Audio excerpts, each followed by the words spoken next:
Good morning. Want to welcome all of you to the June 14th, 2022 meeting of the Sacramento County Board of Supervisors. We want to thank those who've joined us here in chambers, as well as those that are joining us at the live broadcast. And we've got a very, very full agenda today. I trust it'll take us well into the afternoon, if not longer, but we're going to continue to work through it. And we have some presentations and obviously a number of items that are of great interest to folks both in audience, but as well as those that will be joining us throughout the day. So with that being said, again, welcome, good morning, and I'll turn to our very capable and able clerk of the board, Flo Evans, and ask her to call the roll to establish a quorum, to read some information into the record, and then we'll do the Pledge of Allegiance and we'll get started. Great. Okay, good morning. Supervisor Cerna? Here. Kennedy? Here. Desmond? Here. Frost? Here. Natoli? Here. And you have a quorum. This meeting of the Sacramento County Board of Supervisors is cablecast live on Metro Cable 14, the local government affairs channel on the Comcast, Consolidated Communications, and AT&T UVerse cable systems. The meeting is closed caption and is webcast at metro14live.saccounty.gov. Today's meeting will be repeated Friday, June 17th at 6 p.m. on Channel 14. The Board of Supervisors fosters public engagement during the meeting and encourages public participation, civility, and use of courteous language.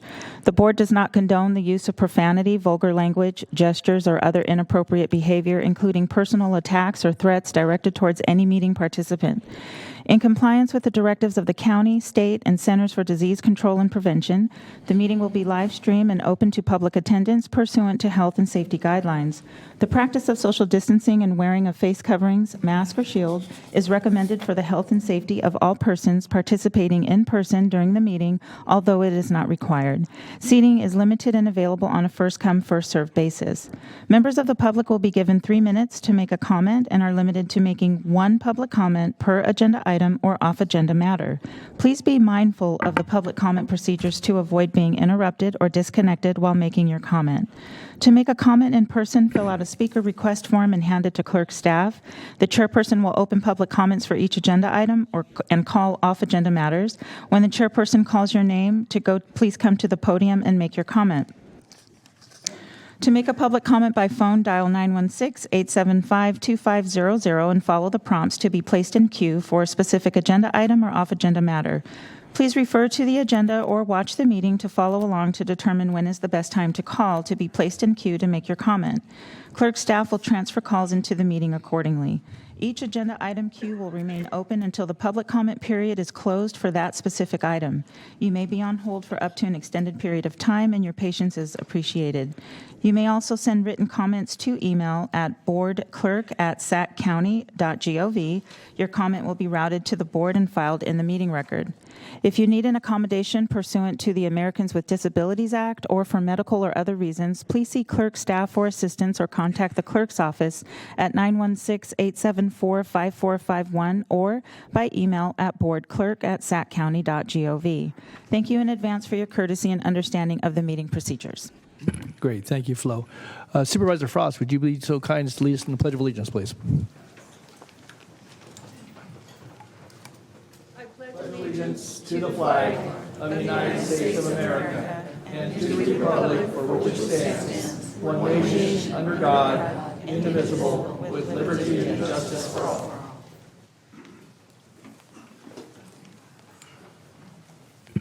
Okay, thank you.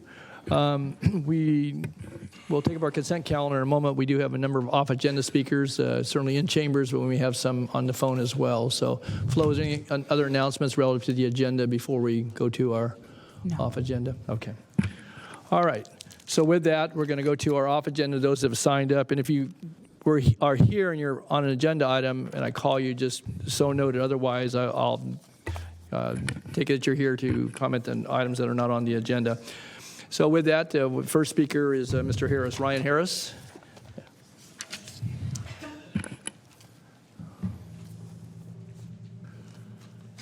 I'm still alive.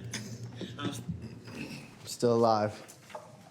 As you guys know, I got death threats for coming here, so that's why I played that song.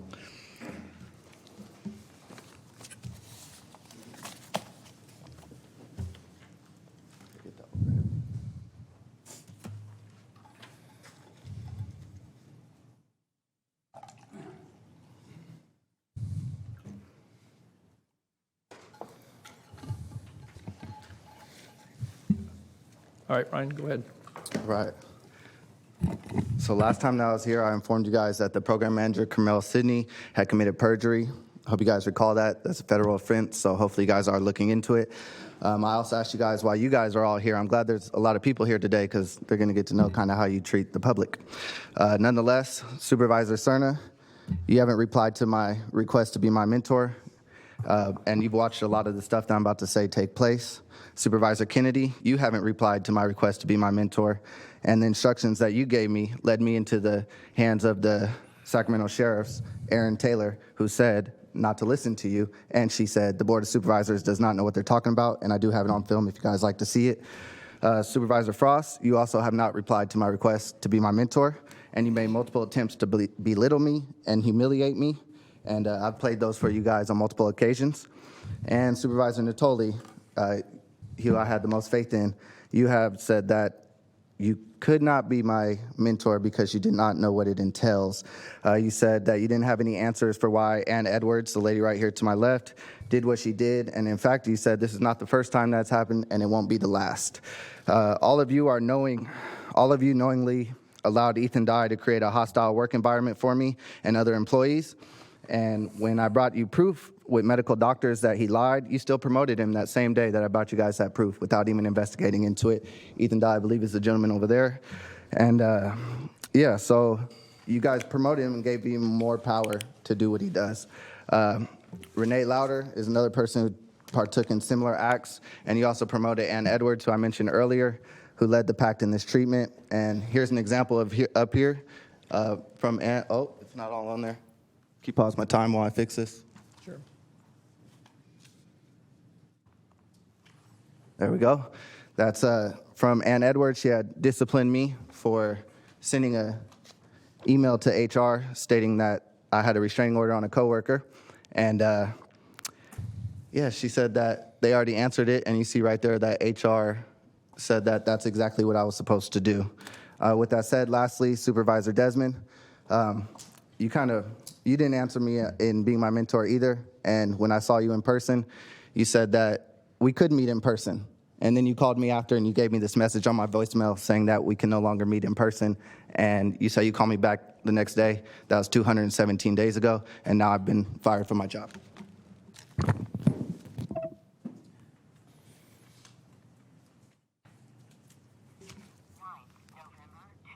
November 2021 at 4:51 p.m. Hi, Barbara. This is Ryan Harris's number. Ryan, this is Supervisor Rich Desmond. It is a little before 5 o'clock on Tuesday. I told you last week I would give you a call, or I told you we'd meet, but I was just going to do it by phone because my schedule is extremely busy right now, as you can imagine, but I'd like to connect with you. I will try you again tomorrow. You can try my office, but I'm going to be in and out of meetings all day, so I can try you again at some point tomorrow. Thanks very much. Bye-bye. Okay, Ryan. All right. And I was filling out this welfare application right here because I was hoping that would make you guys happy since that seems like that's where you want me. Okay. Thank you, Ryan. Okay. Then following Ryan, I have a number of folks signed up to speak, and I'll start with the way they were order they were handed to me. Joe McCaslin, followed by Sharon Hemrick, followed by Debbie Taylor. There should be one more Angela Byers-Thorpe. There is. I just read the first three. Okay. Yeah. So, she's next. I call the first three, and then I'll keep calling them. So, Thank ahead. you. Thank you. So my name's Joe McCaslin. I represent Security Contractor Services. We operate a business on Jackson Street in North Highlands. It's approximately about 7 acres. And we are here to ask for help with the homeless. We by no means are going after the homeless, but what's been created is a situation that's dangerous for our employees and dangerous for them as well. Between the crime that's occurring at the facility or around the facility, the facility being used as a bathroom, cars being broken into, homeless stepping out in front of trucks that are making deliveries to our facility, it's only a matter of time before we end up with a fatality. So we're here to continue to ask for our Supervisor Desmond's support. We also want to thank him for what he's done for us so far. There has been an improvement, but we have a ways to go before we get where we need to be to get the situation cleaned up. Specifically, the biggest issue that I have is the homeless living on the street. I gave each of you supervisors a packet. The last picture is a gentleman that lives in a tent. He's actually on the street. He wanders the street continually, collecting garbage, and it's only a matter of time before he steps out in front of one of our trucks, and he ends up either seriously injured or killed. So, again, here to ask for continued support. SCS is a long-standing member of the community. We've been at the facility since 1977. We want to continue to stay there, and we'll do what we need to do to work with the county to get this situation pointed in the right direction. We do have concerns that, we want to make sure the homeless are taken care of properly. They get the mental health that they need, mental health help that they need. But we need to continue to press on this and make sure that it gets addressed before something terrible happens. Okay. Thank you. Thank you, Joe. Supervisor Cerna may have a question for you, Joe. I don't know. Sorry? Yeah. Thank you, Mr. Chair. Sure. Appreciate you taking time out of your day to be down in chambers to join us in person to explain the challenges you're experiencing. You gave us some photos, did you not, to underscore what's going on? I did. So the first is our facility is outlined in yellow. Mm-hmm. We actually occupy 3 addresses on the street: 5301, 5311, and 5339. And did you provide what you provided us with to our county executive? Oh, great. Okay, I just want to make sure that our appropriate executive team has what was distributed, so that working through, I presume, through Mr. Desmond's office, they can have some appreciation as much as we do for what you're facing out there. I appreciate that. Thank you for getting clarity on that. Okay. Thank you. Yeah. Thanks, Joe. Okay, so then Joe's followed by Sharon, followed by Debbie, and then followed by Angie. So.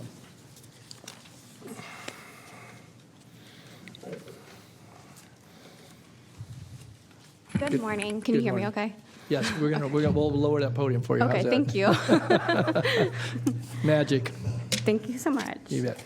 Good morning. Okay, so my name is Sharon Hemrick, and I work for Security Contractor Services. We are here today to speak about the issues that we are having on Jackson Street in North Highlands. Homelessness, as we all know, is a worldwide issue. It has increased over the past 5 years. Many are struggling addicts who have been offered help and refuse to take it, or are so used to living in that lifestyle that's just a part of who they are. Many of them have been offered housing but do not want to abide by the rules of facilities and curfews. I am sympathetic to this crisis. However, I will not tolerate the violence, blatant disrespect by them on a daily basis. We must start holding them accountable for their actions. They go along trashing our public streets, urinating, and leaving their feces on the streets. Sometimes they're walking out right in front of, semis that we have that are bringing our product to our facility as well. They have destroyed 2 of our facilities' water pipes and valves, to which we've had to replace within a couple weeks of each other. Due to this, we had no bathrooms and no working water at our facilities. They will come and break windows on vehicles on our site, yell at our coworkers for no reason. There has been fights. The last incident was a fight between 3 men, and there was gunfire. We're not sure where that came from. We did call the law enforcement on that as well. A guy came out of nowhere and tried grabbing me at a light around the corner from our facility. And I was just on my way to work that morning, and I had my window all the way down, didn't even see him coming. He tried to grab me.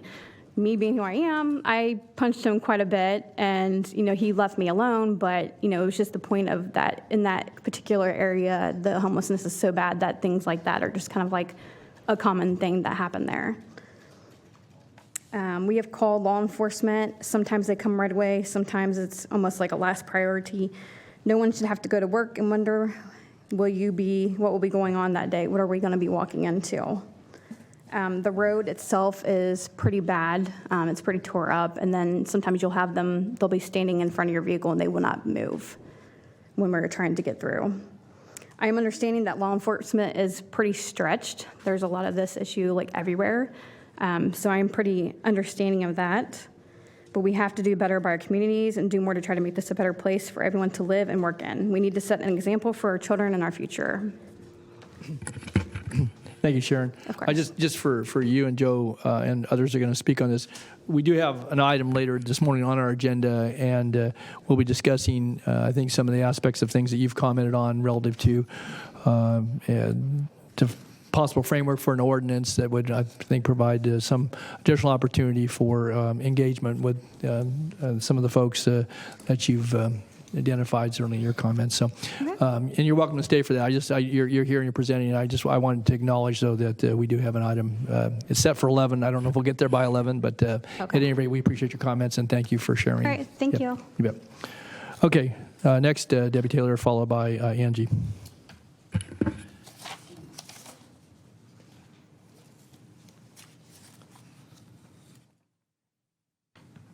Good morning. My name is Debbie Taylor. I also work for Security Contractor Services.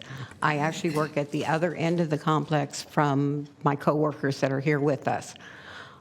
Basically, I'm the first hit as you come down the street. They're at the dead end section of the street.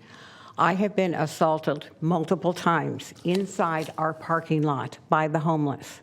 I understand their situation. I myself was homeless twice, so I get it. I know where they're coming from. But there is a limit, and that limit is my safety and my coworkers' safety. We've had them come into our building, attempting to steal from us, attempting to rob us. As I said, I was physically assaulted in our parking lot just a few weeks ago. It took a while to get the police out there. It was late afternoon before they finally were able to arrive. But we have seen some improvement lately, but at the same time, we also have the issue of them coming onto our property, destroying our property. They're attacking our customers. They're attacking our coworkers. And we have to put a stop to this. There is a limit to how much freedom or leeway people are given. We will not expect that from ourselves or our coworkers or our customers. But we have to be put through this by the homeless population surrounding us. One of the gentlemen that Joe mentioned is on a tent on the street, and he is known to throw garbage out as cars and trucks are passing by. He has walked out in front of semis, and he is still there. Most of the homeless have moved off our end of the street. But he is still there. He is still attacking people. There are children that walk by every day going to and from school. And we will watch out for those children because no one else is. We have to try to protect them as well. And I don't understand why we have to continue to go through this. This isn't what our business is about. And I ask for your help, any help that we can get in helping resolve the issues. I understand they need a place to stay. But where they're blocking a productive business and they're attacking customers and employees of that business is not acceptable. So I ask for your help. Thank you. Thank you, Debbie. Thank you for sharing. Okay, next, Angie Beiersdorf. And then following Angie will be April Jean, and Abigail Ewan. Good morning.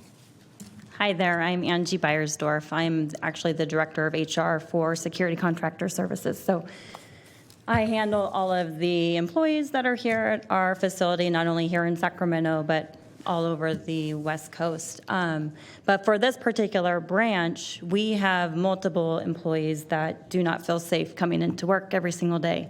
So we've had multiple people that have quit. We have had applicants that don't accept positions because of the safety on our street. It's dirty, there's needles, there's trash, which are not only left on the street, but also in our parking lot.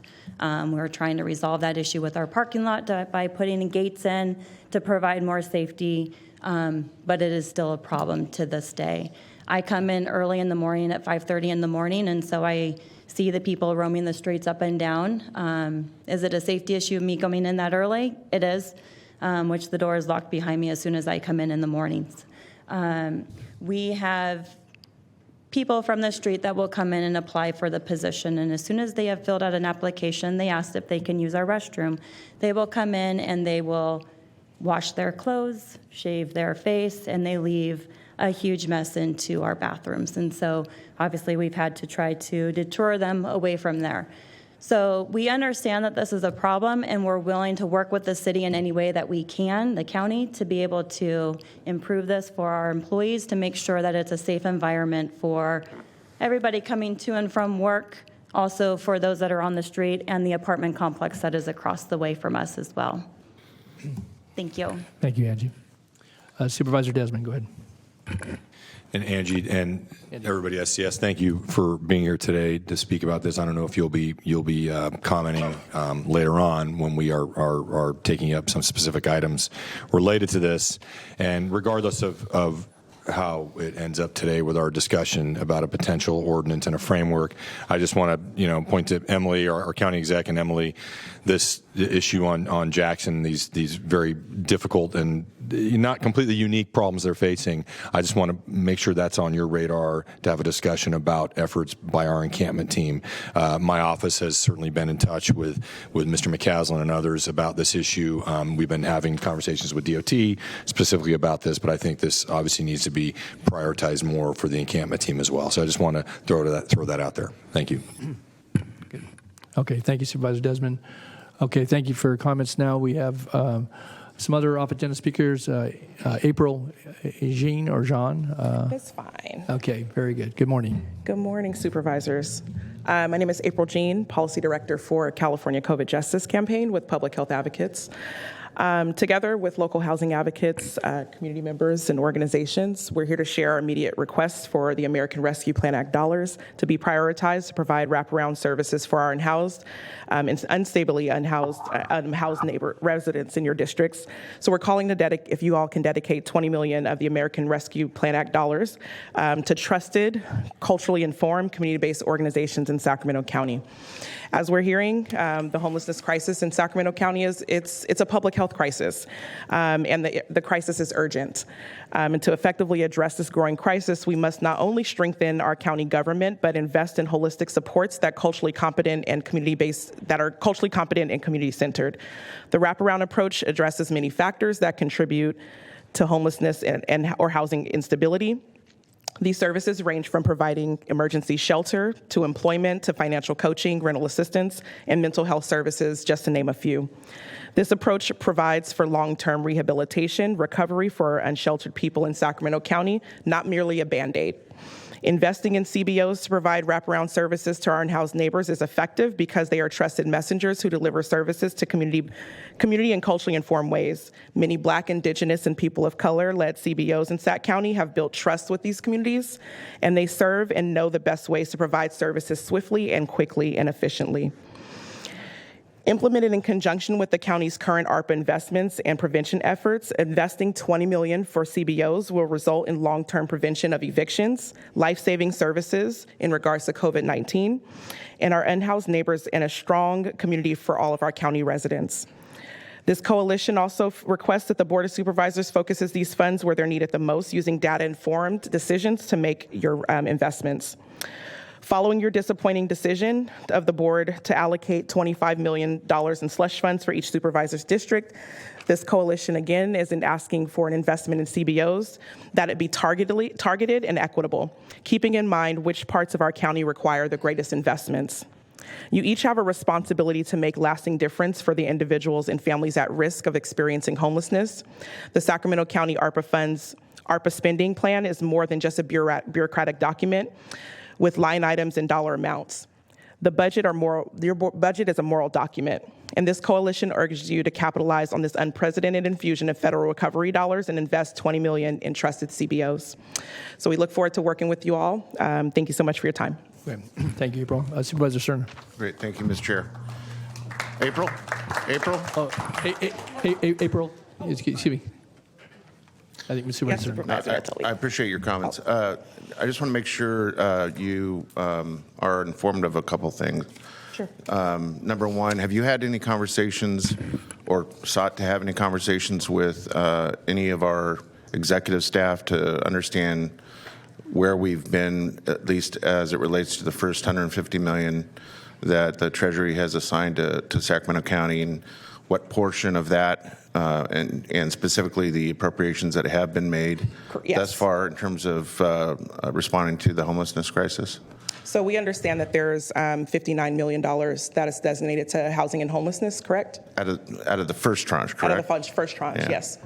So we haven't been in communication around the second tranche of dollars. Okay, well, I would suggest that you perhaps reach out to our executive team, and I'm here with, looking to our executive team to be affirmative and responsive to any requests to meet and maybe understand better Right on. what opportunities there are as it relates to the second $150 million. Great. The second thing I want to stress is are the CBOs that you referenced several times in your testimony, are they well aware of the guidance around how the accounting specifically has to be conducted relative to ARPA funds? It's very, very specific. I'm not suggesting it cannot be done. Of course it can be, but it's not as simple as the five of us making an appropriation decision and checks being written. There are some very different protocols in terms of accounting that have to be followed for us not to have any kind of unfortunate unintended consequences of having to face audits or have the money returned. So that too is something, if you're not, or if your group or affiliated groups are not familiar with, I'm sure our staff can provide that guidance, because I think it would be helpful for you to understand it if you don't. Yeah, I absolutely think so. I think it would be really important for the board and the executives to think about, how that information gets out to our BIPOC-led and serving CBOs, just given what we know about our CBOs and some of the challenges that they have in regards to administrative issues with accessing funding or just even monitoring funding, things like that. There's the lack of capacity there. And so we should think about how the county is supporting these CBOs and building their capacity so that they can sustain those funds. Totally agree. Last thing I would say is I would respectfully disagree with the characterization that that there's slush funds, as you mentioned, that have been assigned to each district, because quite frankly, out of the funds that are applied to each district that have a little more discretion applied by each supervisor, that could be a potential place from which you may not get the full $20 million you're requesting, but you might be able to interest some of us, all of us, in trying to help what you're trying to achieve here. Okay. Good. Thank you. Good. Thank you, April. Okay, now Abigail, you were very patient, thanks. And then Abigail's followed by Marilyn Reynolds, followed by Reverend Lucy Bunch. Good morning. Bring it up. Good morning, supervisors. Good morning. My name is Abigail Hewins, and I'm the program manager of California COVID Justice, an initiative of public health advocates. And I'm also here today to request that Sacramento County invest $20 million of American Rescue Plan Act funds into trusted, culturally responsive, and community-based organizations that are currently already working in the county to address many of the systemic issues that prevent unhoused people from securing housing and often lead to deaths on our streets, and also to support those who are at risk of becoming homeless, who are unstably housed and maybe one unexpected expense away from eviction or experiencing homelessness. Investing in community-based organizations to provide wraparound services for our unhoused neighbors is effective for a couple reasons. Because they're trusted messengers who can deliver services and community to the community in culturally informed ways. So the importance of built trust and understanding with the community is key, and it separates the delivery of services from, say, county administrators or from law enforcement, public health departments, because they have trust and built relationships. So the infrastructure is there. It's just the capacity needs to be amplified and expanded. BIPOC-led CBOs in Sac County have built trust with the communities they serve, and they know the best way to provide a wide range of services quickly and efficiently. Wraparound services to address the housing crisis here in Sacramento County range from providing everything from like what you immediately think of, direct food and shelter, to youth development, violence prevention, career coaching, legal assistance, healthcare, and so many more things that contribute to housing insecurity. It's my personal belief that budgets and spending plans are moral documents, and they reflect a community's values and truly reflect where our priorities are. So the need is urgent and growing. We need to capitalize on this once-in-a-generation infusion of recovery dollars to address the needs of our neighbors. Thank you so much. I appreciate it. Thank you, Abigail. Okay, next, Marilyn Reynolds. Marilyn's followed by Reverend Lucy Bunch, followed by Catherine O'Brien.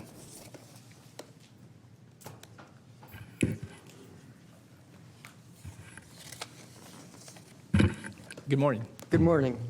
My name is Marilyn Reynolds. I reside in District 4 and am a member of UUSS, the Unitarian Universalist Society of Sacramento. I've lived in River Park for 16 years and witnessed with dismay the ongoing increased numbers of homeless people in tents and makeshift shelters under our freeways, on street corners, and along the American River. This is a huge safety and public health issue, both for the housed and the unhoused of this area. It's shameful that a county of our resources so neglects the most needy among us. I urge you to use the promised $59 million effectively by funding community-based organizations who best know how to address the needs of the unhoused. Thank you. Thank you, Marilyn. Appreciate your comments this morning. Okay, Reverend Bunch.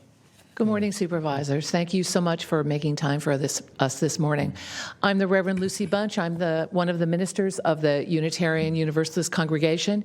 You heard our name quite a bit at a meeting last month when you talked about the use permit for the Mosaic Law, our neighbors down the street. But we're here now to raise our voice for justice in our community. We're here, a great group of us, to show you how committed we are to this issue. I understand your role, and I understand how difficult it is to be in your position and all the competing issues that you have to deal with, all the constituents that you have to work with. I understand the mental calculus that you have to do, angering this group, supporting this group, appeasing. I understand that.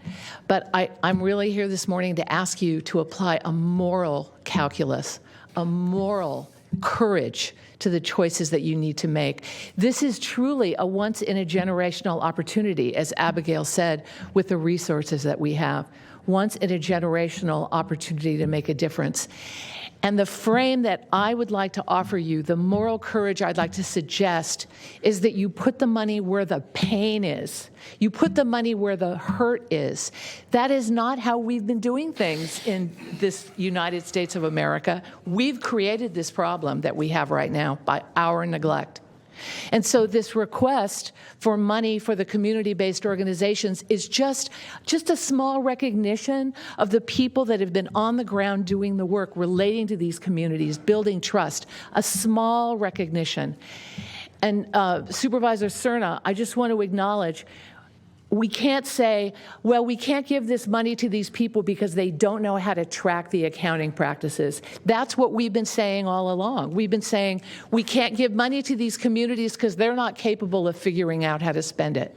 That's got to be done. We've got to be done with that. So I'm really standing up here really asking you to use your moral courage to not base your decisions on fear. Fear is everywhere right now, right? You get it. You see it. We heard it this morning. Do not base your decisions on fear. Base them on what you know is right. My religion says that we are all interconnected. We are all interconnected. And what happens to the least of us happens to all of us. None of us can thrive if there are tent cities living, people living on the streets, because they have no option, because there are not enough services for them. So you know what the right thing to do is. I know you know it, and I hope you have the courage to make the right choices in the months to come. Thank you so much. Thank you, Reverend Bunch. I wanted to say, too, certainly to piggyback a bit on what Supervisor Cerna said, that in the past, I think we have a good example of, again, it wasn't the ARPA dollars by any means, but certainly with the Black Child Legacy Project, of which Supervisor Cerna was a tremendous, a force behind all that work, where we worked with cultural brokers. We were able to figure out a means and a way to have the dollars, the resources, and the support get directly to the community.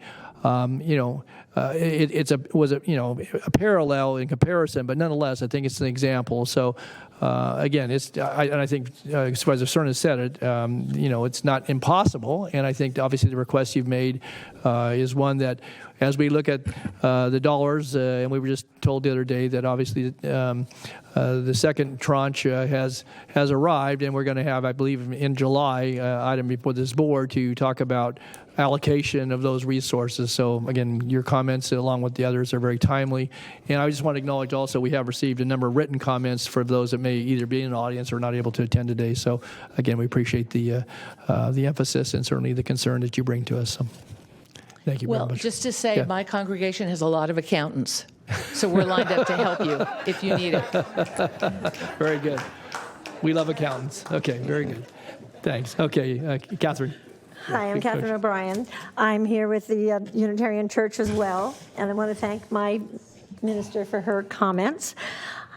Tomorrow I'm going to the opening of the Greg Bunker Transitional Care Center, and maybe I'll see some of you there. Greg Bunker was a very close friend of mine. I can't talk about him without crying. Sorry, it's very emotional. He really was a great model for community-based organizations helping the homeless.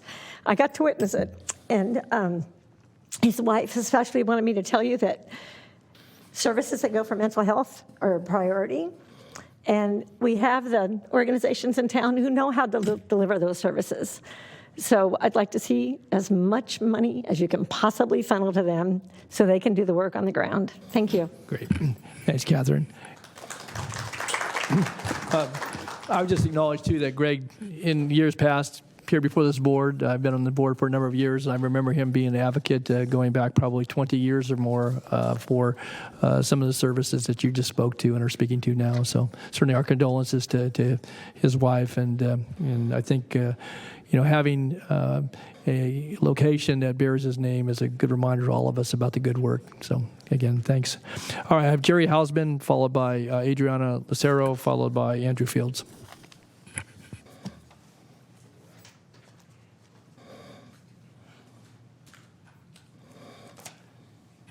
Good morning, Supervisors. Good morning, Jerry. First, thank you for your tough job that you do.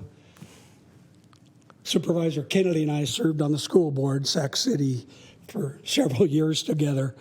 And really, this morning, I'm glad you folks are sitting there and not me. Because you cannot solve this problem by yourself. Federal government can't solve it, the city of Sacramento, the business community. It takes all of us in a wraparound situation, which we've not been able to put together before. I'm a mercy peddler. Sister Libby Fernandez, 2017, established the group. There are probably over 150 peddlers now. Our church jumped on board in 2018, and we are serving mainly your area, Supervisor Desmond. We have, and we are a very accountant kind of organization. When we started out, we said we want to be accountable for every dollar our congregation gives us, every bit of supplies. So one of our members keeps the statistics for us. And we have served since 2018, when we started, 12 of us, 310 people, and 566 dogs. I personally have served 4,000 people. We work in the Arden Arcade area, Carmichael. I am on the other side of the river in College Green, College Glen, and on the banks of the Sacramento from Sac State to Watt Avenue. I empathize with you folks because I see firsthand people living in the sidewalk, living in the gutter. And I say to myself many times, and my wife challenges me when she goes out with me, what would we do if we were out here? No garbage cans, no dumpsters. Our neighborhood in College Glen would look like a garbage dump if we didn't have services.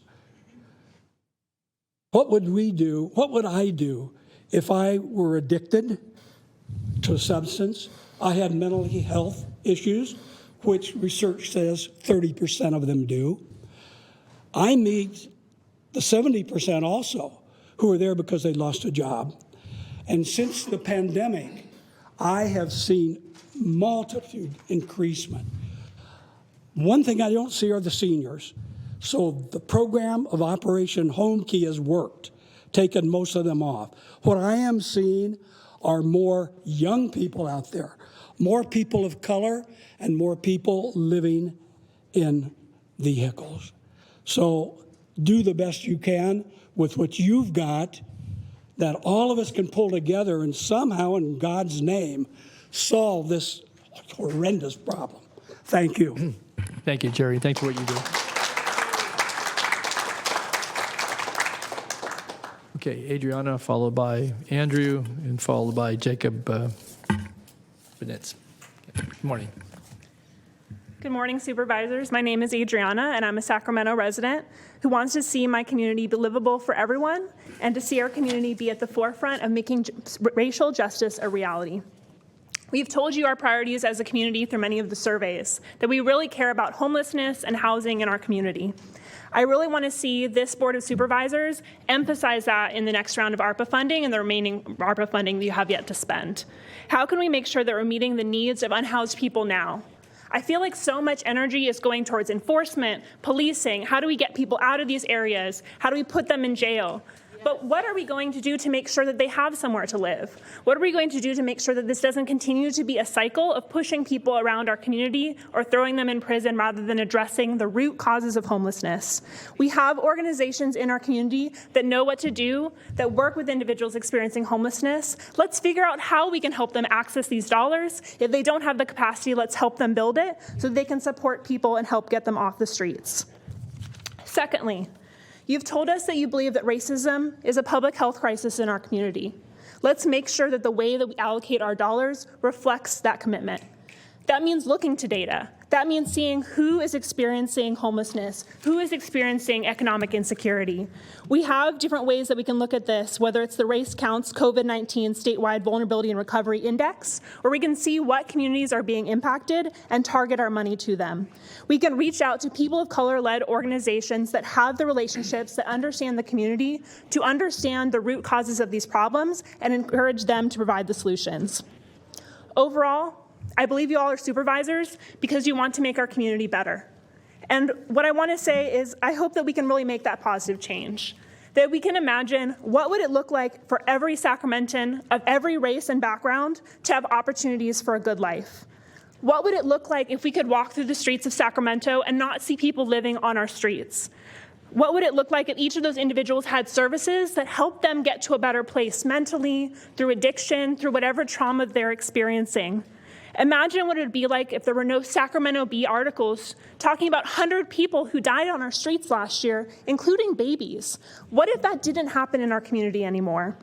So as you think about this ARPA money and consider, is how we're spending ARPA money in alignment with a beautiful vision for what Sacramento can be, or is it more of the status quo? I encourage you to make bold choices because our lives and our well-being as a community literally depend on it. Thank you. Thank you, Adriana.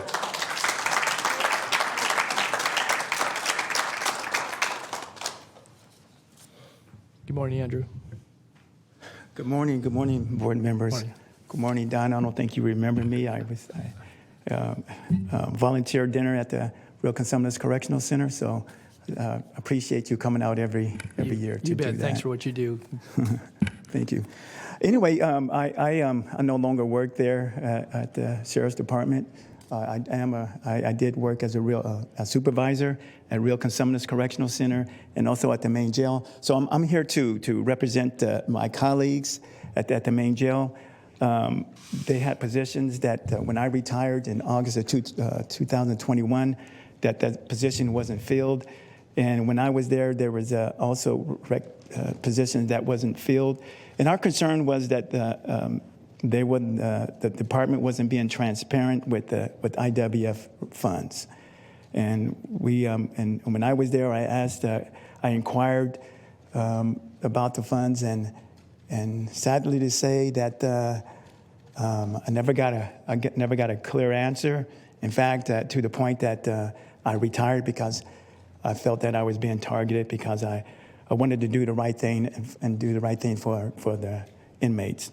And so, the question was that some of my colleagues asked is, the other rec positions and supervisor positions haven't been filled, and why?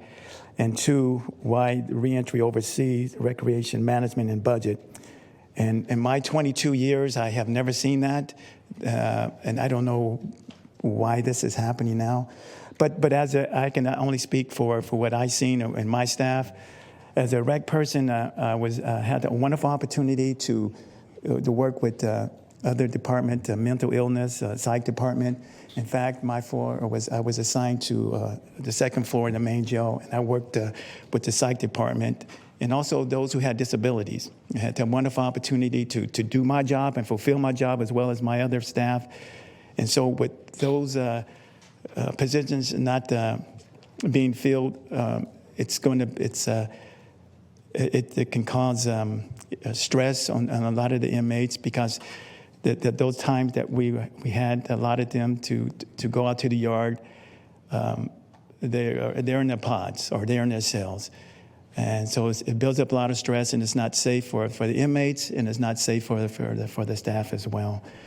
But just for me, speaking of myself, coming from a poor neighborhood, I was able to help others and talk to others, while many of the department and in the main jail wasn't able to talk to. I was able to talk to, and recreation staff were able to talk to ones one-on-one. We helped them to navigate, not just through the system, but also on the outside. What did you need to do? I have 2 degrees. So I was able to help ones to really search inside themselves to be to what to look for, what education can do for them. And most of the people that I talk to never return to jail. So I think it's very important that recreation, those positions should be filled. And honestly, I have no idea what those funds are being used for. But I would hope that you can help us out. Thank you. Thanks, Andrew. I just would say I know you've inquired through my office more recently about this matter, and I guess I would just turn to county executive and certainly to our public safety and justice deputy. The question revolves around inmate welfare funds, but also vacant positions that support recreation and some aspects of activities certainly within the correctional institutions. And so I know you submitted a brief inquiry. So again, and more recently we've had some discussion about the inmate welfare funds and how they're being used. So we'll attempt to get back to you, Andrew. And thank you for your thoughtful comments this morning and for your service to the people of this community. So we'll follow up. Thank you very much, Board Supervisor. Thank you. Thanks. Okay, Jacob Benitez, and then Hazel Watson had to leave, but she had signed up earlier. So we have Jacob followed by Karen Gunderson.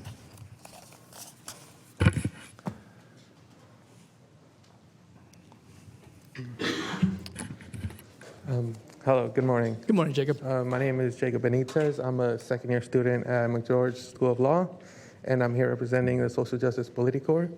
And just like those before me, I came here to ask about the ARPA funding and asked for $20 million to at least be allocated towards community-based organizations.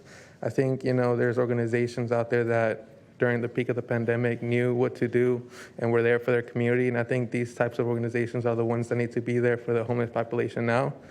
And, you have a community here that cares about the homeless population. You have a community here that's been affected by the homeless population, like those at security. I think that, it's evidence that there's a problem here. There's evidence that, there's something that obviously needs to be done about the homeless population. And I think that investing this money into the community would be one of the best ways to get this accomplished. I think that, when decisions are done without those being directly affected, being considered, I think that, there's always going to be some kind of lashback. So I ask you that when it's time to allocate this money, when it's time to make a decision to, hear our voices and to consider them. Thank you. Great. Thank you, Jacob. Thank you for being here this morning. Okay, Karen Gunderson, followed by Claudia Adderholt. Good morning, Karen. Good morning, Supervisors. My name is Karen Gunderson. I live in District 1. My church, the Unitarian Universalist Society of Sacramento, is in District 3 and involved in the Arden Arcade neighborhood. We've already heard many examples of the challenges presented by the increased number of unhoused people in our county. Sacramento's received a lot of money from the federal government, the ARPA funds, to help our community recover from the broad impacts of COVID. Yet, to be blunt, it seems like the board has squandered an opportunity to be truly transformative, improving the lives of all members of our community. I worked in government for 30-plus years of my career, and over that time, I learned that the most effective solutions to persistent and challenging problems must be greatly informed and developed by the people closest to those problems and the people who experience the pain of them. Loud and clear in our community comes the call for affordable housing, equitable and affordable housing. The board promised to use $59 million of the first round of ARPA funding to address housing and homelessness, but more is needed, 20 million more. To meet the urgent needs of unhoused people in Sacramento County, this funding should be given to community-based organizations to scale up services to meet the need. Services, organizations, and services that are rooted in local communities, led by and serving Black, Indigenous, and people of color. We need supportive services, culturally competent supportive services for the unhoused, and prevention services that keep people off the streets. Law enforcement isn't the answer. It's time to stop increasing funding to law enforcement. We don't need new investments there. We don't need homelessness responses carried out by law enforcement. I firmly believe that my quality of life is bound up with the quality of life of the whole community. As the saying goes, a rising tide lifts all boats. You all can be that rising tide. Please increase the funding and make supports for community-based organizations. Thank you. Thank you, Karen.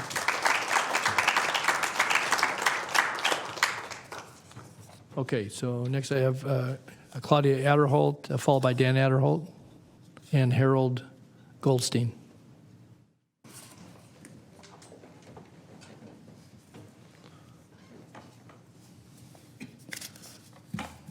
Thank you. Good morning, Claudia.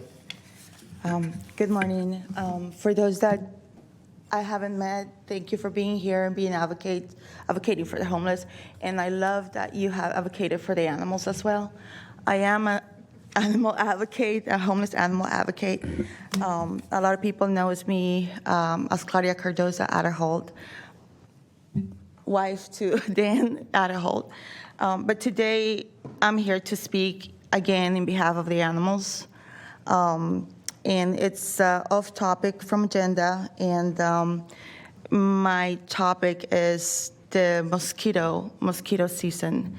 As you know, we're starting to get very high temperatures, and mosquito season is here. One of the leading diseases for homeless animals is heartworm, and that comes from mosquito bites. Unfortunately, a lot of the homeless that camp around the River Parkway or Garden Highway basically don't have the support, I will say, from, I guess, from the Sacramento Control District. I did reach into their map, interactive map, and they have June 9th and 7th, I believe they have spray, but they don't have it under their agenda or mappings for those areas that animals are at risk. What I'm asking is if we could get, their support in probably looking into, my suggestion would be an ULV or ultra-low volume treatments by using backpacks and sprayers. And the reason I'm bringing this up is that heartworm is a slow killer. And just imagine if you have a heart condition. You can breathe, you can exercise, you can hardly function, and you have anemia. I mean, the same thing happens to the animals. These animals have no resources. These animals are invisible, and they suffer. You know, we are advocating for the homeless, for mental treatment and medical treatment and housing. I am here asking for the same for these animals. They deserve it. They are their companion. They are the ones that keep them sane and give them a purpose to get up every day. A lot of them prefer to feed their animals than to feed themselves. There's, with that respect, that's what I'm asking. It's creating awareness about the mosquito situation. Mosquito goes from May all the way to September, so this is gonna be bad. Mosquito treatment is expensive. It's something that they cannot afford. I mean, even if you have an animal, if you have a pet, you know what I'm talking about. So we have a crisis and there's no funding for these animals. Thank you. Thank you, Claudia.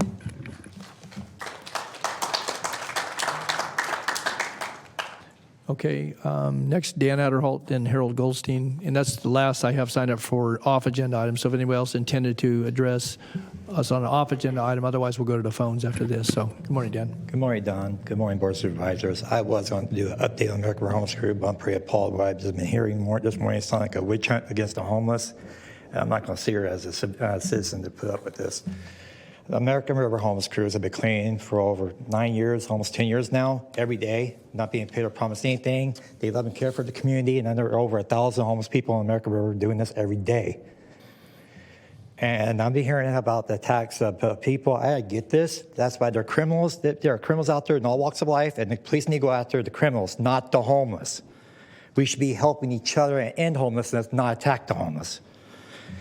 And right now, I'm pretty appalled because I'm hearing the citizens of Sacramento talk about going after the homeless. Most of the people here are talking about going after the homeless because they're businesses, okay? I get that. But you don't need to go after the homeless. You need to go after the criminals. And go after the criminals who are doing this because there's way more good people who are homeless by far. And people are talking about trash in the city. Did you know that there's hardly no trash cans around or porta potties for the homeless to use in Sacramento? Just like the American River Parkway alone, there's no trash cans along the American River Parkway, but you guys want to blame the homeless for the trash cans on the American River Parkway. But there's no trash cans. If we had trash cans, Dan, address your comments to the board. If we had trash cans, it'd be cut down, you guys. It's all about everybody working together and helping each other until their homes are built. The key word is homes, and it's SHRA, and low-income housing being built for our homeless. That is the key word that save our community. Most of my homeless crews work. They work full-time jobs, and they still can't afford a home. Okay, we're talking 900-something people can't afford a home, and most of them are college students from Sac State. They're in my crew. You guys want to come in? You guys come in. Everybody here come meet my American Homeless Group. I invite you to. See the people that you are going against. They were talking about the homeless. Please, I welcome you to come. My number is 916-753-2752. That's my cell phone number. Come or talk to me after the meeting. Come meet the homeless. I guarantee you guys will have a change of heart about the homeless. You guys come meet the real people out here trying to survive. Dan, make the best please situation. address the board. Oh, Okay. I'm sorry. Okay, Make the best of the situation they're in, okay? Like Mercy Pellers.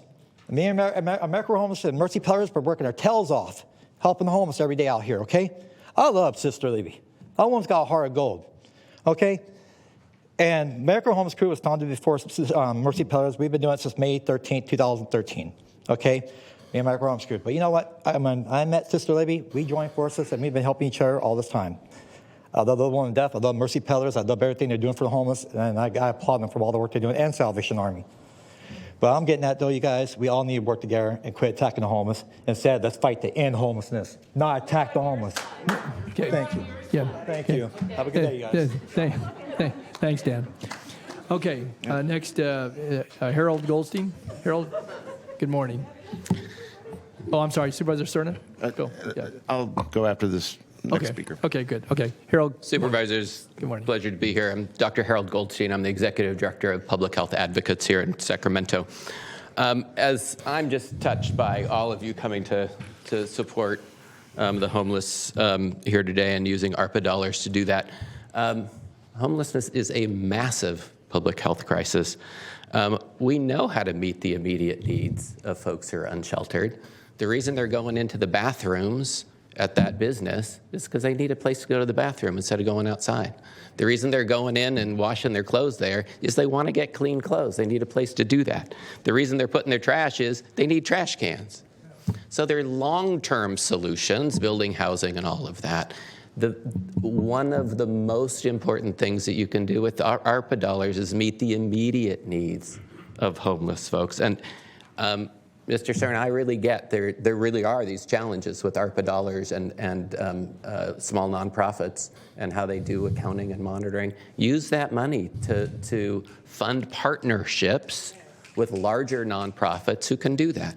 The county of San Joaquin put out an RFP for $2 million to provide core support to small CBOs serving BIPOC communities to help them do that.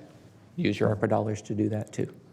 I want to let you know that Public Health Advocates is here with our California COVID Justice campaign to help you do that, to help solve this problem. Thanks. Great. Thank you, Dr. Goldstein. Supervisor Turner? Yes. So, as I mentioned earlier after April's testimony, I suggested that there may be an opportunity to look not just at the general fund, lowercase g and f, as it relates to the main pot of ARPA funding, the second tranche, but also as it relates to the remaining $5 million in each of the 5 districts as a potential source for what obviously we have heard here this morning, which, if I understand the message clearly, it's to consider roping off some of the ARPA funds for CBOs to partner with the county to assist serving the homeless population, and that is multifaceted, as we all know, whether it be mental health or substance use disorder, shelter, of course. So what I'd like to do is make our county council a little nervous this morning and get a little close to the line because this is in response to an item that's off agenda. But because of Brown Act, remember, we can only talk to one other supervisor before any public meeting, which makes it very difficult to coordinate and collaborate sometimes. But since we are in open session, what I'd like to suggest through the chair is, I'll just put it out there, we have the second tranche available. This supervisor is willing to assign, generally speaking, $2 million of the $5 million for District 1 for the purposes of partnering with various CBOs through a process, again, not a blank check, through a process that makes sure that ensures that accounting will be done appropriately so that there aren't any unfortunate consequences where funding is withdrawn or expensive, timely, or time-consuming audits are in order. But I would also like to challenge my colleagues to consider from their respective $5 million second tranche district funds at least the same. So that's not $20 million, but if there was agreement at some future point to be agendized where we can have a fuller discussion about it, that would be $10 million on top of what the county exec and her team will be bringing forth in terms of continuing to fund various homeless programs from the general pot of funds from ARPA. So that's my commitment. Again, we can't really have that full discussion today because it's not agendized properly. But it's I just did want to take advantage of the open session this morning so I could at least put it out there for my colleagues to think about. But that's my commitment here this morning. Thank you. Thanks, Phil. Okay, before we bring back for dialogue, do we have others on the phone that wish to address this same topic off agenda? Thank you, Supervisor Cerna. We can come back to that in a moment. I wanted to make sure we finish hearing folks out, and then certainly can weigh in on this topic as members of the board. We've heard from Supervisor Cerna. So, okay. Yeah, we have about 5 callers. Okay, that are let's waiting. take those callers off agenda, maybe on the same topic. And before you go back to the dialogue, Yeah. after the public commenters, can I make a comment? Sure. Okay. We'll go to the council after we hear from the speakers, and then bring it back to the board. All right, Jillian, please transfer the first caller.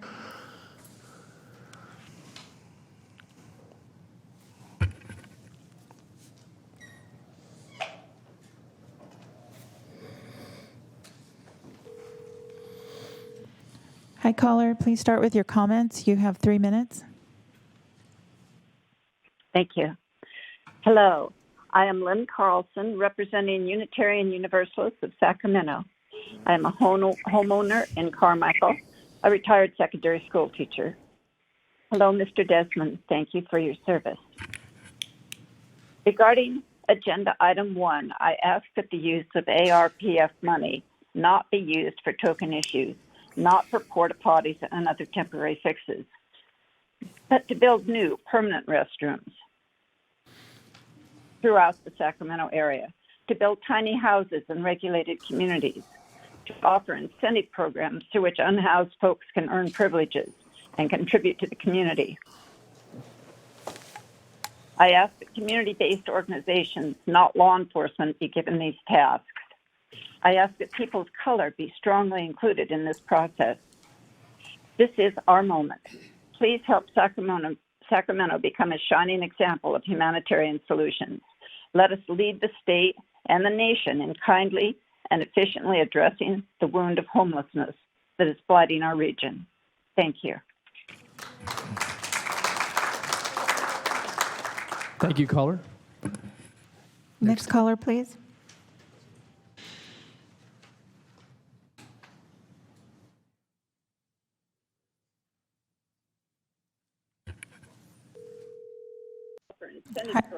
Hi, caller. Could you please mute the meeting in the background before you start talking?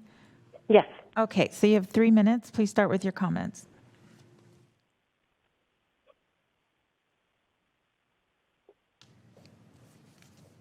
And you can Shall I begin now? Yeah, you can Yes, go start ahead. now. Thank you. Great, thank you. My name is Rachel Nickel, and I live in District 1 in East Sacramento. And thank you, Mr. Cerna, for your commitments today. And I am with the Unitarian Universalist Society of Sacramento, joining as a voice to ask for your support to help the homeless that we care a great deal for.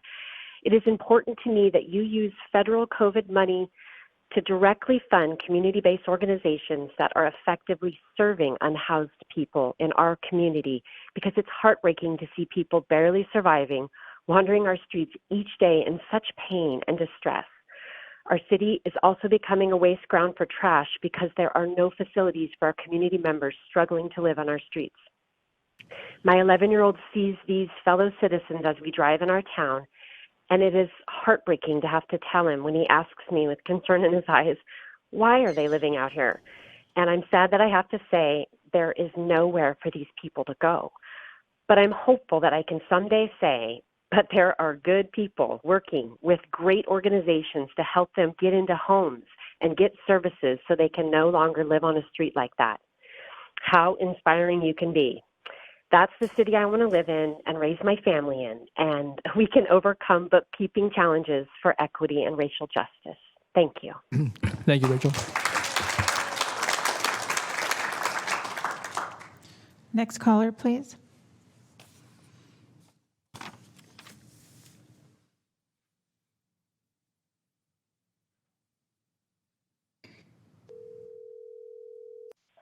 Hi, caller. Please start with your comments. You have 3 minutes. My name's PJ. I appreciate the employees' concerns. They are valid in wanting to be safe. The reality is that this shows a failure in city and county function. People need to go to the bathroom. People create trash by existing, and our society creating things and packaging. Not a surprise. Many are in survival mode and thus need to do what they can to ensure they can survive. People complain when they defecate outside. People complain when they defecate inside. However, no one thinks to provide public restrooms. San Francisco did this and saw a decrease in public defecation. It's not rocket science. When you see needles around, that is due to not recognizing that many folks in the street suffer from addiction, a medical condition, not a moral failing. Or they are dealing with multiple traumas and feel the need to medicate in order to cope with existence on the street, losing their survival gear, being harassed by law enforcement, and housed people with nothing better to do. If these folks had robust and adequate addiction services available, then they could address their addiction in a meaningful way, as well as working towards addressing triggering trauma that elicits it. Last, I checked your addiction services has a waiting list of over 500 people. That's untenable. In the meantime, you allow for safe injection sites until you can manage to update your addiction and mental health services funding to adequately meet the need. You provide public toilets. You provide public trash cans or larger dumpsters for encampments. You provide fire extinguishers to ensure fires can be put out in a timely fashion for folks on the fringes of our society trying to hide away from our view because that's our main concern is that just seeing them. There are ways to ensure the impact of unhoused folks is less negative towards themselves and towards housed people. Until you and the cities can stand up housing, social housing that adequately addresses the need.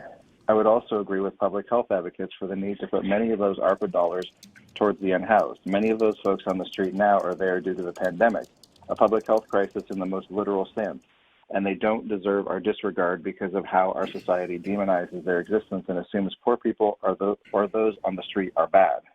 I'll give you one example.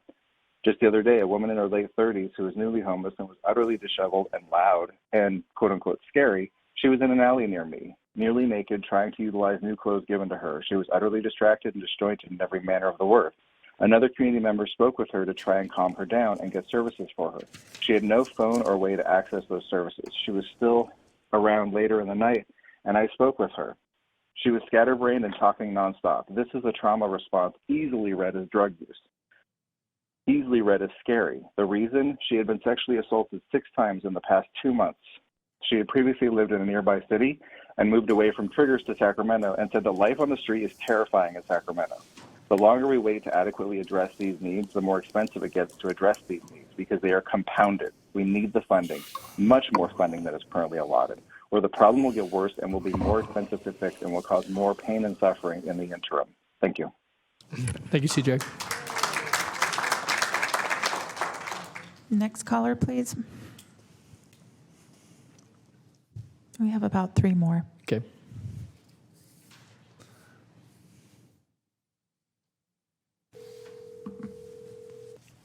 Hi, caller. Please start with your comments. You have 3 minutes. Thank you.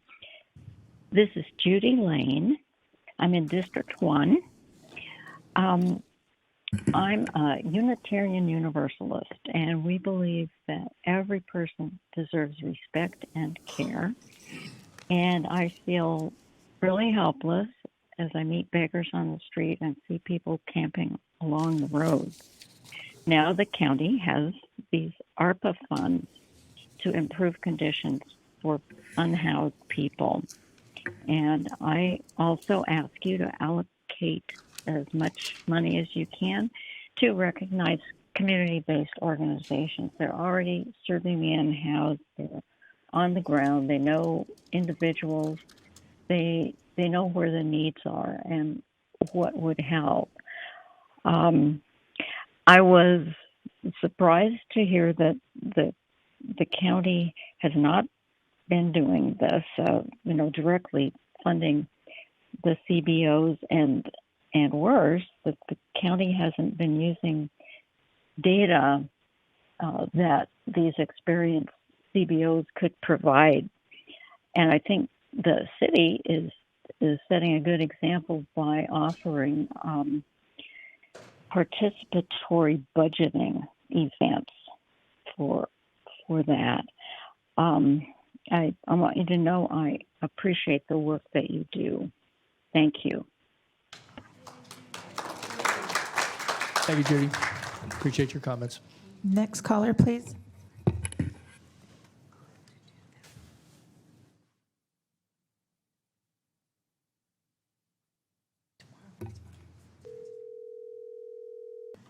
Hi, caller. Please start with your comments. You have 3 minutes. Thank you. Good morning. This is Liz Blum with Decarcerate Sacramento. Last week, during county budget hearings, the Board of Supervisors received over 400 letters advocating for investments that the commenters before me have uplifted. The Community Care First Coalition, which includes organizations like Public Health Advocates and Sacramento Homeless Union and many others, have put together data-informed demands for specific investments in public health systems and public defense that our community needs and deserves to be safer and healthier. We need drastic increases in capacity for community-based acute and subacute mental health treatment, for publicly owned housing that is actually affordable, for building more substance use treatment centers to address the urgent need of our long wait lists for treatment. We need to invest significantly in programs, services, and housing that are accessible to community members and our loved ones that are returning home from prison and jail. We know that a long history of defunding of social safety nets and increasing punishment policies has left our community where it is today. We must remember this history as we move forward with decisions around ARPA funding allocations. We know this is a policy choice. We know this is changeable. And it takes our elected Board of Supervisors being proactive, working with department heads to strategize on the growth that is possible, being hands-on in the details to figure out how our general fund can grow the infrastructure and capacity for the services that are so urgently needed. There is a pattern in Sacramento County of unelected county staff unfortunately not following the will of the board's direction. It unfortunately still has not been shown publicly what happened with the over $100 million in CARES Act funding that went to the Sheriff's Department in 2020. We're still waiting on full transparency around where this money went. How much of the current ARPA funding so far has gone to building physical long-term housing? How much of ARPA spending so far has gone to increasing county capacity for mental health treatment and substance use treatment? So far, I believe the answer is none. I spoke to two mothers yesterday whose sons are incarcerated in Sacramento County jails. Both of their sons are in need of addiction treatment and mental health treatment. And despite their best efforts, they have not been able to access these services for their sons in Sacramento County. Incarceration is also a public health crisis. Sacramento County jails are the largest form of public housing in the county. We need to be investing in housing, not jail cells. We need to be funding root causes to prevent incarceration, to prevent premature deaths. So please ensure that the county dedicates the majority of ARPA funding to racial equity and data-driven investments in community-based housing and health services. Thank you. Thank you, Liz. Include your public comments for off agenda. Okay, so that's the off agenda speaker. So I'll bring it back to council, and then I have county executive as well. So in that order. Yeah, I just wanted to weigh in on what Supervisor Cerna said regarding the Brown Act and making sure that we don't make any decisions on this item today. I concur that what Supervisor Cerna said is acceptable, but I just wanted to possibly warn, I don't know what other board members are going to be saying, so it's probably best if we bring this item back as either a workshop or a recommendation at some point in the future to ensure that we are in compliance with the Brown Act. Thank you for that. Okay, thanks, Lisa. Ann? Yes, thank you. I just wanted to remind the board that the county has, in fact, given roughly $40 million to the Sierra Health Foundation to contract with about 40 different community-based organizations in vulnerable, Black, Indigenous, and people of color communities. So I'm not saying that's enough. I'm saying we have made a significant contribution. Okay, thank you for that. So. If I could, then I want to certainly thank all those who have spoken here this morning, either by phone or certainly here in person. And I know the others that wrote in on this. We are going to have back before us, middle of next month, as I understand it anyway, the discussions about the allocation of additional American Rescue Plan dollars. And I would suggest that that's, we've certainly heard this morning, it's certainly timely in that respect. Supervisor Cerna certainly has indicated his thoughts on this. Others, I think, with caution from council, because we don't want to get in a situation where we are acting either by directives or otherwise on an item that's not on the agenda. But I would just presume that there's a willingness to consider certainly what's been suggested here this morning. At least I'm part of this supervisor. And, if others want to weigh in, certainly you're welcome to do so. Otherwise, I would just suggest that, again, one, we've heard the comments this morning. We've heard from others, I think, Ann's point to dollars that have been directed that may not necessarily fit the exact bill that folks would like to see as it relates to other community organizations that may or may not be receiving funding. But I think we have the opportunity to address this, and I think, as you said, Lisa, and I know Ann, you were going to bring this back in a workshop, but also I think with some recommendations very shortly. So with that, rather than just leave it open-ended, because we can't act this morning, I would just suggest that you all are very proactive in your comments and being here, that we're going to have an agenda item that will encompass a lot of discussion in the very near future. So if you'll be patient, which I'm sure you will be, we'll have an opportunity to address this straight on in the next few weeks. So with that then, unless there's any other off-agenda comments, I'm going to close the off-agenda portion of this, because we are now exactly 11 o'clock. We have items time for 11. We are obviously not going to get to those items. We still have a consent calendar and some other items to address before we get to the 11 o'clock item. But thank you so much for being with us, and we'll see you back again, I'm sure. So, okay. So, Madam Clerk, let's go to our agenda. Let's give folks an opportunity to exit here real quickly, right. and then we'll go to the agenda. Thank you. Thanks again. Travel safe.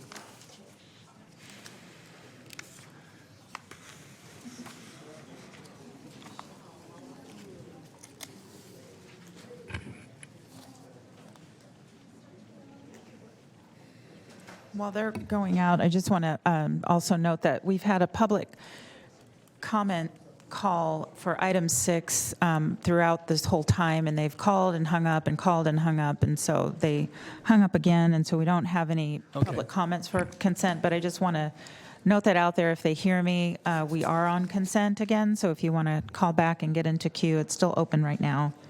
Okay. And again, we can call that item out if somebody was interested in speaking to that. So obviously, yes. Okay. All right. Yes. Thank you, Flo. No problem. I do have a couple of notes for your consent matters, items 2 through 7. And I do believe for item 5 on the appointment of the Environmental Management Director, our county executive will have a few words and introduce that. And that would be after you guys go ahead and vote on your consent. So item 18 is the adoption of a fee ordinance amending section 2.72.030 of the Sacramento County Code relating to weights and measures. You waived reading on this on June 7th. And that's all that I have for my notes. Okay, so let me go to my colleagues here as it relates to the consent calendar. I'll start to my right. Supervisor Kennedy, any item? Supervisor Desmond? Yes, I'd like to. Thank you, Mr. Chair. I'd like to make a general comment about consent, and then specifically just make a comment about item 53. Okay, very good. Okay, we'll come back to that in just a moment. Supervisor Cerna? Yes, thank you, Mr. Chair. I would like to make sure that the record reflects I'm voting no on item number 4. And then I have questions on items number 61 and 66. Okay, items number 61, 66, and a no vote on item 4. Okay, very good. Supervisor Frost? Okay, and I do have comments on items 30, 31, and actually have a question for one of our staff on item 30. So 30? Okay. Yeah.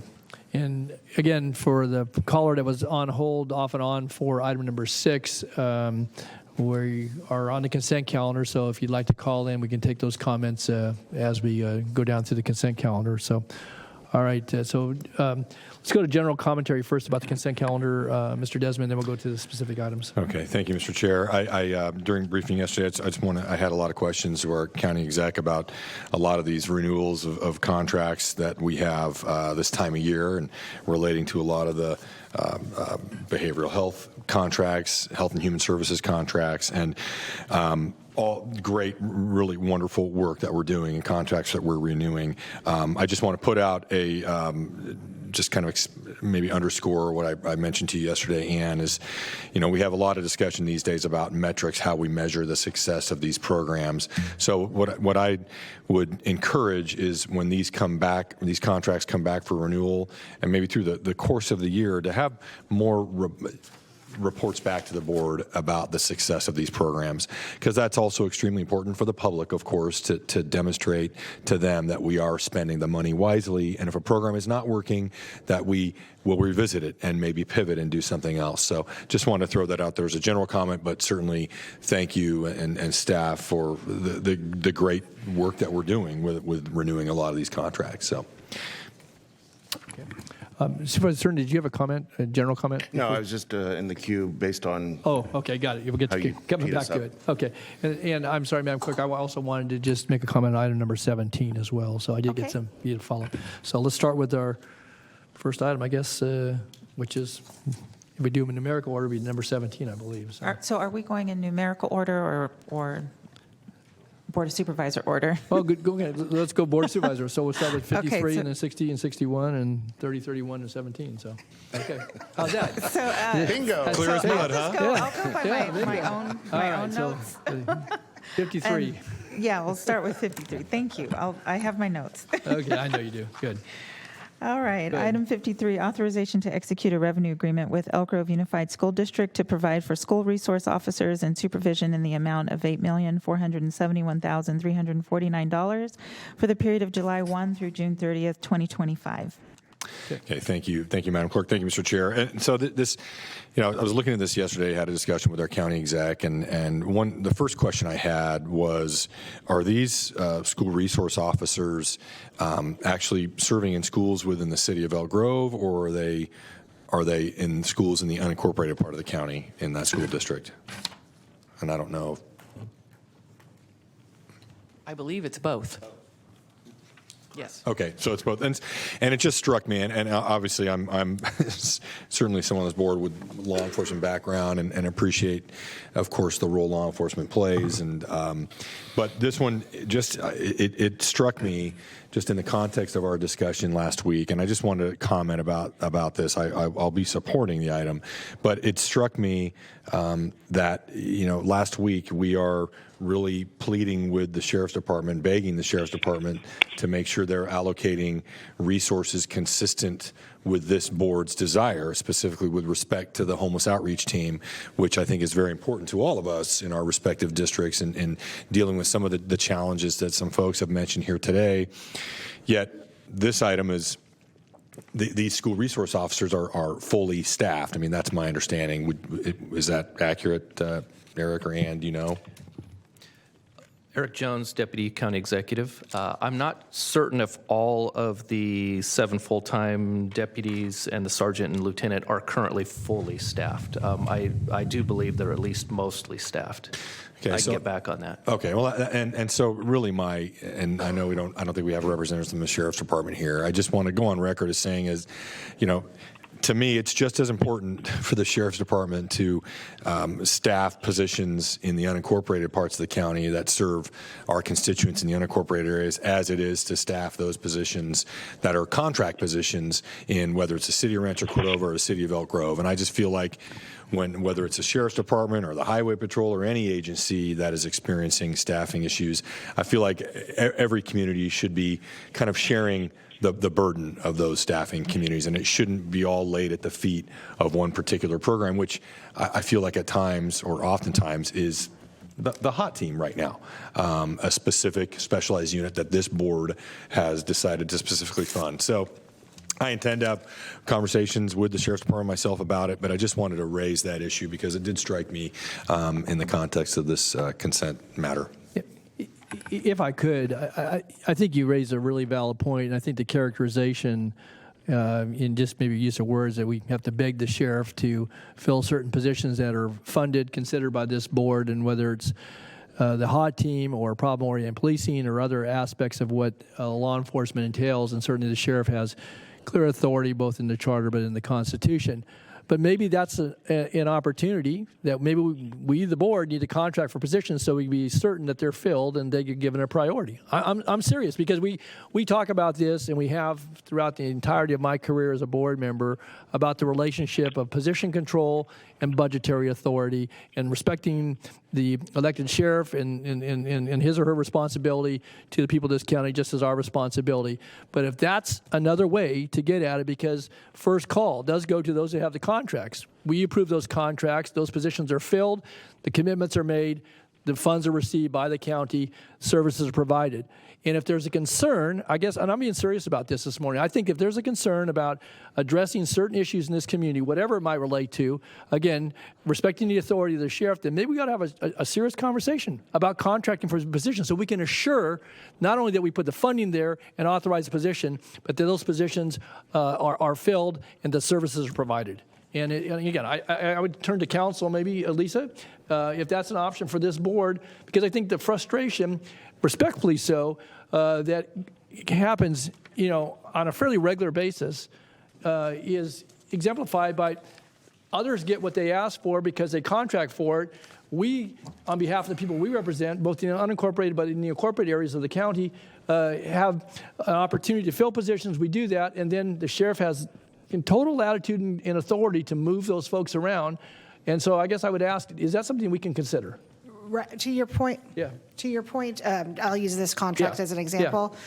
Is it 8 FTEs total? I mean, if you didn't approve this contract, you have authority to do that. So that would free up 8 FTEs that, of course, the sheriff would then be able to determine how to fund and staff his department with those. But yes, there is discretion in the contracting sense to be able to do that. Yeah, but I mean, actually, the Board of Supervisors, the county, of which we are the employer, contracts for the positions so there's certainty to it. Because we approve the positions. We've done that with POP officers. We've done that with intelligent-led policing. We've done that with support for efforts both in neighborhoods and communities and business districts and the Parkway. And yet, again, the latitude, because once we do that, our investment is the budgetary authority, the positions are under control. But if you have a contract to provide those services, security services is another one. For security services in some of the county buildings. And so does this board, and maybe it's something you can look into, I mean, but it's related to, obviously, the comments here, and to the opportunity for us to actually contract for certain services, above and beyond where funding has been made available or is made available, and there's certainty to the fact that we're going to get those services to the best of the ability both of the contractor and the contractee. Well, the issue there is the contractor doesn't really have, the contractee, I guess, would be the sheriff. They don't really have authority to contract with the county. So that we'd have to look into the option. I mean, I know you're trying to make a creative solution, and I think that we'd certainly can explore that. But the issue in that case is there isn't really a contractor and a contractee. Because in the contractor in this case is the county, and the contractee is the city, the Elk Grove School District. What you're suggesting, I think, would be the county and the county. Right, internally, yes. Right, so that of course, if you had agreement from the sheriff to do that, then that would be not be a problem, and we could explore that as a potential solution to what the problem has been. But you have to have agreement and commitment on both sides of the equation, which I think may have been the issue in the past.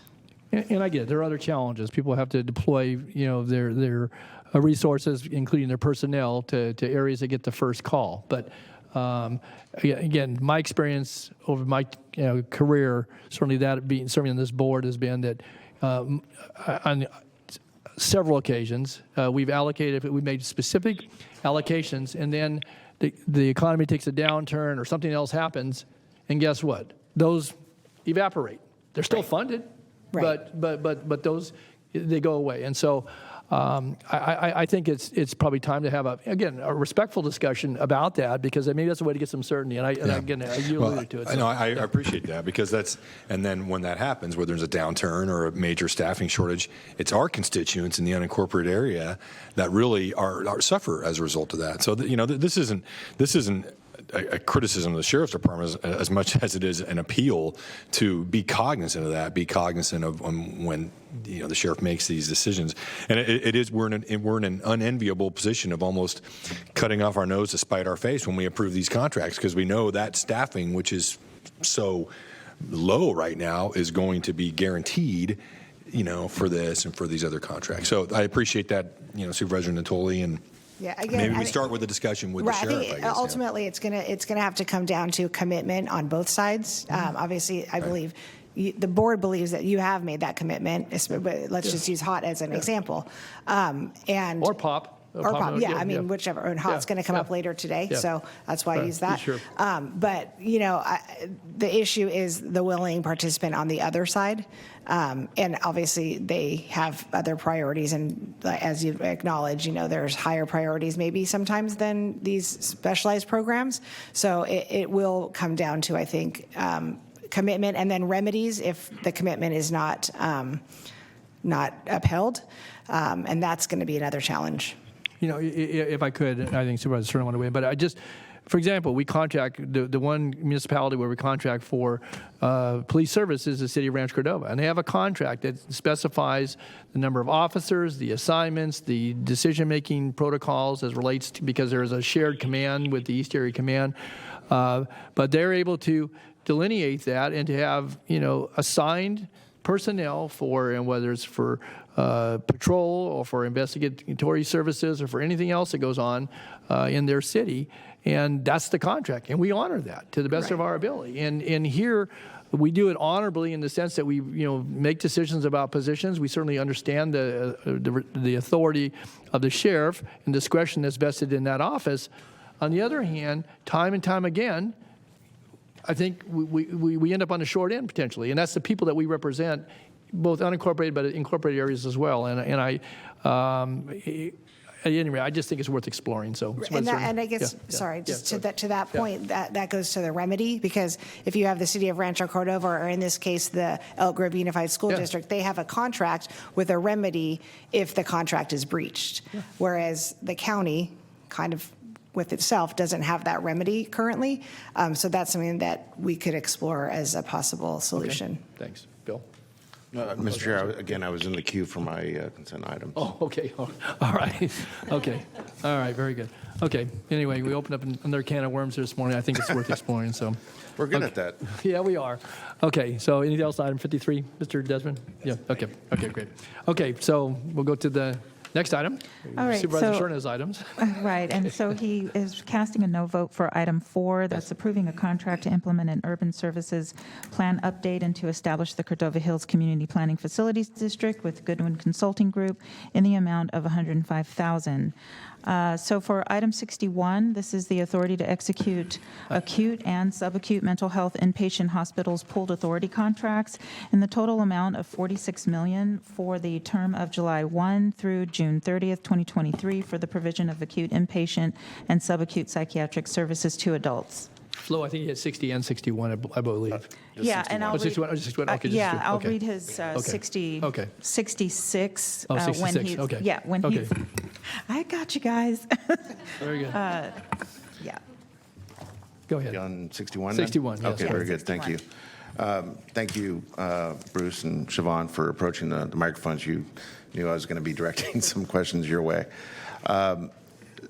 I understand what's before us today, and I'm wholly supportive, but it does bring up a general question for me based on recent communications with a particular constituent who has been very focused in recent months on a belief that we, the county, somehow apply a disproportionate emphasis on subacute care versus acute care.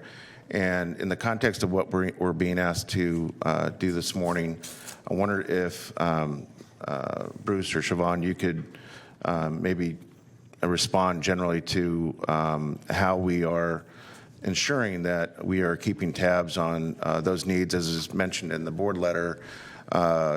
It's in black and white that county has responsibility for inpatient care. So I want to make sure I understand and the board and the public understands kind of where we apply our resources, either general fund or as they come to us from the state, in terms of those kind of two distinct populations of constituents who require mental health care. Great. Thank you, Supervisor Cerna. As I mentioned in a previous presentation regarding our study of our behavioral health continuum and really trying to determine where we have some gaps, one of the things we are doing here with this contract is we are creating a pool to contract for both acute and subacute facilities, knowing that we really need and we're required to provide services along that continuum. And there are some folks who may need acute and then may be able to step down to subacute or vice versa. And from year to year, we don't always know what capacity we're going to need. Now, we have determined we do need more subacute. So this is a lower level of care than acute. And that is something we're working on through a grant that you approved that we submitted recently and hoping to hear about any day. So we'll continue to build capacity, but this flexible pool allows us to really serve people where they're at and make sure that we're building appropriate levels of services for those folks. Great, I appreciate that. Hopefully the constituent is watching our proceedings. How are those priorities reflected specifically as it relates to Mental Health Services Act funds? So, with regards to our funding sources, and actually, it's a good question. And if I can put a little pin in it, I know Dr. Quist is going to be presenting our MHSA presentation later this morning, and he will give an overview of how we're spending our MHSA funds. But we do braid a number of different funding sources, including MHSA, including realignment funds, and then also mostly pulling down a lot of other state and federal revenue to be able to fund these contracts. And so I would say that there are MHSA funds that are braided with other funding sources for that. Great, thank you. You're welcome. I appreciate the response, and again, just in the service to many of the inquiries that have been presented to my office and through my staff, again, in recent months about this obviously very important responsibility that we possess. I want to make sure that those questions don't go unanswered, so this is very helpful. Great, and if I could just add one more thing. So I will say certain funding sources are allowable for certain things, and so if I can, I think I misspoke. MHSA it can be used to fund different parts of the continuum, but not inpatient. I just wanted to clarify. MHSA is used for other like outpatient treatment, full service partnerships, things like that are more outpatient. That is a hugely important, I wouldn't call it a footnote, but clarification for this particular gentleman, so I appreciate it. Great, thank you. Great, thank you. Item 66 is the authority to execute 2-year expenditure agreements with Child Abuse Prevention Council of Sacramento and the Mutual Assistance Network of Del Paso Heights in the amount of $1,460,000 for the term beginning July 1 through June 30th, 2024 for the Black Infant Health Program. Great, thank you.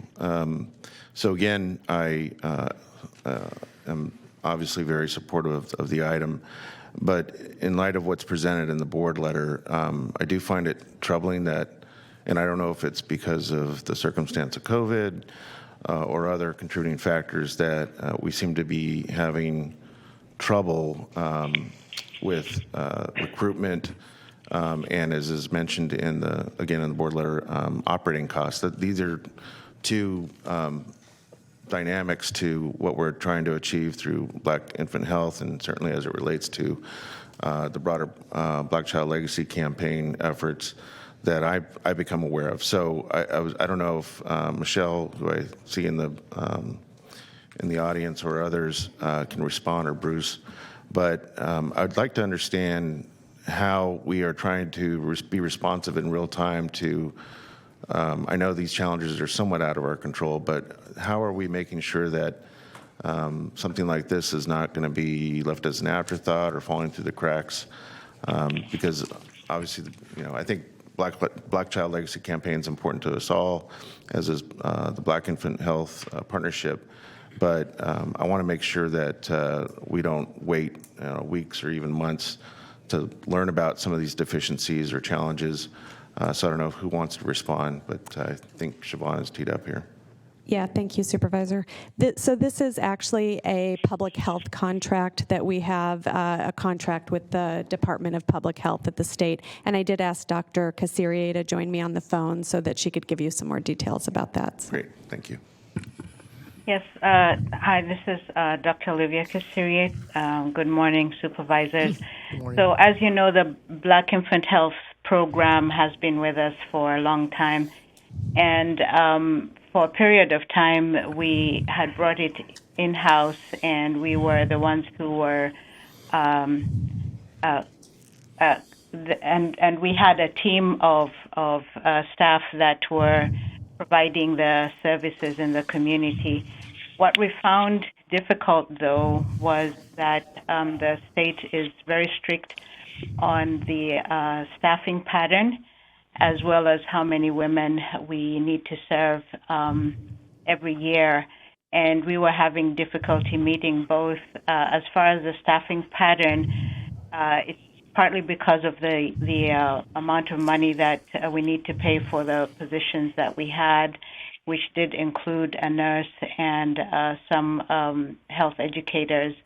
And so in talking with the community as well as with the state, this decision actually to contract out was made prior to COVID-19. And we've had a very long partnership as part of the Black Child Legacy. And so we felt that being able to contract out with some of the agencies that are part of the Black Child Legacy would actually help. One of the areas actually that we had issues with was also being able to provide childcare for the women that were participating in the programs. So we came up with a program that I think has been very successful in terms of being able to meet the needs of the community, meet the requirements from the state in terms of the numbers, and also to continue to leverage and enhance the collaboration that we have through the Black Child Legacy. So this is a renewal of the contract with these two agencies. Great, thank you, Doctor. I appreciate the additional information.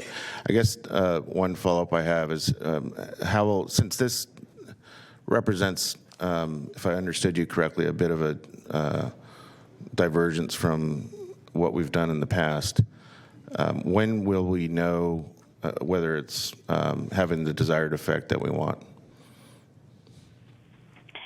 Right now, in terms of the numbers that we are required to meet from the state, the CDPH, we have met all of the target numbers that we are required to meet. And in terms of improvement in health, that is more at a county level where we measure that. And as you know, with the Black Child Legacy, we have seen a great improvement in birth outcomes.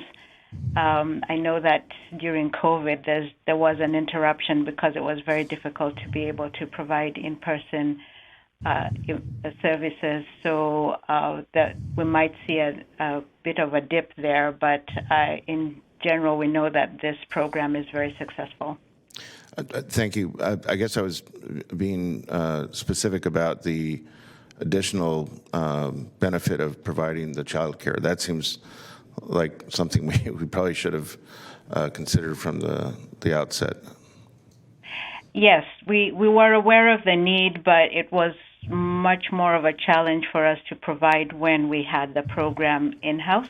And that's part of the reason why we decided to go this different route of being able to contract with other agencies that were providing similar services in the target communities.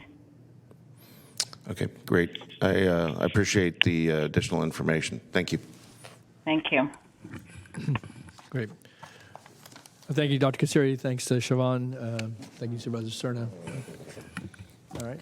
All right, so I think you want to address item 17. Correct. Fiscal year 2022-23 renewal of various county insurance policies not to exceed $11,338,871. Mr. Height is on the line to answer questions for that. Just Okay. want to let you guys Very know. good.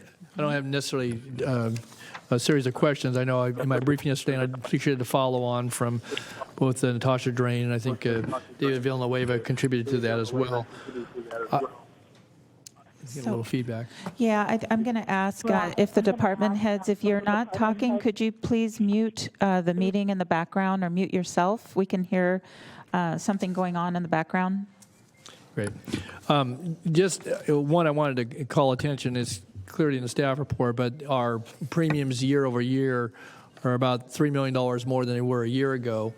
And some of that obviously is detailed in the staff report as it relates to losses we've incurred. I wanted to, one specific question though, that after I received the additional information from staff, that on the excess workers' compensation program, there was a change that was alluded to, that was implemented 2 years ago, where coverage for communicable diseases will be per employee versus per occurrence.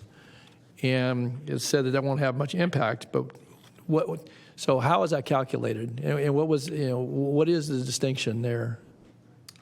I think that this is David Villanueva, Deputy County Executive. I believe Flo said that Paul Height was on the line. He'd probably be best to answer that question. Okay, Mr. Height. Good morning. This is Paul Height, Risk and Loss Control Division Manager. Are you able to hear me clearly? Yes. Okay, great. Thank you very much. So, Supervisor Natoli, I heard your question regarding the workers' compensation and a change having to do on the per occurrence versus per employee change. That change was initiated by our reinsurers, and basically it's not going to affect the county because we have a very high self-insured retention of $3 million. But for other public entities that maybe carry a self-insured retention down, say, $250,000 or $500,000, it would have an impact on them if there were multiple employee incidences all at the same time. But for the county, it's almost a non-event. Okay. Well, that helps, Paul. That's some further clarification. Mr. Natoli, just one second. Paul, do you mind if you're listening to the meeting on the computer or someplace in your office, can you just mute that while you're on the phone? Because there's feedback. Okay, yes, let me just get out of that.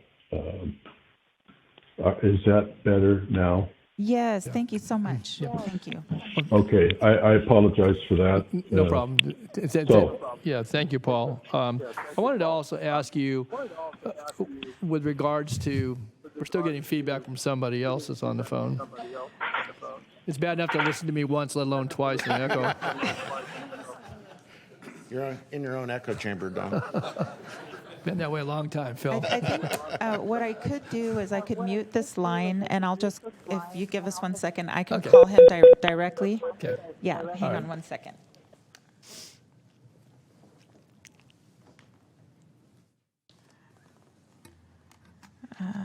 Because he did call me or text me.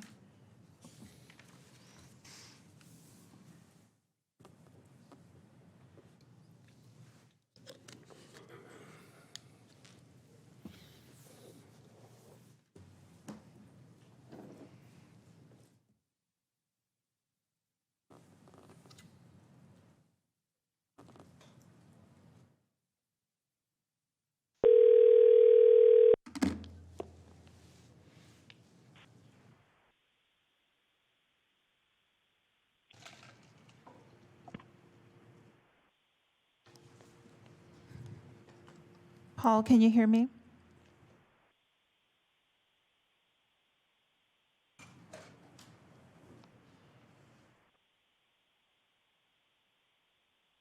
Hi, this is Paul Height. Are you able to hear me now? Yes, we can hear you. Okay. Thank you. Thank you very much. Sorry about that. No. Thank you, Paul. Thanks to the clerk. Real quickly, Paul, I just wanted to ask about, I know that in the excess liability area that we're looking at, I'm still getting an echo, but potentially a 34% increase in the premiums. When we go out to the marketplace, do we annually, Paul, are we seeking quotes from different carriers, or are we in a fixed term with existing carriers? And I know it's cited that apparently are due to some large losses that we have adverse rates in some of the upper tiers of the insurance. But when I see a $2+ million increase year over year, that's a pretty significant, maybe reflective, obviously, of the marketplace. But I guess my question is that do we just stick with the same carriers, or do we go to the marketplace annually to, working through your offices and brokers to try to secure, obviously, the coverage that we need, but also get the best value? Yes, that's a good question. And in response, in terms of how our insurance is marketed, we are a member of PRISM, which is the follow-up organization to what used to be the CSAC Excess Insurance Authority. The county's been a member since at least the late 80s, and we participate in a number of their programs. One of them is called the GL2 program. It's for those public entities that typically carry anywhere from a $1 million to higher self-insured retention. Each year, PRISM, along with the broker, which is Alliant Insurance Services, they market the entire program to national and worldwide insurance companies and reinsurance companies. So they actually do the marketing in bulk, and there's good reasons for that. Our size matters. We're a large purchaser of insurance, and when I say we, it would be the county as a member of PRISM. And Alliant, with their expertise, places the insurance in those markets that are sound, first of all, and also have an appetite to write public entity business.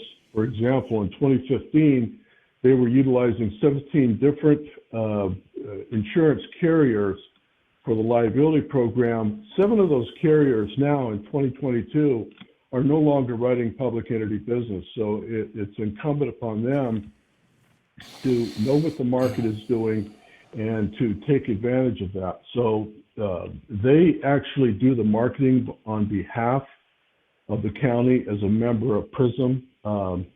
Again, our collective size really matters to the marketplace. If we, as an entity, were to try to market ourselves to the market, we would literally be outgunned. There's just no way that we would have the resources or the expertise to go into a worldwide market situation and try to secure insurance. So from that standpoint, it's done every year, and they declare to all the members in our meetings and in publications exactly what they're doing in terms of marketing the entire program, and that goes for all of the programs in PRISM.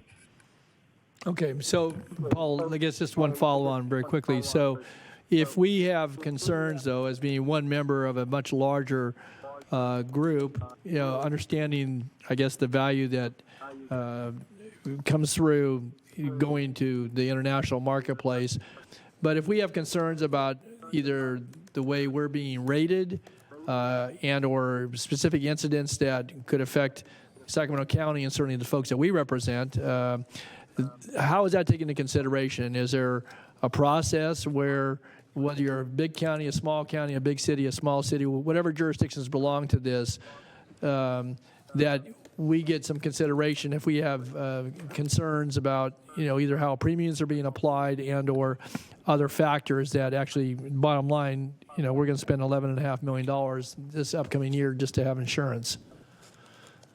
And so I think if I understand your question, it's a matter of are we being treated fairly and equitably along with all the other members? And my response on that would be that each year PRISM through its meetings on committees, and I am a member representing the County of Sacramento on what is called the GL2 Committee for our excess liability. Okay. Each year, we meet in a committee meeting and we review all of the rating plans and programs that are used for all of the members.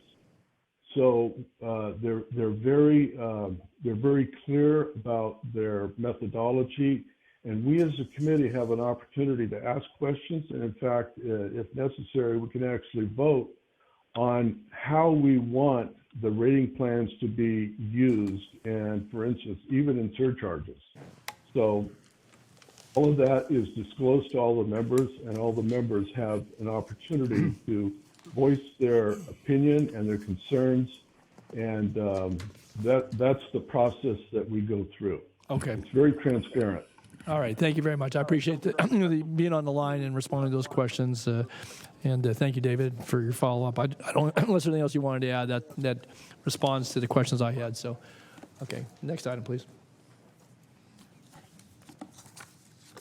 Okay, and I believe the other item is 30, approve the amended and restated improvement implementation agreement between Lennar Homes, the Wind Company, and the County of Sacramento. Adopt the attached resolution authorizing the Director of the Community Development Department to execute the Second Amendment to the North Vineyard Station Specific Plan Development Impact Fee Implementation Credit and Reimbursement Agreement for the construction of roadway and frontage lane facilities associated with the Vineyard Creek Units 1 through 12 and Parkside Village subdivisions, and adopt the attached resolution authorizing the Director of the Community Development Department to execute the North Vineyard Station Specific Plan Development Impact Fee Credit and Reimbursement Agreement with the advance funding of roadway facilities associated with the Murphy property subdivision. Okay, thank you, Madam Clerk. Ron Vicari, if you could please come down. But while he's coming to the podium, I had a long discussion with Mr. Vicari, our head of our Department of Transportation, yesterday regarding this item, and I spoke to it in my briefing as well. I'm going to keep it on the consent calendar, but I wanted to get a couple things out on the record. For one, obviously, this is taking board direction as related to North Vineyard Station, Florent Vineyard Gap, and the Vineyard Springs comprehensive plans, specific plan areas as relates to fees and some of the triggers that require road improvements at certain junctures of build of units in those areas. And as I spoke with Mr. Carr yesterday, one of the concerns that I had expressed on behalf of the people that live out there is that with this particular agreement, recognizing the the impact it has obviously on allowing some of the home construction to continue, is that we are shifting entirely the responsibility for the at-grade crossing of Waterman Road, which is a sticking point right now, and it's the main connector between Bradshaw and Oak Grove Florent Road, north-south connector in that developing community.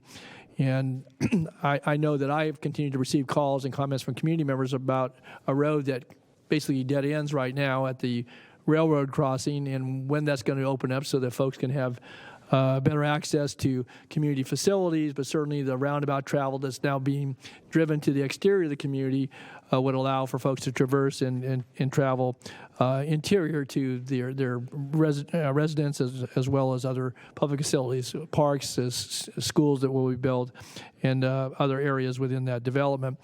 And so this is shifting the responsibility. It was built into the public finance plan. It was built into the CIP for construction, recognizing that a certain number of units that this was a planned improvement. I know that DOT has been working certainly with the Union Pacific and their representatives to try to find a solution to the crossing, which right now, at least as it was portrayed to me, was at a bit of a standstill because they were demanding a either underpass or an overcrossing at that location. And about a year ago, we took it out of the finance plan altogether, where it had been identified for multiple millions of dollars, put it into the Transportation Development Fee Program.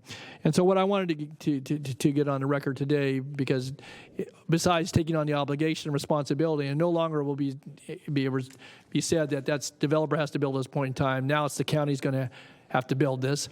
I would like to see us, one, if we take on that commitment, to advance the actual design in engineering for that at-grade crossing that we're in discussions with, because it's essential to movement of people, for miles traveled, for convenience, as well as I think even emergency access, as we've seen hundreds of homes built, and that connection basically stops either side of the existing California Central Traction rail line there. So, Ron, I guess my question is that if we're taking this on, then it's all ours now with this agreement.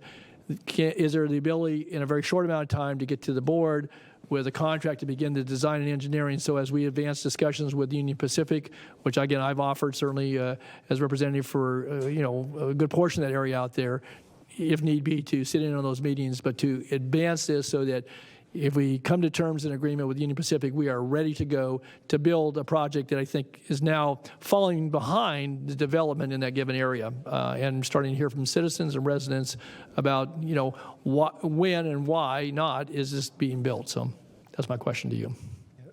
Thank you, Chair Natoli. Ron Vicari, Director of Transportation. I do want to start off by stating that the shifting of responsibility is, in fact, that we believe in doing that we'll be able to deliver the project quicker. Good. So I want to make sure that I don't, it doesn't represent that maybe it's going to take a longer period of time. I think this is a strategy that we've put in place to make sure that we can deliver this, and because everything that you said, I absolutely agree with the importance of this.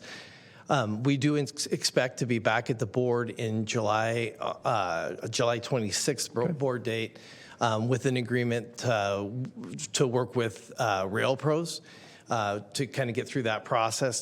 So that'll be in front of your board. And at that time, we also plan to do to have any other item necessary so that we can begin the design just to make sure that we can deliver it as quickly as possible. So it is an attempt to move this forward as fast as possible. Okay, so you have a consultant agreement that will coming to us, you said July 26th, that they're assisting us with the negotiations and discussion about the at-grade crossing, and then secondly, you'd have hopefully have a contract before us, or at least initiate the process and to go forward and actually seek out firms to do the engineering design, or maybe you're going to do that in-house. But correct. So both of those will be in place. And you have funding available for both of those, correct? Correct. So in addition to SCTDF revenue, another reason for taking it on, as we do have funding identified, it's in the SCTDF program, as you mentioned. It also is in the PAYGO portions, basically money that's collected as you go in North Vineyard Station. So there is revenue. We certainly think we can progress this project a lot faster, and certainly have the ability. And I should have mentioned the consultant is who you go through to negotiate with the rail. Okay, very good. And the calculated amount, at least in the staff report, that is now coming solely over to the county through the sources you just mentioned, is about $2.6 million. If we get agreement with Union Pacific soon, which I think we all hope for, we have the ability to construct, going through the process of obviously bidding out a project and having it constructed. Is that correct? We're not lacking for dollars to accomplish the project, at least under the current assumption. Yes, so there is, as I mentioned, identified PAYGO, and it's really close, within $200,000 each way. So I haven't looked at it in a long time, but around $4 million in the SCTDF program. So yes, the answer is yes. There's money identified in funding programs. The most challenging process is in fact getting through the process. Okay, but you're going to do your best to get us through the process and get that road constructed. So.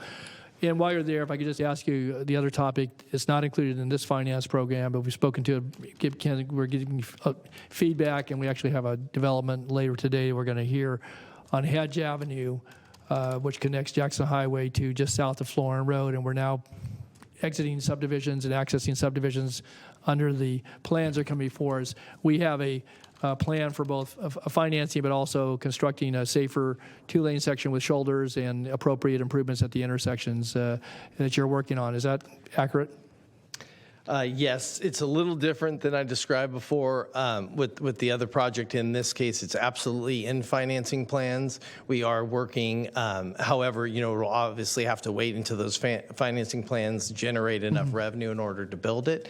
But on a side track, we are also developing project sheets so that we're looking for other outside revenue so we can fund it ahead of time. But it is certainly needs to have funding identified in order for us to deliver it. And just on Hedge Avenue, will you include it in the CIP, or is it already included in CIP? I believe Hedge Avenue, it's not in there. So we have a list of projects I think I'm going to win the award for modifying the CIP the soonest after it was just approved. But we'll see you in September. Due to some of these agreements and some other grants, I do have a list of projects that we are going to amend the CIP as soon as we can. Okay. In September, likely? Is that? Most likely. Okay. Yes. All right. And while you're there, just if you could call item 31, I want to ask you one other question, but it pertains to item 31, and then we'll conclude these two items. Okay. Item 31, approve the resolution adopting a list of projects for fiscal year 2022-23 proposed to be funded by Senate Bill 1, the Road Repair and Accountability Act of 2017.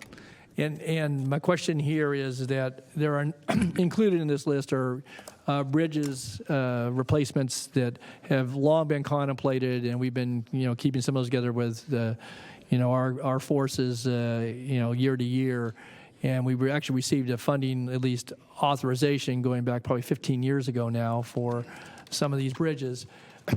The last you reported was that, again, the money that needs to be appropriated to the county is been, I guess, on a slow roll downhill to us, and we've yet to receive it. And so these bridges, season after season, get delayed. And this is probably my last opportunity to speak to this particular item as a board member. So I guess, are all these dates as soon as we can do these bridges? Because again, we contemplated some of these a couple of years ago. We've done our design, right-of-way acquisition, environmental clearance, but we can't fund the entire project, and we're waiting on either 80 or 90% of the money to come from the state and federal sources. Where are we with that? Because again, we year after year we put these in there, and we just keep pushing them out. 23, 24, 25, 26 delivery dates, and those bridges are aging in place. And and I think there's some expectation that we're going to deliver on some of those projects as much as you'd like to. Is there any good news on that front? Every day, and I think just a few, probably last Friday, I saw that they're making some headway. We fully expect, well, we're very hopeful that the bridge funding program, HBF funding, will be made whole. So what you have in front of you today is the SB1 list of roads that we're required in order for the funding and to meet the funding requirements so that we can receive the funding to do our best guess. And so we put them on the list because we are hopeful. And we do hope that, because probably Steve could hold up a number for me, but I believe we have getting close, 5 or 6 bridges that are shovel ready. We're waiting for funding. And so why you see them on the list today is because that is an attempt to make sure that we are ready to go. So as soon as there is funding available, we can move forward.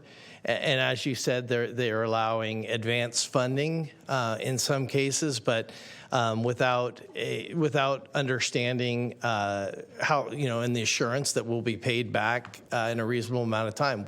These bridges are many millions of dollars, and we are unable to move forward until they can certainly make that program whole. So we are at the mercy. Who's the they? Well, we certainly hope that the bridge program is made whole through infrastructure. Yeah, correct.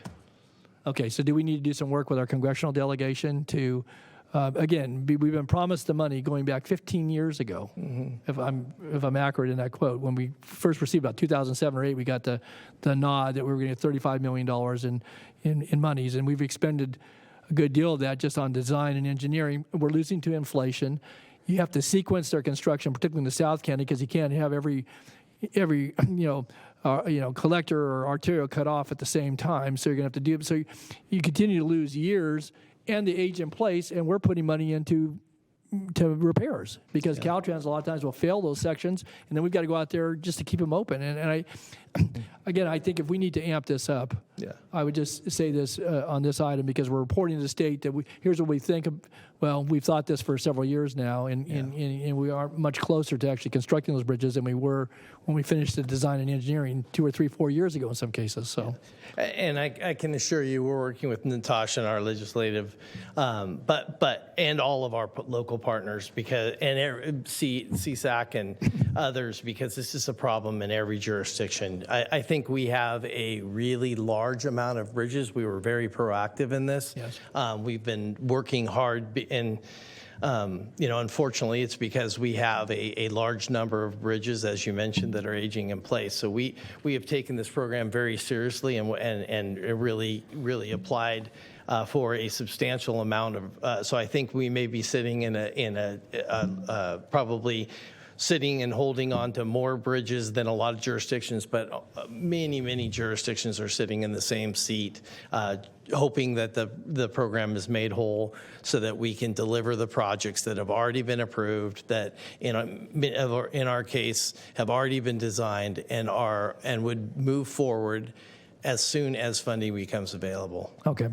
All right. I just, again, for the record, if we need to do something, certainly through the board here to reiterate the need from a safety and certainly mobility standpoint to advance work that, again, we've, in good faith taken on and shovel ready, but even in shovel ready, you can't do them all at one time, because, you've just got the practical application of closing all those roads at one time, particularly in the South County. So, okay, well, I appreciate that, Ron. And lastly, you have some different timelines for actually force account work in here, some roads we've talked about. You're showing in spring of 23. I understood those were going to be done potentially this year. So we're not wedded to this list as it relates to the time. It's just delivery within that fiscal year. Is that correct?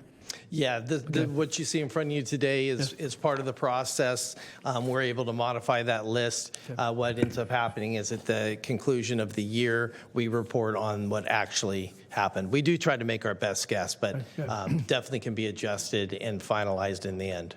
Okay, very good. Okay, thank you very much. Okay, that's all I had on those two items. And do we have anybody, gentleman or person on item 6? Did they ever call back in? Do not, and I have all of the public comments open at this time. So once you guys tell me, we will close consent public comments. All right, then I have no other comments. Folks have signed up on item 77 or 76 or other items. So that we'll bring it back to the board for a motion if we're ready.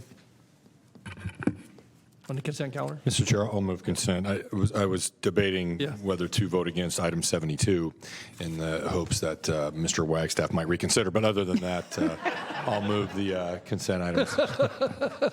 Okay. All right, we have a motion. Do we have a second? Second. Okay, it's moved and seconded then to approve the consent calendar, noting Supervisor Cerna's no vote on item 4. And if nothing further, then please vote. Unanimous vote. That's for consent items 2 through 73, with the exception of item 4. It's a no vote from Supervisor Cerna. Okay. So before we go to other hearing items, we're going to go back to item 5, and then we do have a presentation schedule as well. So, Ann, I'll turn to you. Yes, thank you. I am once again here to recommend a new department head, and I'm very pleased to recommend Jania Monasterio as the director of our Environmental Management Department. As usual, we conducted a nationwide search, and we conducted extensive community engagement, which included activities reaching out to several local environmental, restaurant, farming, and building industry associations and committees. We also had 2 industry experts on the interview panel, and Ms. Monasterio was identified as the best and most qualified candidate. So I am she also has over 20 years of industry experience and has been the acting director of the department since March of this year. So I am pleased to welcome Ms. Monasterio to the county leadership team. Great. All right, Jania.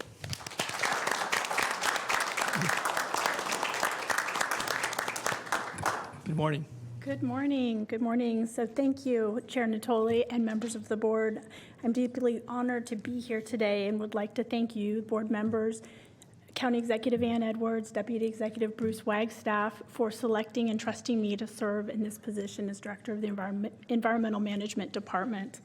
I'm passionate about the work that goes into the environmental health field, and I feel extremely privileged to further the mission of protecting public health and the environment. I look forward to continuing the work with the amazing and dedicated staff of the Environmental Management Department. Through engagement and collaboration, we will continue to serve the environmental needs of the community on your behalf. So thank you very much for this opportunity, and I look forward to serving in this role. Thank you. Great, Janelle. Good. Supervisor Kennedy, stay right there. Yeah. Thank you, Chair. Just first of all, congratulations. And I just wanted to, a little editorializing. When I first started at the board 8 or so years ago, there was really a feeling of an adversarial relationship, particularly in the food industry in the county. We are here to make sure that people are safe and that people are acting responsibly and within the law. But I just hope, I can't emphasize enough that I hope that we will continue the trend that I've seen the last several years, and that's more of looking at those in the food industry as our partners in the community and a valuable asset to our community, and our role is to work with them as much as possible and not necessarily look at gotcha. So Couldn't agree with you more. Thank you. Absolutely. Great. Thanks, Janelle. Congratulations to you. I look forward to working with you. So good. Very good.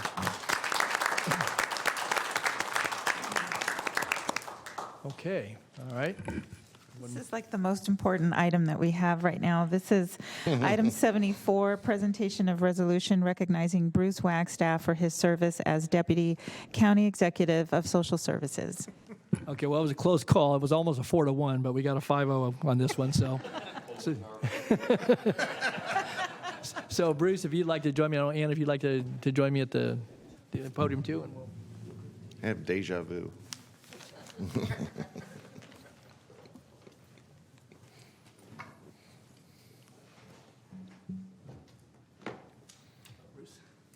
ya. Good. Well, it's a big day, kind of maybe a bittersweet day in some respects. We're going to have the opportunity and resolution, and certainly I'm privileged on behalf of the board as the chair to present the resolution. I know we're all going to offer remarks. I'm going to allow Ann to make some remarks as well, and then certainly we'll hear from Bruce. But today we're going to recognize Bruce for his many, many years, 48 years, I believe, of public service. Is that right? Give or take. Give or take, okay. So we can round it up to 50 years, so it's half a century of public service. But that means lots and lots of days, lots and lots of weeks, months, and years of having served the public, certainly many of those years right here in Sacramento County. Some spent, obviously, with the state serving all the folks of the state of California, and a bit of time in Santa Clara as well. But I've had the good fortune, certainly as my colleagues have, but over a period of many years to work with Bruce, certainly see his, I think, his work ethic, his commitment to trying to make a difference in many ways in which he has in this community and serving some of the less fortunate, some of those who oftentimes are the least represented folks when it comes to the ability to voice their concerns and to express their needs. And Bruce has always been very thoughtful and certainly, I think, recognize his role, his commitment to all the people of this county and the communities he served, but certainly to those who often are a muted voice when it comes to their needs. The resolution calls out, and it kind of does it in reverse order, where it talks about certainly his recent service here with the county and his having been named Deputy Director for Countywide Services in 2018, but goes through his career. And again, there's a lot of blanks in here because, again, you could talk to the experiences, the people you've had the ability to work with as a team, the boards and folks that you've served over the years. But and I'll let you do that in a moment. But it does recognize, obviously, with his educational background, his experience and his wisdom as he gained that throughout his career, he's applied that very capably and very ably. And we see him, in these chambers on a very regular basis, and will obviously through tomorrow, and then after that he gets to ride off into the sunset. But you'll always be welcome, Bruce. But I want to say that there's one of the whereases here that I think needs to be read into the record, and And it goes thus. Bruce is well respected by his colleagues, by staff, and the county family, who regard him as a man of vision, a man of commitment, of dedication, compassion, integrity, honor. You can pick your word. We can go on and on and on. But and anyone who knows Bruce knows he's a great storyteller. Kind of shifting gears here. And maybe he'll share a story or two with us. And he has one that's applicable to almost anything, any situation, any experience in life. And I can think of a few right now, actually. Good, you can share them in just a moment. I'm going to give you a chance, so pick the one you want to share with us. And without question, we will miss his presence, certainly his stories, and again, his sharing, his wisdom, and the things you pick up along in life, and the fact that whenever you get knocked down, you pick yourself up and you keep going at it even harder the next time around. And so following his 50 years, rounded up years of public service, obviously his retirement is going to be effective here in just a few days. But we know he'll look forward to not having to spend Tuesdays and Wednesdays here every other week. No, I'll let you speak for yourself on that. But also to enjoy more time with his family, and certainly with pursuing some of the things that he probably enjoys and will have certainly learned to enjoy in his leisurely pursuits. But it's with a great deal of certainly affection and admiration, Bruce, that on behalf of the Board of Supervisors of the County of Sacramento, I want to express our sincere gratitude and appreciation to you for your nearly 5 decades of dedicated and outstanding, remarkable public service. And to commend you for all that you've done, all your caring, your work, your effort, and the contributions to the betterment of the quality of life for people of all ages and from all walks of life here in our community, and certainly in other communities you've served and throughout the state of California. And finally, extend very best wishes to you, Bruce, for good health, happiness, and many, many blessings in retirement for you and your family, and for those that surround you with love and support. And certainly, on behalf of this board and the people of Sacramento County, we say thank you, congratulations on a great career. Bruce.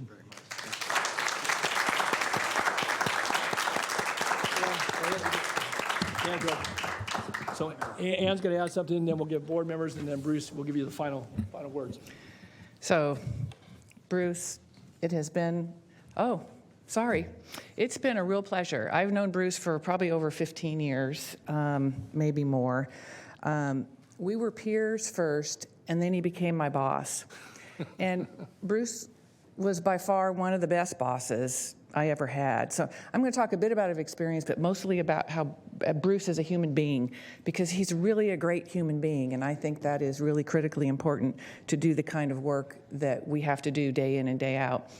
When Bruce came out of retirement to take this job, all of us in the social services agency let out a whoop of cheer and were dancing down the halls. We were so happy he agreed to come back to the team, because we find him to be supportive, helpful, smart. His treasure trove of experience always came in very, very handy. Bruce has excellent instincts, and he's actually quite funny as well. And I will repeat what Supervisor Natoli said, because anyone who knows Bruce knows he also has a treasure trove of stories. He has a story for almost anything. He's a great storyteller, and stories particularly related to baseball, because if you know Bruce, he loves baseball. What I also know about Bruce is he's profoundly committed to the work that he does. When he and I first started talking about his retirement, he kept saying, there's so much more work to be done. I don't know if I can go, because his commitment is so great. I'm really, really grateful that Bruce stayed as long as he did. I have found his support and help in the last year and a half in this position to be profoundly helpful to me, and he's just been a wonderful, wonderful resource. Finally, I know Bruce is looking forward to spending more time with his family, his wife Allison, who is here, and his 3 daughters. Bruce speaks about his family often and is so very proud of his 3 girls. Bruce, we are going to miss you. I'm going to personally miss you, and I wish you happiness and joy and good wishes in your retirement. Thank you.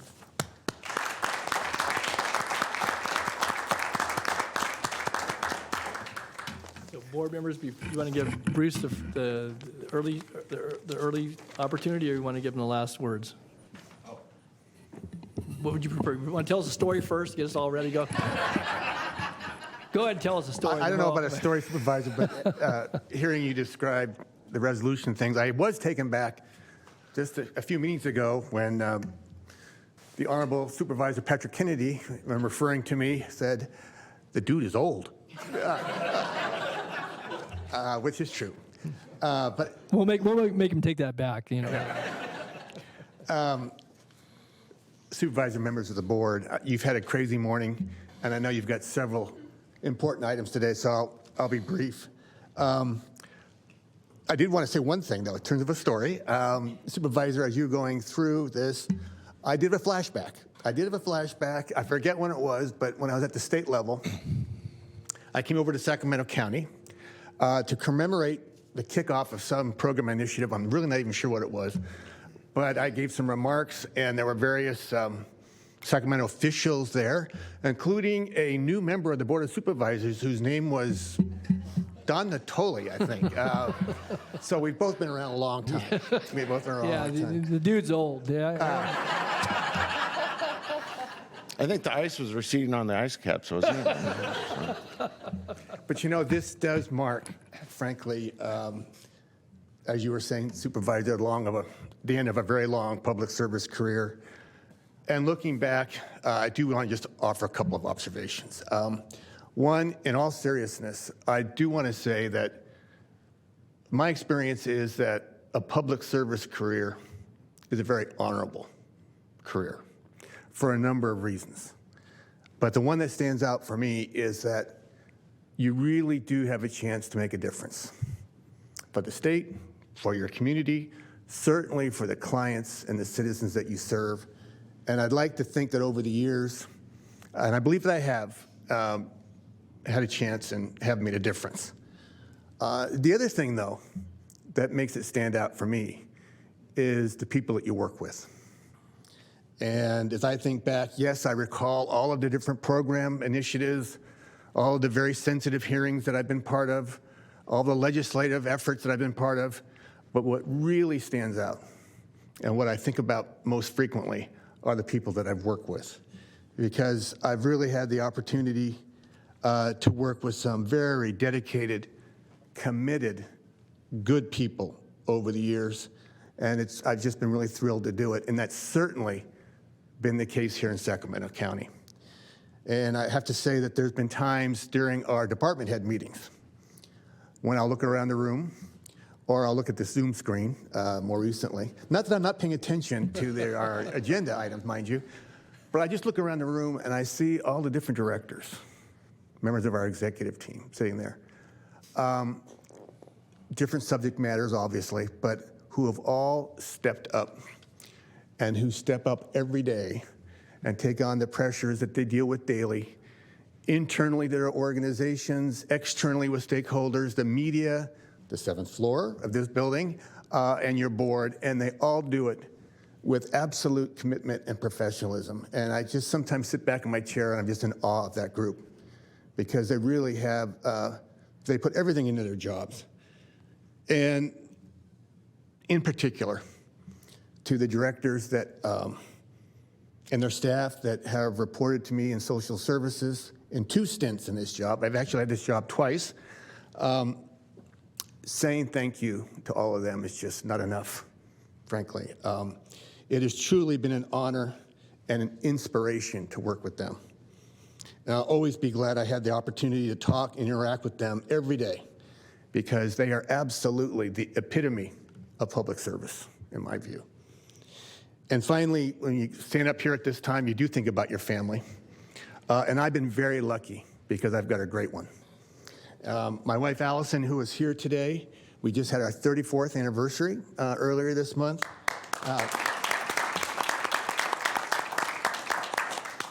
Has been the greatest source of strength and support to me, and I'm very, very thankful for that. Our 3 girls, as was mentioned, are all now working in the healthcare field. Go figure. They're all now working in the healthcare field. Have also been terrific. and we are so very proud of them. And I have 4 brothers who have also been wonderful and hilarious, and who have helped me to keep my perspective. So, it's hard to leave. Even when you know it's time, it's hard to leave. And so for those who are here today and those who might be watching or listening, I just want to say thank you for being phenomenal colleagues and great friends. And I'll leave you with a quote from my favorite philosopher, no other than Yogi Berra. I am a baseball fan. For those of you who don't know, Yogi Berra was Hall of Fame catcher for the Yankees. He was known for his many quotes, but here's one that I think fits very well. When you come to a fork in the road, you take it. So I'm taking that fork in the road. I'll also leave you with something my mom used to always say, that I used to always try to remind myself of. It's nice to be important, but it's more important to be nice. So thank you very much, members of the board. It's been a pleasure, and I really do appreciate this recognition. Thank you. Thanks, Bruce.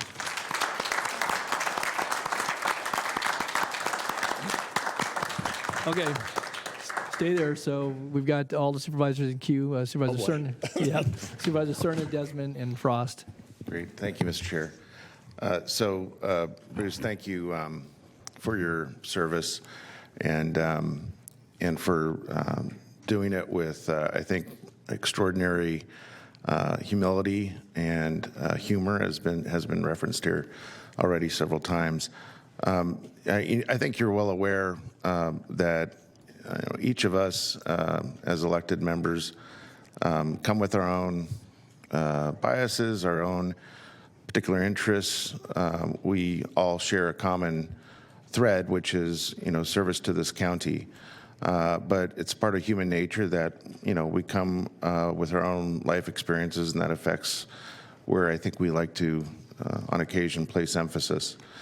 I would hope that those that have followed my record understand that social services, public health, addressing infant mortality, those are the issues that I not only feel very strongly about, but I would argue are probably some of the most intimate and important services that county government offers.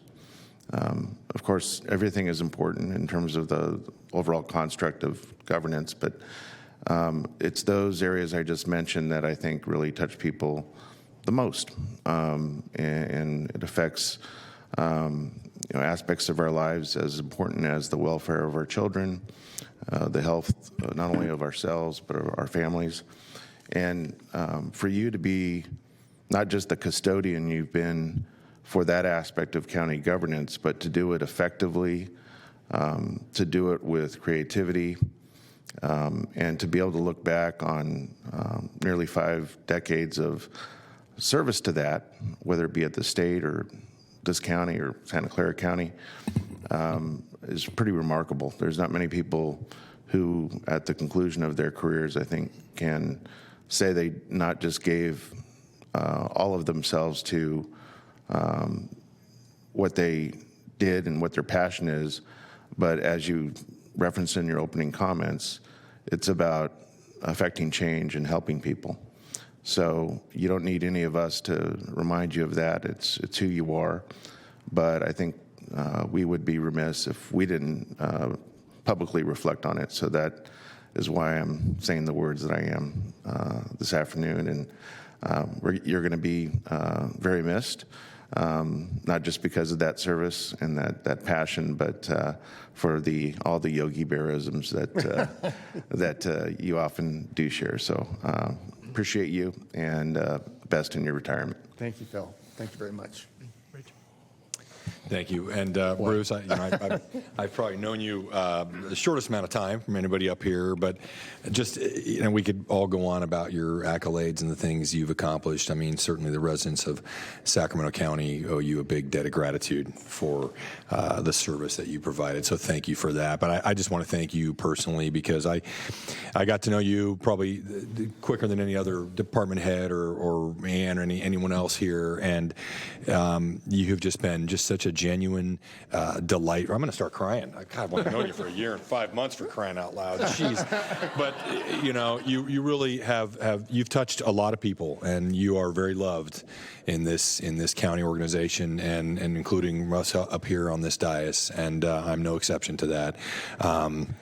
You're just a wonderful, classy guy, and I hope we can keep in touch. You're a constituent of District 3, and you promised me that's the case, and I'm going to try to extract that same promise from Chair Natoli when he retires, too, to keep helping me out. But just wonderful to meet your wife. I mean, you and I have talked about a lot of family things and personal things, and that's what I'll remember the most about you, Bruce, is how kind you are, and that quote from your mother, you certainly took that to heart, because you're one of the nicest people I know and one of the funniest people I know, and I just wish you health and happiness and Godspeed in your retirement. Thank you, Supervisor. We appreciate that very much. Thanks, Rich. Supervisor Frost. Bruce, I remember when Ann told me you were coming back, and she told me about you, and her whole face lit up. She was she said, we're really lucky to have him, and it's been an honor and a privilege to know you, and I want to thank you for your service to the county.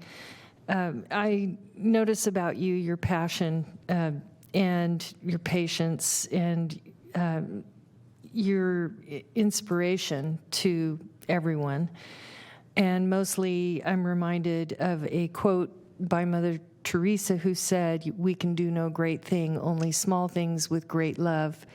And you did it, and you do it over and over again with great attention to detail.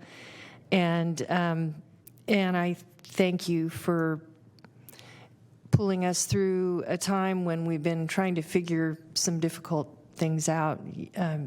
It's just unbelievable what you've done, and I know we're left in good hands. Absolutely. And so with Siobhan, and I hope you have a wonderful retirement. And if you, I don't know if you're really retiring. You retired once, but I get asked that question a lot, Supervisor. But anyway, I wish you all the best. Thank you. Thank you. Thank you, Supervisor. Thank you very much.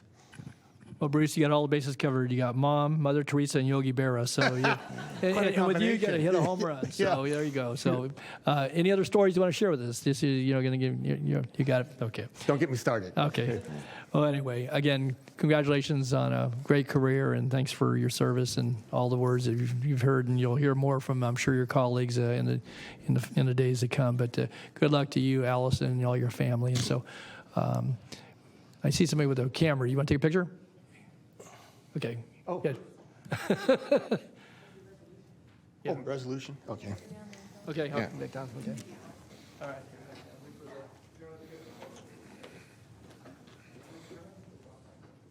Back here?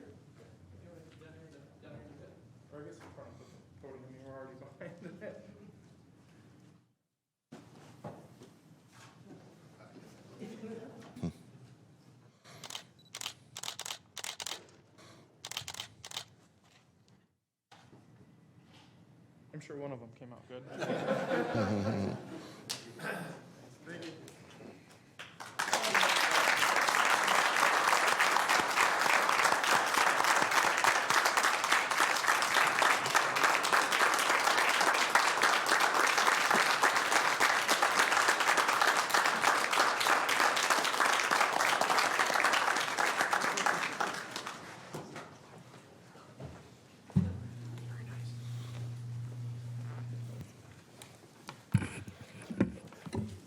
Okay. With that, then I know we've got folks here on items 77 and 76, so we'll keep moving through the agenda, and let's call the next item. Okay, item 75, approval of the Mental Health Services Act fiscal year 2022-23, annual update to the 3-year program and expenditure plan, authority to execute annual expenditure contracts with multi-year authority in the amount of $39,462,236 through June 30th, 2025, and authority to amend and increase mental health expenditure contracts by $1,414,715 to $2,829,430, and to extend the terms through June 30th, 2023 for the provision of mental health services. Mr. Good Quist. afternoon. Ryan Quist. Oh, I can take this off now. Good afternoon, Ryan Quist, Behavioral Health Director. Board members, we're here to have you vote for approving our annual plan for MHSA. Next slide, please. Mental Health Services Act.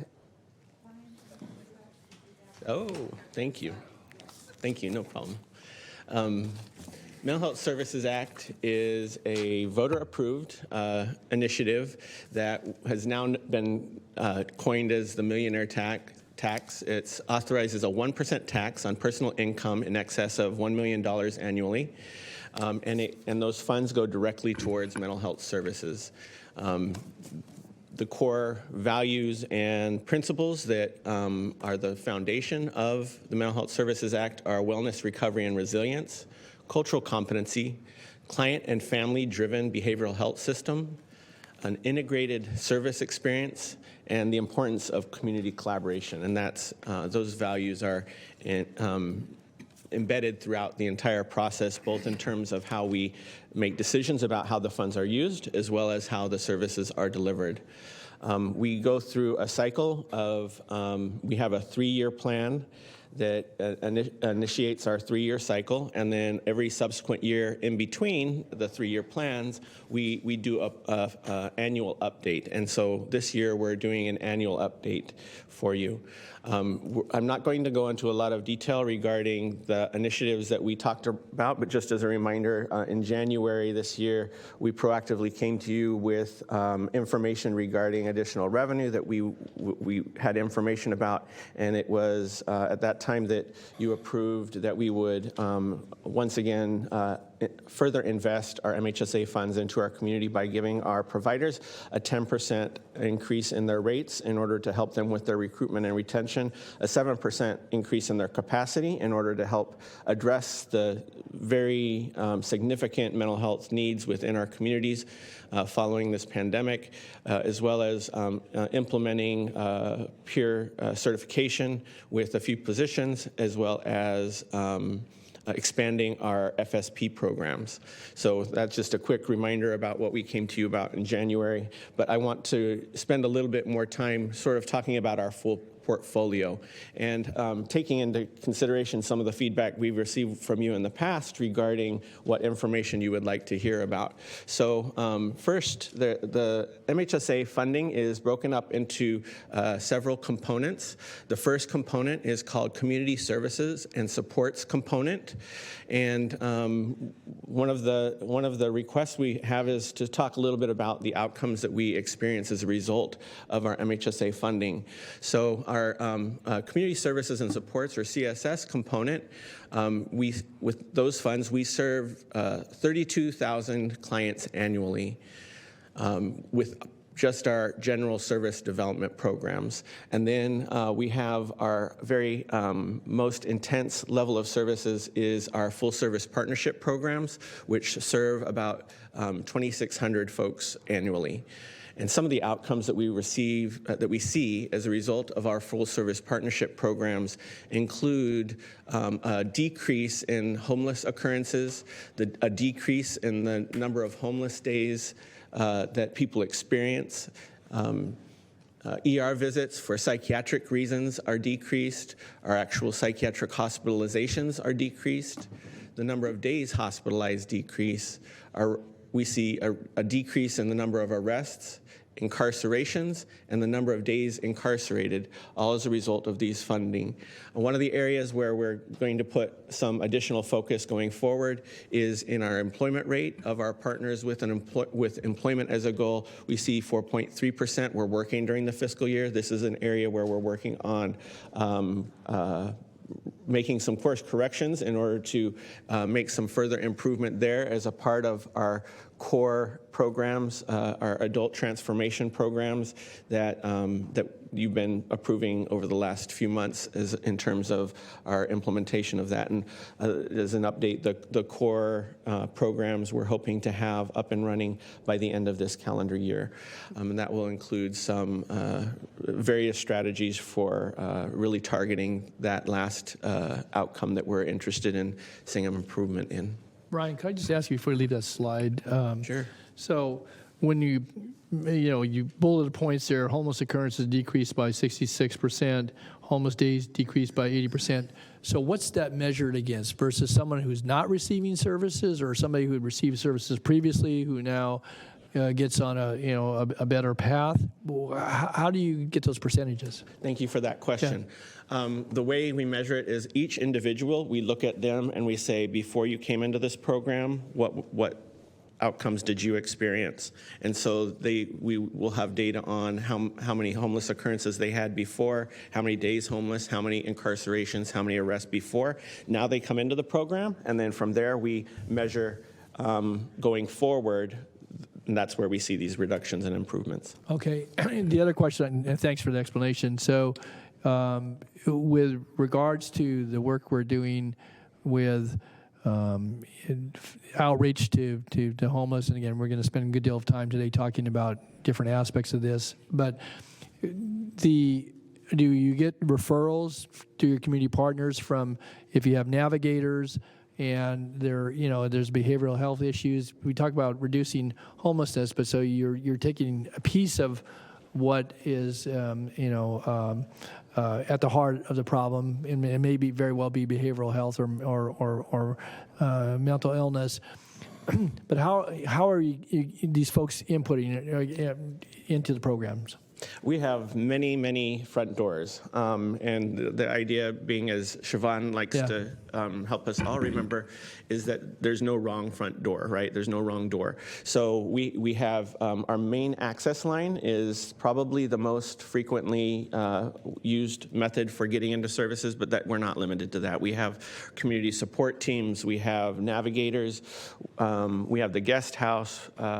We have numerous different ways that folks come into our services. Okay, and do you anticipate with the Wellness Crisis Center approach that you're going to have, and are you building capacity for what would be anticipated as be another portal for folks, certainly in time of crisis, but in time of need? It doesn't necessarily have to be, commensurate with a call for 911, so or a 988 or a 811 call, whatever it might be. So.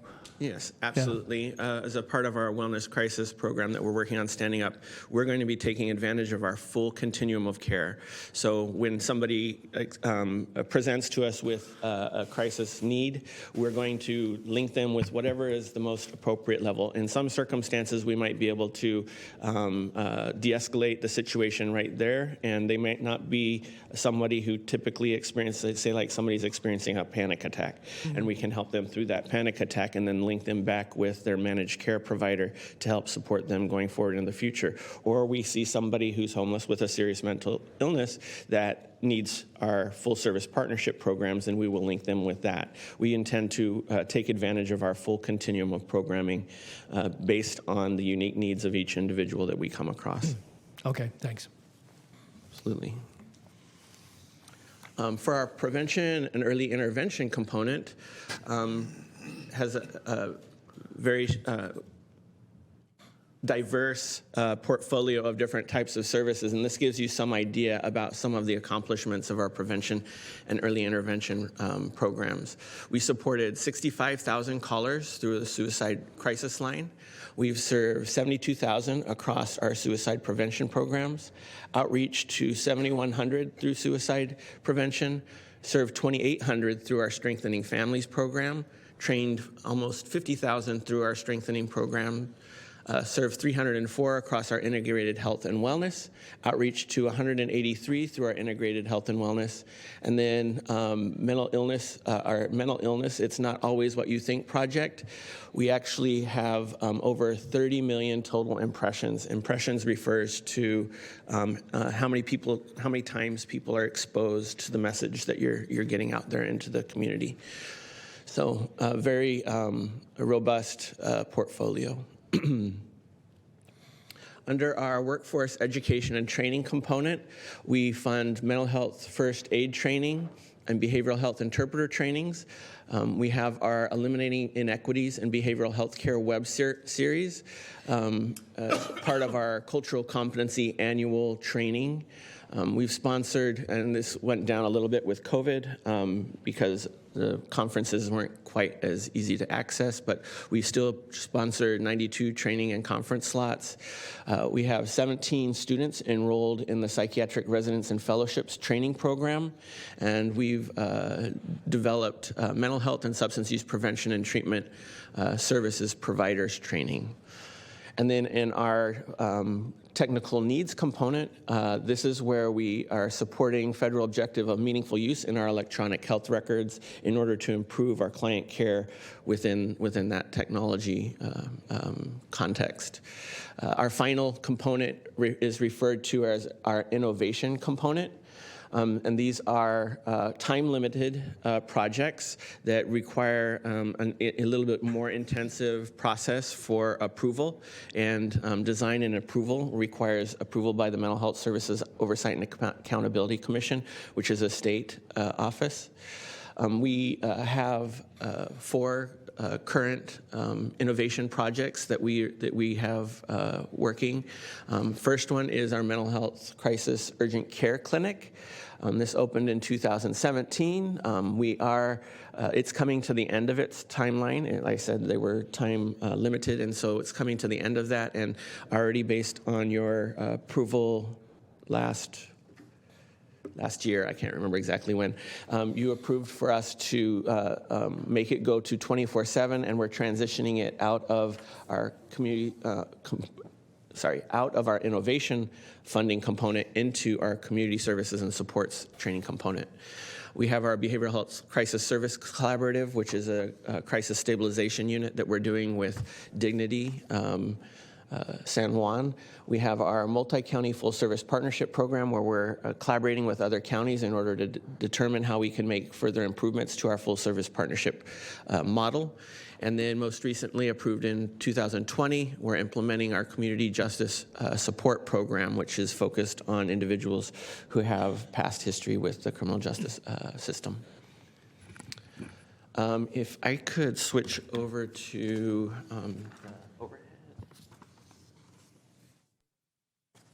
I have one more slide I'd like to share that I meant to include and somehow didn't make it into the cut. Through our MHSA housing program and No Place Like Home program, since 2007, we've invested $28 million to address homelessness. Currently, we have 221 units dedicated to MHSA tenants.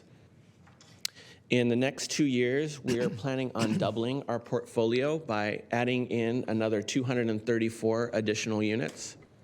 And to give you a little bit of the outcomes of our housing program, we've housed, in 1 year, we housed 563 clients and households. We prevented 1,400 clients and households at imminent risk from becoming homeless. We served 161 clients and households residing in MHSA-funded apartments. We provided rental assistance to 4,682 clients and households. And finally, we've provided 7,800 services utilizing MHSA housing flex funds. And flex funds basically refers to whatever is needed for that individual to be successful in their housing environment, whether it's paying a utility bill, paying last month's rent, whatever it takes in order to help that person be successful. Thank you. If I could go back to the PowerPoint. Okay, we do have a couple questions. Oh, sure. Supervisor Desmond, Supervisor Cerna. Thank you, Mr. Thank you, Ryan. I appreciate the presentation. So the MHSA tenants, 221 units. So once you get those additional units online, 455 units is what we'll have. What is I know you'll probably get into the RAND study, I would imagine, in this. Is there a sense of what is the need? I mean, how many MHSA units do we need in Sacramento County? That one is not covered in the RAND study. It's not, okay. That's focusing on sort of the inpatient and subacute beds and our SUD residential beds. This is more generally as it relates to, I think the place where we might be able to get that type of information is probably, although with some challenges, the point in time count, which would include those who have a serious mental illness as a part of that. Okay. Yeah. So I guess I'll ask the question a different. Whoa. Yes, Sean. Well, I can ask the question this way too. I mean, is this enough, right? I mean,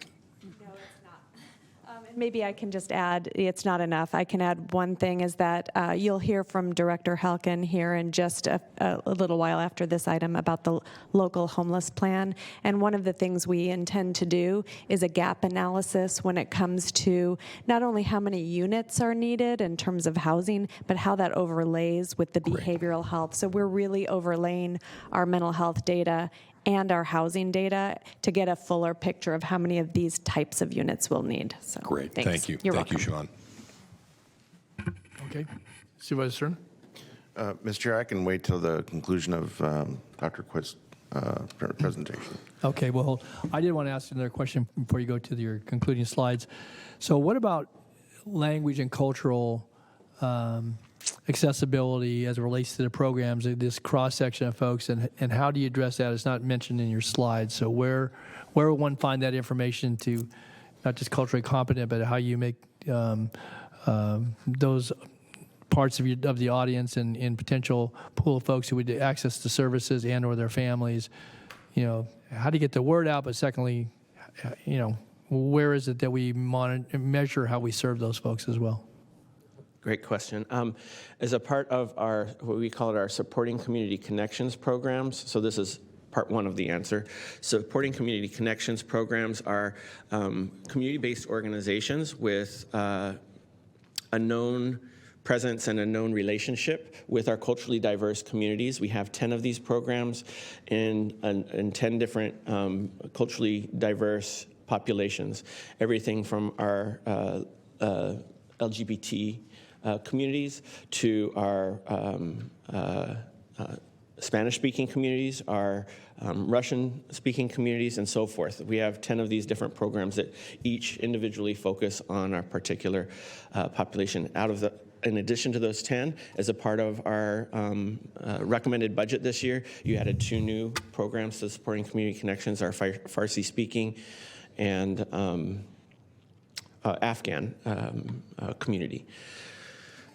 That's sort of the front door, how we can do outreach into those communities and help them both become aware of mental health and how to support their community's mental health.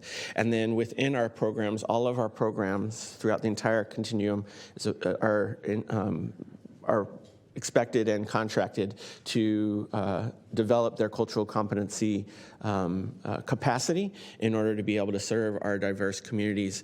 And we have our Cultural Competency Committee, which advises the division regarding how we can continue to constantly make improvement to the cultural competency of our programming. Ryan, is the statistics then, are they embedded in what you gave us in the overall there? So if you're serving certain aspects of the community, or segments of the community, then that they're included in those numbers. Is that correct? That's true. Okay. The other part of the question I had, so then I know you have a MHSA steering committee. What level of engagement is there with the mental health board on this? So this goes before the. Can I do my next slide? Sure, you can. And then see if that answers. Okay, go right ahead. See if that answers that. Okay. So in order for us to be here today, we went through a planning process. So first, the draft plan is posted and circulated for our 30-day public review and comment, and that happened from April 4th through May 4th. On May 4th, our mental health board conducted a public hearing at the close of the public comment period, so they actually host that public comment period. And then after that feedback is provided to staff, we update our annual report to incorporate any additional feedback that they have.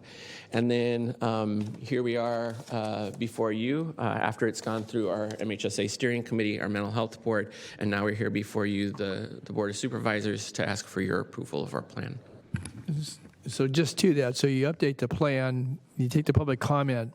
Does that influence any of the programmatic recommendations? I guess maybe I ask you, did it as related to either support for additional services or for reallocation in the categories you're covering with this update, or does it just reflect the commentary and we thank folks for that, but it doesn't make any, you don't end up making any changes? So. This year, a lot of our feedback, I'm trying not to misspeak. Yeah. Let's make sure that I'm not going to misspeak. But a lot of the feedback was regarding clarification and providing feedback on how we should make edits to the programming. Okay. And then we have an entire section in the document that was part of your packet that includes response to the public comment. Mm-hmm. I don't believe this year we made any material changes as a result of the public comment. Okay, thanks, Brian. Okay. So your approval today will result in the continuation of our previously approved mental health treatment and prevention programming and related activities, and also support the newly implemented Community Justice Support Program, which is our innovation project. Right. I thought I had one more slide, so okay. That's it for today. All right, Supervisor Cerna. Thanks, Ryan. Great, thank you, Mr. Chair. Thank you, Dr. Quist, for the presentation and the update. You'll recall, as others will, I believe it was in 2017, if I'm not mistaken, the county, the board received a lot of public scrutiny and criticism about timely expenditure of Mental Health Services Act funding for a variety of purposes. So unless I missed it in the comments that you provided in your update, how are we doing in terms of not either realistically spending the money fast enough to help the populations we want, or the perception of doing so? I know that there continues to rightfully be a lot of attention paid to make sure that we're making investments wisely, but also with strong intent and with a sense of urgency. So, can you speak to that? Sure. Starting point I would start with is, so I've been here the 3 years now, and when I first got here, within a few months, you saw us come proactively to you with an increase in investment in resources to our community. We added things like adult residential treatment. We expanded our community support teams. We expanded our child welfare teams. We added a level called augmented boarding care. We did a number of significant further investments within our community. And then over the course of COVID, we were hearing that there was going to be a reduction in the amount of funding that was available. So we sort of had a panic moment. Never been happier to be wrong at the end of that we actually did see an increase in the revenue that was coming in. And that's what I was referencing regarding your actions in January, where we increased the rates that our providers were receiving by 10%. We did a 7% capacity increase, expanded FSPs, did some peer positions. So we are proactively monitoring where our funding levels are and coming to you with the feedback from the community regarding where additional investments should be made, as aggressively as we can, because we know there's a lot of need out there. We get ballpark about $100 million a year in MHSA funding, and we're spending our budget is exceeding that. So we are spending faster than we're receiving right now. And I can just add one thing, Supervisor Cerna. So in 21-22, we spent $133 million, and for this projected 22-23, we have $140 million budgeted, and so we are accelerating our expenditures so that we can meet the needs of the community. Great, that's encouraging to hear. I would respectfully suggest that if we're not getting that message out as part of our regular updates, that we think carefully about how to do that. I know it is exactly that. It's just it's informing the board and the public kind of where we're at, but things move quickly, and I'd like to try and stay ahead of community perception, especially if it's going in a direction that doesn't really reflect what's actually happening. I'm not suggesting that's occurring now, but it has occurred in the past. And this is so important, and the volume of revenue that we expect annually, and all the various purposes it can be applied to help those in need is couldn't be more critical, and couldn't be more important for the public in general, and mental health advocates, and the fact that we have the mayor of our largest city who happened to be the author of the proposition that provides us this opportunity to collect this revenue means that we actually have more eyes on it than probably most counties. So would strongly encourage us to work with our communications folks to see that happens. Thank you. If I could just a follow-on question, though. So if I heard you correctly, we're averaging about $100 million in monies that's coming to the county for the purposes that you've outlined here in delivery of services. And if our spend rates in the last 2 years has been 133 and 140, so we've drawn down 73 million from what was, I guess, available. Where do we stand, though? Because, again, back to Supervisor Cerna's point, there was a tremendous amount of criticism a few years back about, large fund balances and kind of a methodical process, one that had some built-in guidelines, I guess, that, had us holding dollars for years out and so forth. So where do we stand if the burn rate is at least 30% more than what the receipt is, approaching 50%? At what point in time are you going to reach a point where you're no longer going to match the resource with what you've programmed? And if that's the case, then you're likely before this board making some, through the process, some suggestions for taking that, downsizing, I guess, if I understand you. So where are we kind of in that cycle of things? Well, as a part of monitoring our revenue, we do this a couple times a year whenever there's updates, and we also project out our expenditures out 3 years.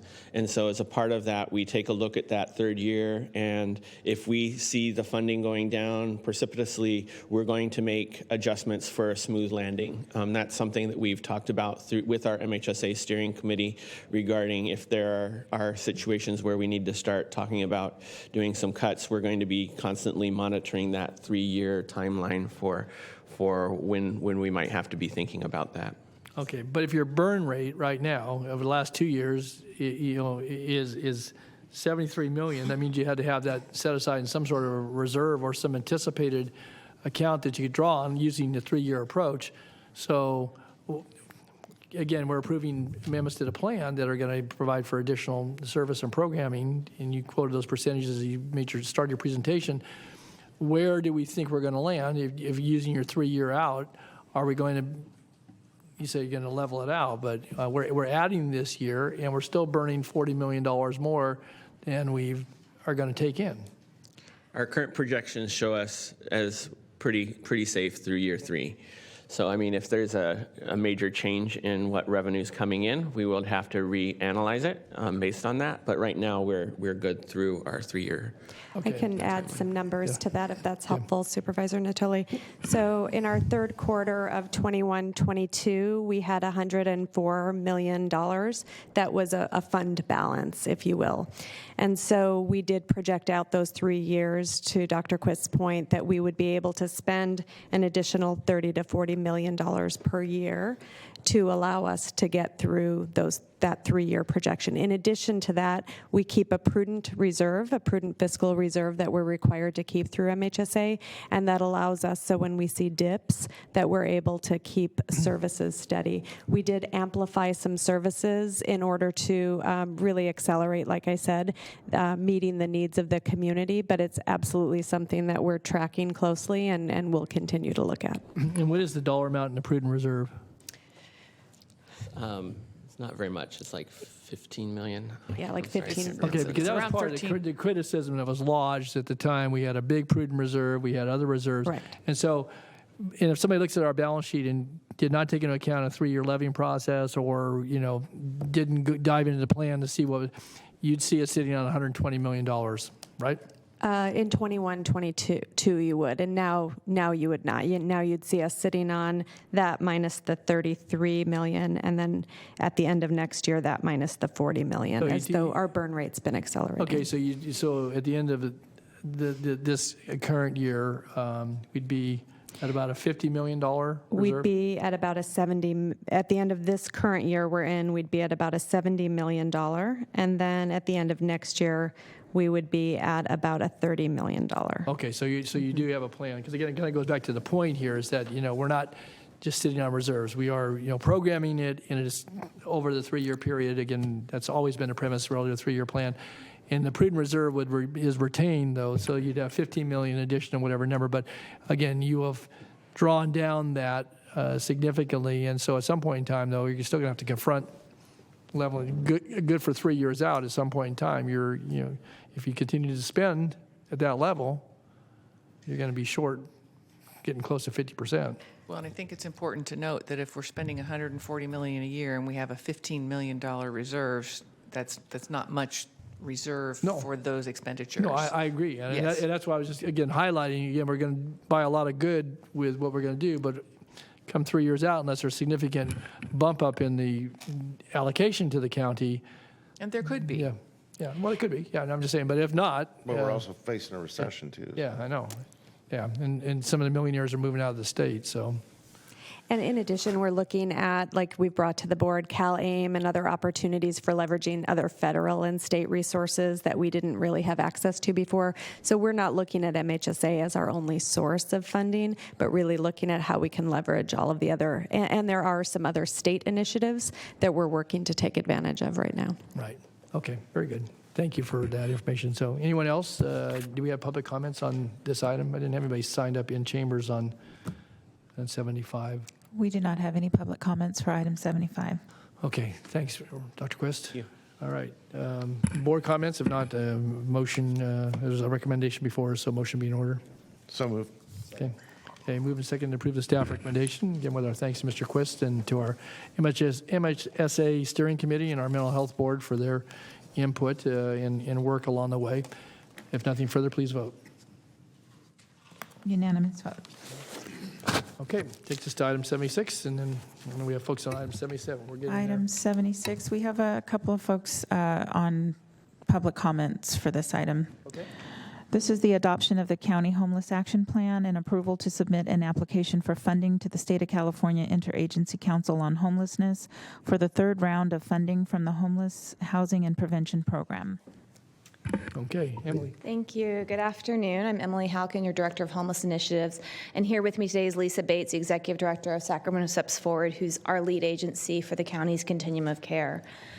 Today, we're here to seek your approval for the local homeless action plan and what we call HAP 3 funding plan in anticipation of submitting an application to the state for our allocation of HAP 3 funds by the end of this month. And while we are going to today connect the strategies in this action plan to some larger efforts underway to understand the needs of the homeless community and to coordinate our local response efforts between the county, the city, and the continuum of care, the driving timeline today really is around ensuring that we can access the HAP funding for our community. I also wanted to start off in recognition that we are aware that there has been a request made specifically from the mayor of Sacramento. And while we are certainly committed to ongoing work with the city and others around the need to expand and enhance our behavioral health response, we don't want to inadvertently jeopardize our access to state funding with any last-minute changes to what's really been a super collaborative plan that the city, the county, and COC staff worked over the last 6 months on.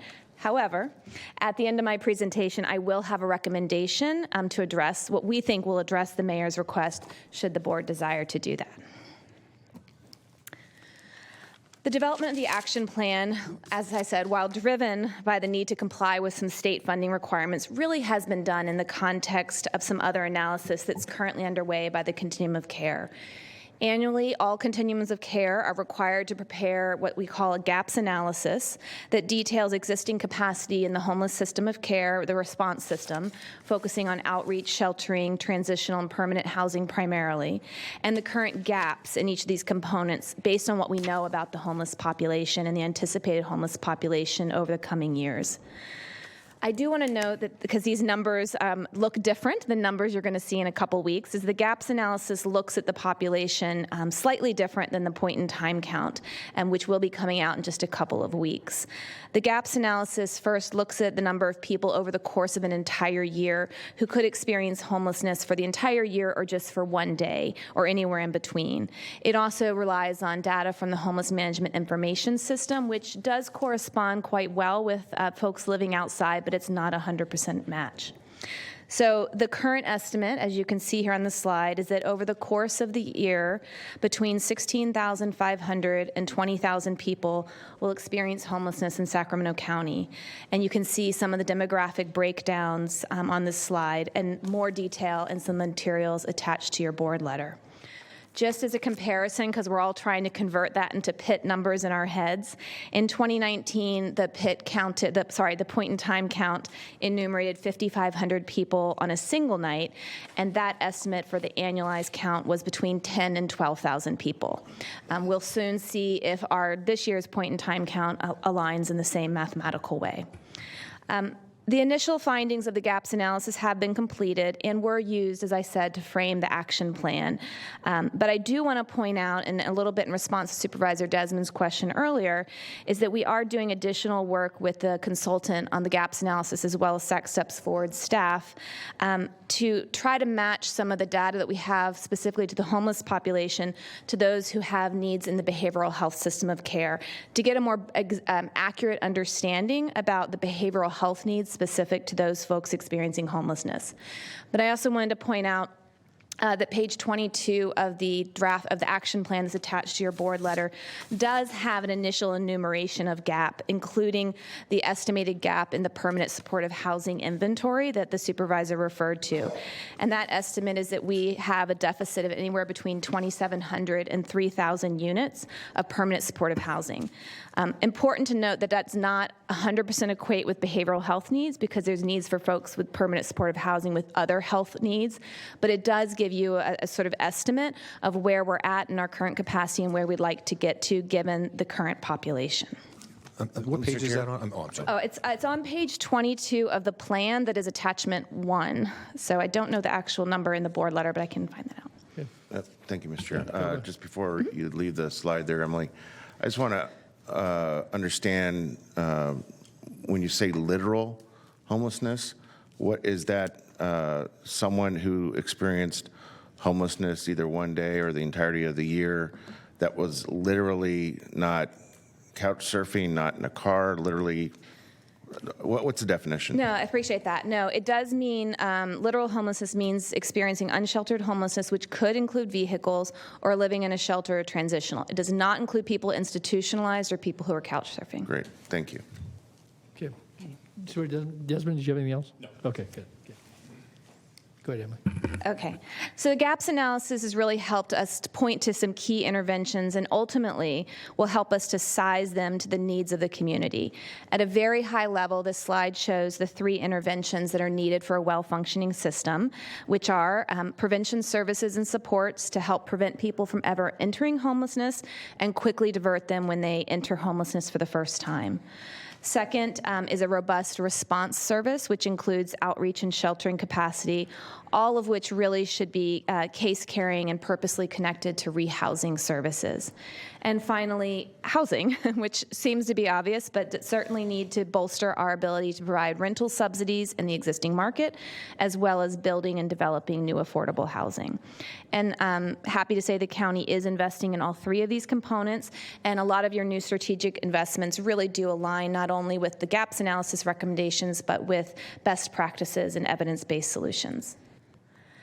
So ultimately, the gaps analysis is going to be a tool to help us size the solutions that we as a community, not just the county, but community-wide invest in, to move hopefully from a system at the left-hand side where primary response is at the crisis moment, the moment of crisis, sheltering, outreach, to one where the primary investments and the primary programs are focusing on keeping people out of homelessness and rehousing them once they've experienced homelessness. And as I said at the beginning, the gaps analysis is really the framework to help us inform the development of the action plan for which we're asking for your approval for today. This slide quickly shows the 5 outcome goals that the state has put forward and asked for all communities to respond to in their action plans. And I think you can clearly see that these do align with some of the recommendations coming out of our gaps analysis. So as a team, again, with the city, the county, and COC staff over the past 6 months, we've been developing what called the Local Homeless Action Plan, responding not only to the state's outcome goals, but also responding to the specific needs identified in our gaps analysis. The full written plan is attached to your board letter, along with some very specific summary tables that are required for the state as part of our submittal for our HAP funding. This slide highlights the current 5 strategic areas that are recommended through our collaborative plan, and they are to build and scale a coordinated access system to ensure folks have access equitably to the services that we're providing, to ensure that emergency and interim sheltering programs are housing focused, that they are all aligned with helping people exit homelessness. To increase permanent housing opportunities, both through development but also through subsidized programs, to expand prevention and diversion and help keep people out of homelessness, and finally, to invest in our system and build the capacity within our local community-based organizations so that they can do the hard work every day of delivering programs. While the plan before you today does contain 5 high-level strategies and some sub-strategies, as budget decisions are made here at the board, at the city, at some of our other partners, and new investments come through ARPA and other places, we do intend to augment this plan and add action items within each strategy so it can truly be an action plan. This is also the place and the time that we believe is right to fold in our other city partners, the smaller suburban cities, who, while they don't get their own HAP allocation and therefore don't have to go through this process right now, certainly do invest in programs and support the larger efforts in our community. So to this end, today's approval is really the start of what we hope will be an ongoing conversation, that this plan can help frame some conversations here at the board. It will allow us to submit our state funding application in time for the deadline on June 30th, but this team will continue to work to overlay some of the actions and activities under each of the strategies. We'll also be using this plan as a regular report back to the governing bodies, including yourselves, potentially overlaying some of the commitments I've made to you to report back on specific county investments. Just a real quick timeline. As I said before, this is a step in the state process. We anticipate hearing back from the state by the end of September. We do know our allocation amount. It's about $7.8 million, but this outlines the process should the state stay on track. This final slide shows our proposed funding plan for the $7.7 million that the county will be receiving from the HAP 3. As with HAP 1 and HAP 2, most of our investments are continuations of commitments to sheltering and rehousing programs that the county made with the original allocation of state funds, with a small component being used to support the development of some safe stay programs, both the one that you approved last week and potentially some forthcoming ones. If approved today, the staff will finalize the state application, as well as some of the detailed tables that are required for the application over the next few weeks, and we'll be submitting it to state no later than the June 30th deadline. Finally, as we discussed throughout this presentation, this plan is submitted, or as in front of you today, we believe is a comprehensive and collaborative plan that addresses the state's requirements and reflects some recommendations put forth by the gaps analysis. However, we do understand that Mayor Steinberg has requested of you an additional strategy be added to the plan before submitting it to the state. When staff first learned of this request just about a week ago, we did add some language in the guiding principles component of the action plan to acknowledge that there really is a strong interplay of behavioral health services with all aspects of the homeless plan. And we committed to updating the plan as appropriate based on what we hope will be a deeper dive in the gaps analysis to really understanding the numerical needs of behavioral health services with homeless services.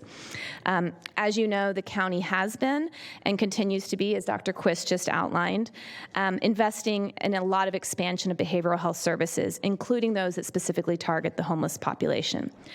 However, should the board wish to add a strategy to this plan before adopting, we do have some proposed language I'm happy to put on the overhead. And I've confirmed with Lisa Bates that she can facilitate a reapproval of the plan by her board because it has already been approved by the COC board. And we would hope that the City Council would hold that revised plan when they go for their approvals next week. That concludes my comments. Both Lisa and I are here for any questions. I'm happy, again, if you'd like to see the proposed language. Thanks, Emily. I wanted to ask you with that chart up, the discussion about the expungement clinics, and I know we have money that was dedicated to the public defender to work with that. So can you explain what this does in addition to? Does it fund other partners or, you know? Yeah. So this is expungement services the public defender has been doing for quite a few years. This is specifically dedicated to the homeless population. So the public defender is getting referrals through our shelter programs, a lot through Mather and whatnot. So it's an augmentation to what they're doing on the broader scale for expungement, but specifically for folks who are experiencing homelessness, both to help facilitate oftentimes housing applications, but sometimes some job applications as well. So it's an expansion to what Amanda talked about a couple weeks ago. And so what's the $90,000 buy? It primarily buys some staffing in the public defender's office. I don't have the exact number, but I could get that. But it's staffing primarily. So it's additive to what we already put forward because we put like $300,000 or $150,000 in last year? That's correct. This is in addition to what you've put forward. Okay, so it funds a position? Is that what it does? Or just some time or? My guess is it would not be more than a position just because of the dollar value, Right. but I don't know that for sure. I'd have to check. It also could be the LRAs? Yeah, I believe it might be a couple of part-time. I think LRA is the right term. The term was slipping my head, but I can confirm that. Okay. And I see another supervisor punch up. I just wanted to ask you, so you said you learned last week. We got the letter yesterday from the mayor. Again, you've got language you said you're prepared to, but I guess I wanted to have a little, further discussion around that. And so what, staff approached you from the city last week, or what was it? Yeah, and I should be clear, we did not learn that the mayor would be asking for an amendment. What we heard was from the city staff who had been doing their briefings that questions around behavioral health had come up, but we did not find out until you got the letter yesterday, as well as there was a specific request to modify the plan. Okay. And the plan that you bring forward was vetted just at the staff level, or has it been shared with other partners along the way? So I mean, we get a request late, late in the sense that this is scheduled for us to take action on today. Application has to be in by July 1st. Is that correct? June 30th. June 30th. I can't speak to how the city vetted it. I can share that here, this has been a collaborative effort, DHA staff, myself, and DHS, as well as county leadership, and obviously we've briefed all of you. I presume that same thing happened at the city, if that's your question. Okay. And then just one follow-on. So, the comment is made in that correspondence that and I highlighted this just for my own purposes, implement a countywide response system of services, including mental health and substance abuse treatment. I mean, I get, yeah, Yes. what you just said. My reaction is that's what we do. Yeah, if I may, Supervisor, that was exactly, frankly, my reaction as well. And you just got a whole presentation from Ryan and Siobhan that says more about that. So I thought that language in the letter was little disturbing, I guess, if I could be candid, because certainly that is what we do. And it's certainly that we recognize those are key to the homelessness issue as well. And we've never disavowed that. I mean, that's to the presentation here, to our budget discussion last week, to what we do on a regular basis, both through, through contracted services, through delivery, through our own, personnel. And again, whether you live in the city of Sacramento, the city of Ileton, or in the unincorporated area of Sacramento County, or anywhere else, those services are available and part of the spectrum we do, irrespective of how great the homeless problem is. We've done that. That's our responsibility. I mean, it goes. I guess it kind of goes without saying. So and we continue to address that, Supervisor. As you recall, we added to our encampment teams, behavioral health specialists to our encampment teams to get a quick focus on that when we're out on the streets with folks.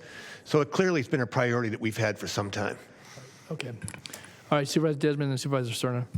Thank you. I'll piggyback up on that a little bit. I agree 100%. I mean, yes, obviously our behavioral health rule, our social services rule is not unique to people experiencing homelessness, yet this dedication to these HAP dollars is unique to people experiencing homelessness. So, I mean, but I do wonder, as part of the larger discussion we've had in the 2x2 months ago about a partnership agreement that clearly defined roles and responsibilities. And this may not be the document for that, not necessary for that, but I want to make sure we always look to, anytime we're having a discussion about our roles, making sure we take advantage of an opportunity to educate the public. And this also dovetails with what Supervisor Cerna was mentioning in the context of MHSA. We've got to always make sure we're hitting home and educating folks about what our role is, what we already do.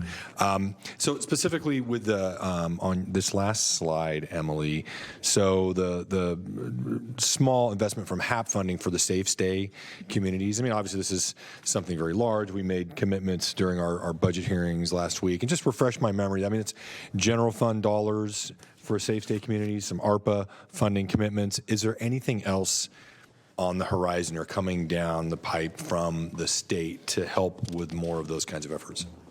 Not that I'm aware of right now. The primary funding source for the Florin that you approved last week, the construction is primarily ARPA, and the ongoing program operations is general fund.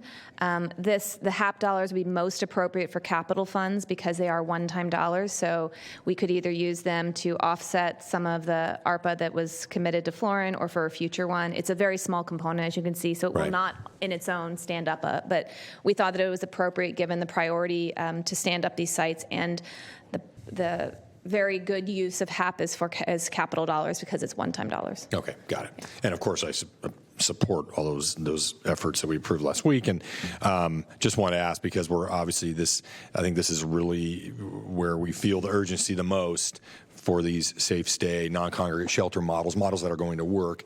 And I was just curious if you have heard of anything that might be coming our way.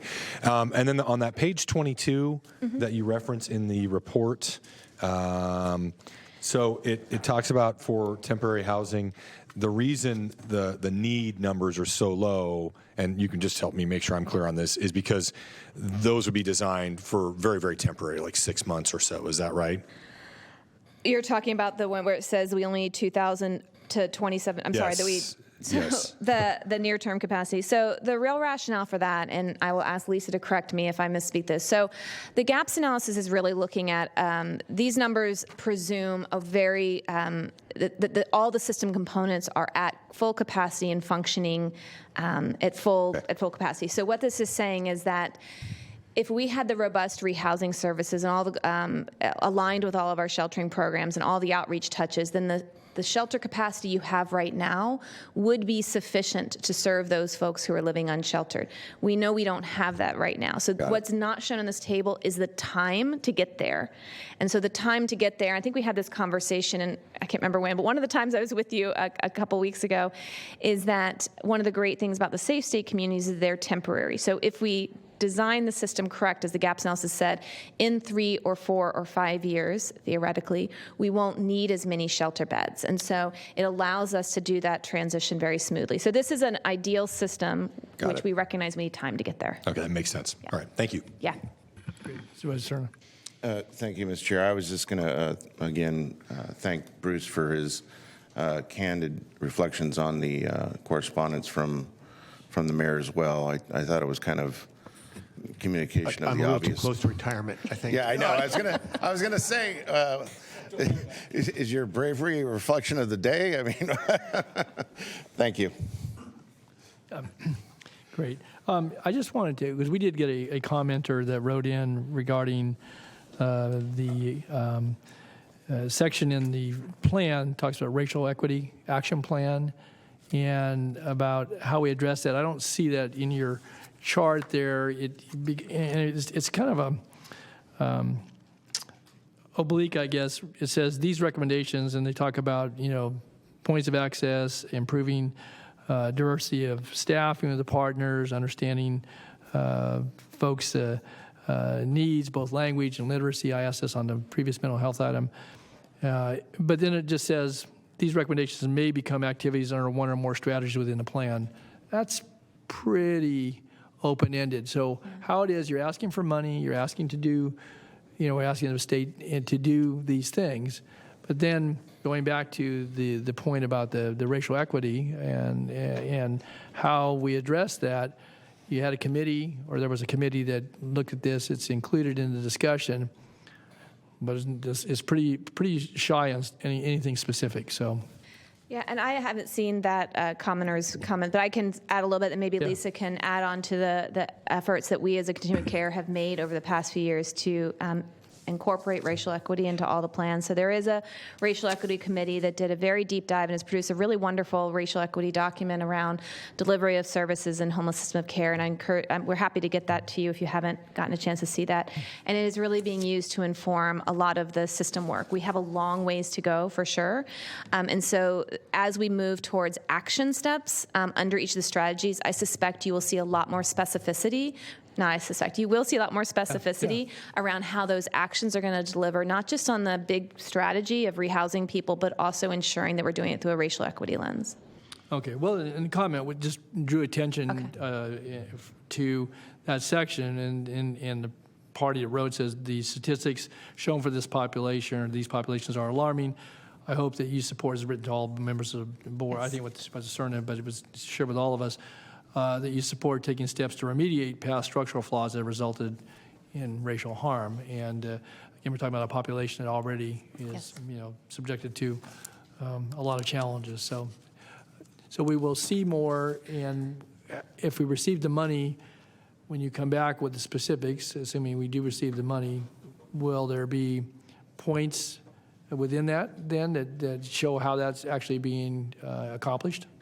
I think two things. I think certainly as we move forward as a county on measuring ourselves and reporting out, definitely committed to ensuring that we are sharing sort of the how that impacts folks with different racial backgrounds. So that's at the county level.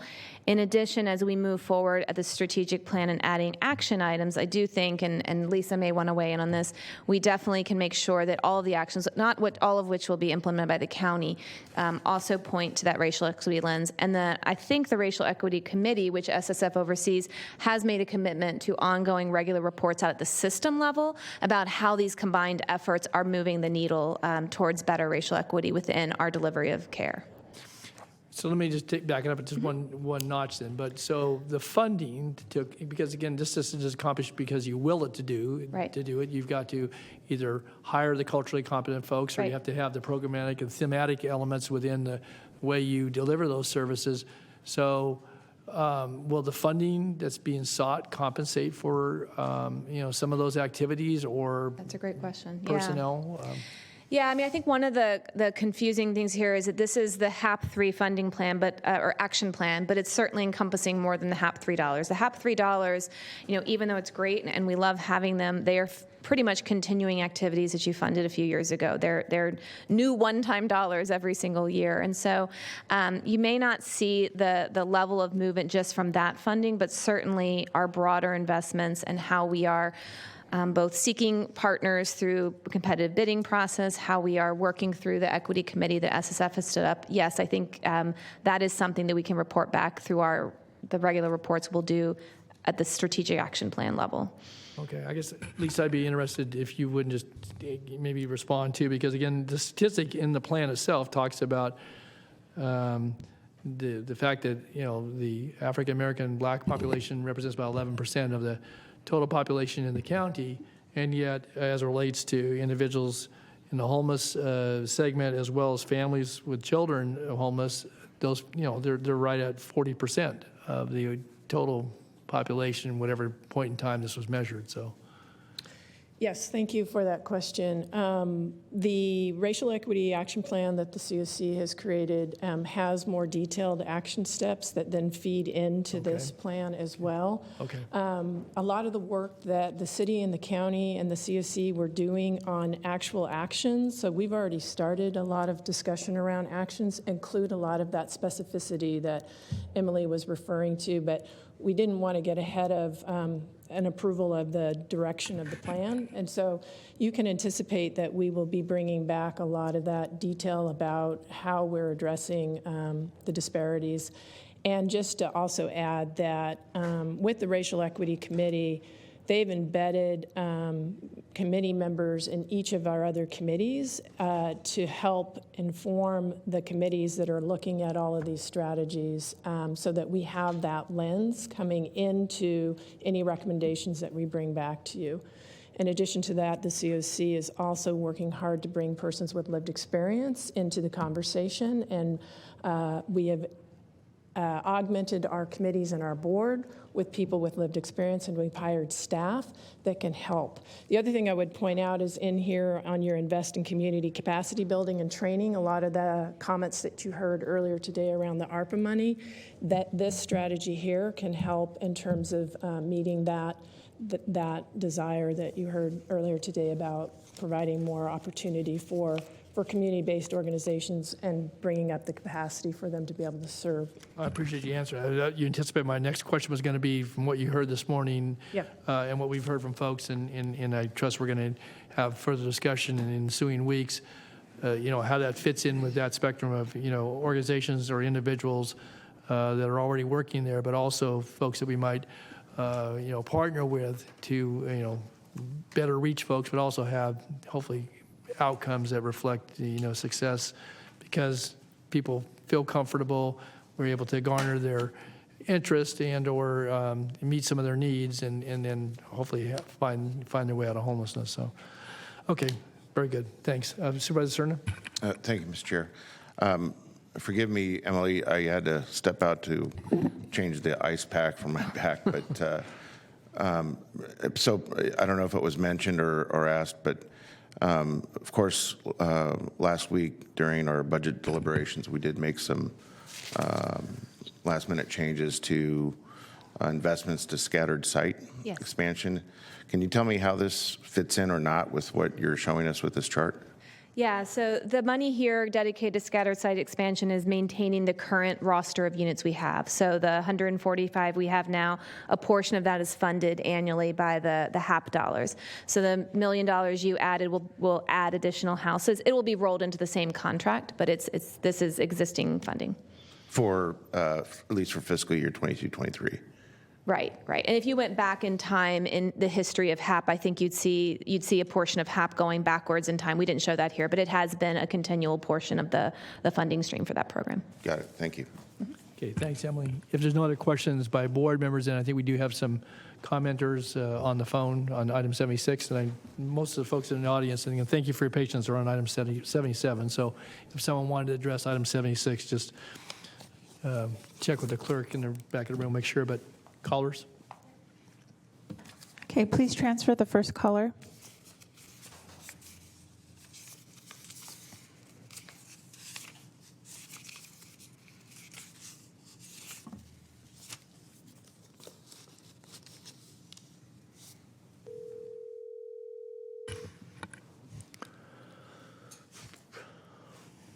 Hi, caller, please start with your comments. You have 3 minutes.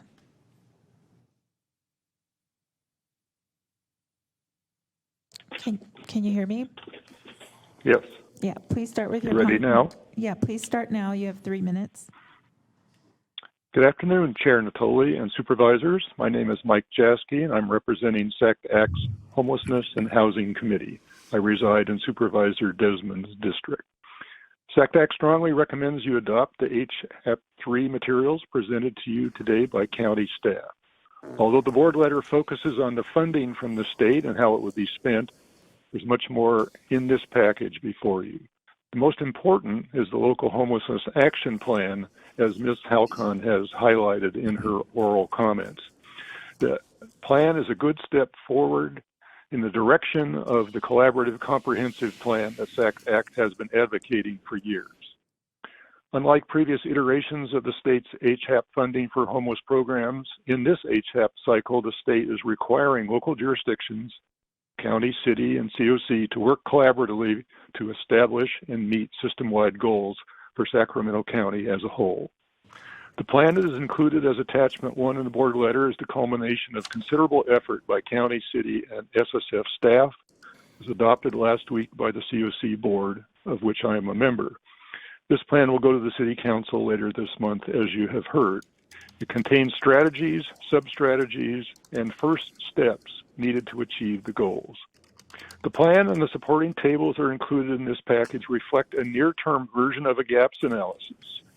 That is a numeric measure of the difference between the needs for housing and services versus the existing capacity to provide such services. This analysis puts numbers to our intuitive feeling that we have a lot more to do to develop a robust system of care to satisfy the needs of existing and prospective homeless people among us.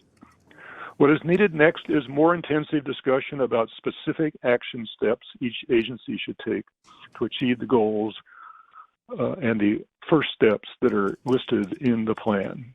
And Ms. Halcon and Ms. Edwards have indicated you will hear more about those in coming months. Finally, from SACT-ACT's perspective, this step is a step in the direction we've been advocating for, a collaborative, comprehensive plan to end homelessness.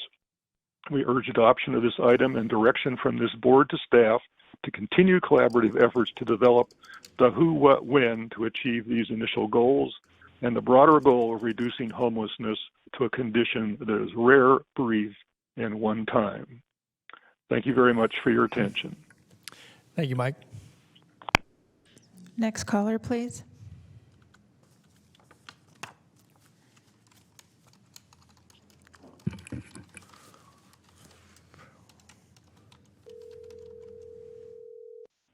Hi, caller. Please start with your comments. You have 3 minutes. Hello, my name is Erin Johansson, and I am the CEO of Hope Cooperative and also the chair of the Continuum of Care this year. Mr. Chairman and supervisors, thank you very much for allowing this public comment period. I just wanted to lend my support to the action plan in front of you.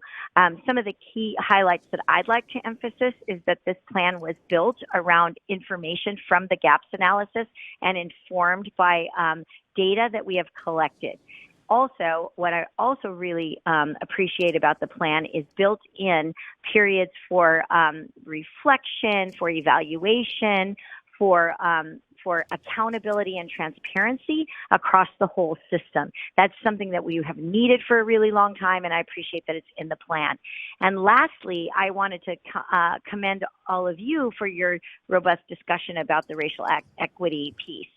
The Racial Equity Action Plan that has been developed at the COC will also be used to inform this plan and the implementation of it as we go forward. So I appreciate you calling that out and calling attention to it, as we all know that it's something that we really need to emphasize and pay attention to as we deliver services here in Sacramento. Thank you very much. Thank you, Erin. Next caller, please. I think this is our last caller.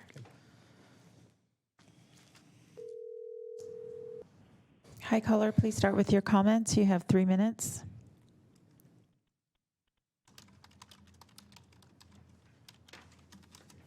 Can you hear me? Thank you, board. Yeah. Yep, sorry. Okay, Thank you. no worries. Good morning, Flo. Hope you got that money. This is Mackenzie Wilson. Good afternoon, board. My name again is Mackenzie Wilson, and I am the community organizer with Incarcerated Sacramento and a member of the recently formed Community Care First Coalition. I applaud the work, of course. Anytime that we are trying to rack our brains around solutions, I applaud it.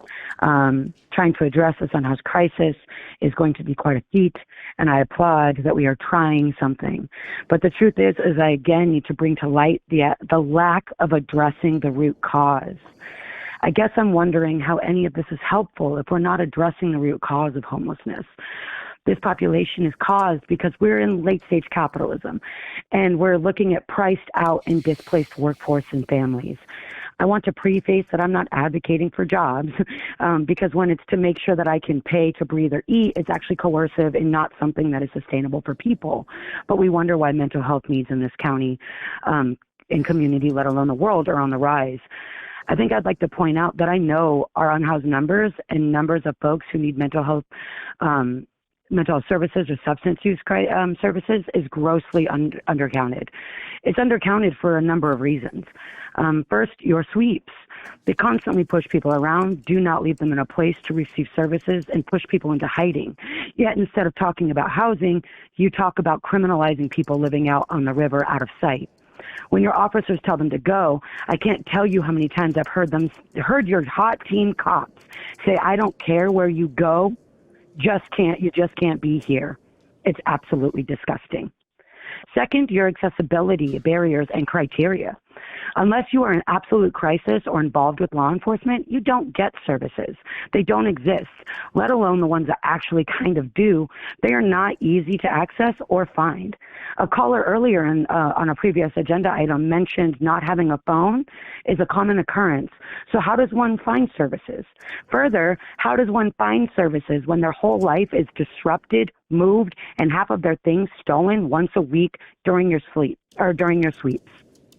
Third, your definition of homelessness is horrible and, again, grossly negligent. Your definition of homelessness should include not only those living outside without shelter, but it should include those who are in cars, couch surfing, and those families in your community who are leaving 10, 15 people to a two-bedroom house. I can tell you as a community organizer that the number of people and folks and families in this position are up in the hundreds of thousands. Which brings me to my final point. Where is the millions of dollars going into public and affordable housing? Why aren't you understanding? What about this population are you not understanding? Like, is it this weird false narrative that you have that only people who are dealing with mental health crisis and substance use live outside? I mean, it just means that you have no idea how many families are outside right now, how many babies are living out there, how many people who make $3,700 a month and can't afford an apartment because they can't prove 3 times the income. The Sacramento Housing Alliance in your town has numbers for you, and simply you're short 100,000 affordable units, housing units, for just your lowest income renters. I make it a point to say just your lowest income renters because you and I both are aware that 1/3 of Sacramento County lived in liquid asset poverty pre-pandemic, which means that you're probably short more like 500,000 to 1 million affordable housing units, which brings me to my final point. Where is the money for the only real prevention to homelessness, which is access to basic, affordable public housing? And why, and I don't mean barrack-style shelter, right? I don't mean living on pallets outside in tents. I mean actually publicly and community-owned housing. And if some sort of response from the board or anybody on this kind of topic has anything, because I didn't see it in our budget that we just talked about last week, but here we are talking about shelters when we need to be talking about prevention, which again is only one thing, y'all: access to housing. Have a great day. Thanks, Mackenzie. All right, next caller.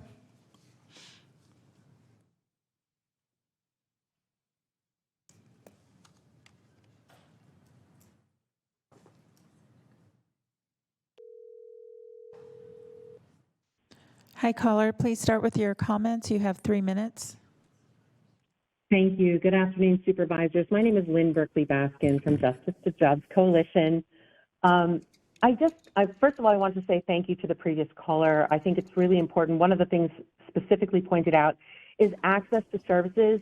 I really think the county, I'm hoping the county might consider thinking that through if they were the person who's in need, because currently posting things is not enough. We need specific outreach. But I actually am calling about needing some clarification, hoping that maybe you will discuss this further. To Supervisor Desmond's earlier question about what's coming down from the state, I'm wondering if this is impacted at all by Care Court SB 1338. Sadly, it may pass, and if it does, I would love to know. I know the community would love to know how those dollars will roll into this, or if it impacts this at all. Also, to the letter that Supervisor Natoli referenced, I think it's from Supervisor Cerna's district. Concerns about racial equity, of course, always. And Bridget, to your point, I appreciate the racial equity approach and action plan. I'm wondering, is there an analysis available to the community about that? And also, is there a measuring plan of how we're going to measure the racial equity outcomes from this, what the tools would be, and if you are open to any community assessment with that as well? And hoping that we can just also clarify the expungement services that you mentioned earlier. I think that's a continuation of the HAP program, and it's not new money, it's just continued money. And I just want to clarify all of those things. Thank you very much. Okay, thank you, Lynn. Okay, and then I believe we have one final caller. If you could transfer the caller, please.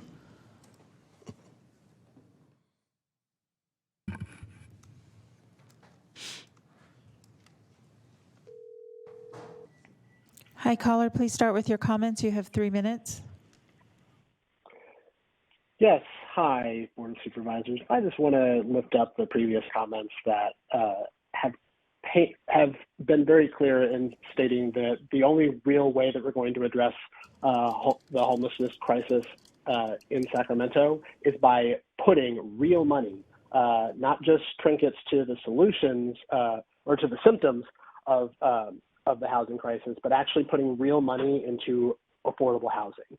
And right now, we're hearing a lot about how we're addressing some of the symptoms of these problems, but don't really have, as like several of you have pointed out, a real equity lens that's developed along to really provide like a racially equitable analysis on the current housing crisis.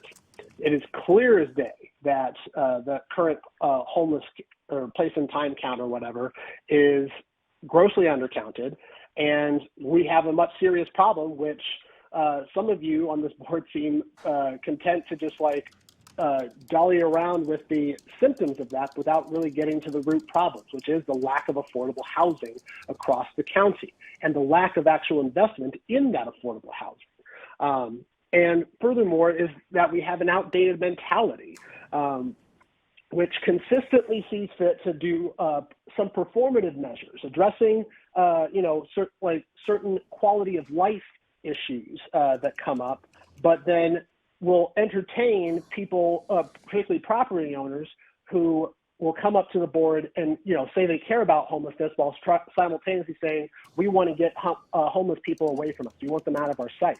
And some on this board even entertaining that, willing to break the Brown Act to engage in conversation with some of these public commenters without while simultaneously saying, oh, the board can't be engaging in back and forth commentary during off agenda or during public comments as a whole. It all just speaks to mind of the disingenuous pattern that I've been noticing, and how a lot of what we're hearing, of the buzzwords that keep coming up when we talk about the homelessness issues being co-opted, but then not really translating into actual action. So again, as has been clearly pointed out before, we need real solutions and we need actual imagination. It's not a lack of resources that we have, especially when you're giving over $500 million to just one department, in the sheriff's department. You have plenty of resources. It's simply the lack of imagination and also a lack of political will. And I would ask that this board show a little bit of backbone in actually not listening to some of the property owners that care more about being comfortable than they actually do about helping people stuck on the street. Thank you, Keon. Okay. And that concludes your callers for this item. Okay, very good. All right, I'll bring it back to the board. Emily, anything else you wanted to add in response to any? No, just available for any questions of the board, and yeah. Okay, thank you, and thanks to Lisa for being here today. So, all right, what's the pleasure of the board? Move approval. Okay. We have a motion, we have a second then to approve the staff recommendation as outlined. If there's nothing further, thanks to our callers and presenters, please vote. Mr. Chair, Yeah, yes. who was the person who made the second? I didn't hear that. Supervisor Kennedy. Mr. Kennedy, thank Yes. you. Unanimous vote. Very good. Okay, we're going to take up item 77, and then we're going to we'll have a break. We have a closed session today as well, so I would anticipate that some of the items are set for 2 and 2:30, that we're going to be somewhat delayed, and I don't know if there's anything relative to the agenda management, but at this point in time, we'll take this item. We have folks who have been here for a couple hours now, and probably others on the line, and then we'll break to closed session and try to figure out the rest of the afternoon from there. Okay, thanks. Okay, item 77 is to discuss and provide input on the proposed ordinance prohibiting camping and encampments on certain public property locations and provide input on the County of Sacramento's encampment response policy. All right, very good. Emily? Hello again. Yep. So good afternoon. Just like you never left. It's like I never left, yeah. So once again, I'm Emily Halkin, your Director of Homeless Initiatives, and I'm here today with Leticia Ramirez, Deputy County Counsel, and we're going to tag team this to discuss with you a framework for a potential county ordinance to prohibit camping in certain locations in the context of the current county encampment policy. I did want to point out that given the complexity of both the policy and legal issues surrounding this item, we've developed today's conversation as a workshop at which no action will be taken, but have structured the discussion with some very detailed legal analysis from Leticia's standpoint to ensure that your input today can lead, if you wish it to very quickly draft an ordinance for consideration we can bring back in front of you very shortly. The workshop format also will allow us an opportunity as staff to fully vet this proposal with various impacted and interested parties. We know that this is a very impactful ordinance and action item, and it allows the community to provide input to the board that we can then consider in finalizing any ordinance language if directed. Okay, and just to stress out one more time for those that may be watching, this is a workshop, and certainly commentary is welcomed, and as Emily said, depending upon board direction, you could return at a future date and not too distant future. But it is a workshop. Okay, great. Thanks. Thank you very much. So before I pass over to Leticia, who's going to dive into some of the details behind the proposed ordinance language, should the board wish us to go that direction, I want to provide some framing about how such a potential ordinance could fit into the broader county strategies to address homelessness, which we've talked quite a bit about over the past few weeks. As you know, the board has been very aggressive in expanding services to help support those experiencing homelessness, especially those living unsheltered, connect with sheltering, housing, and other critical services. Very significant allocations of general funds over the past few fiscal years have been made to expand and add service programs.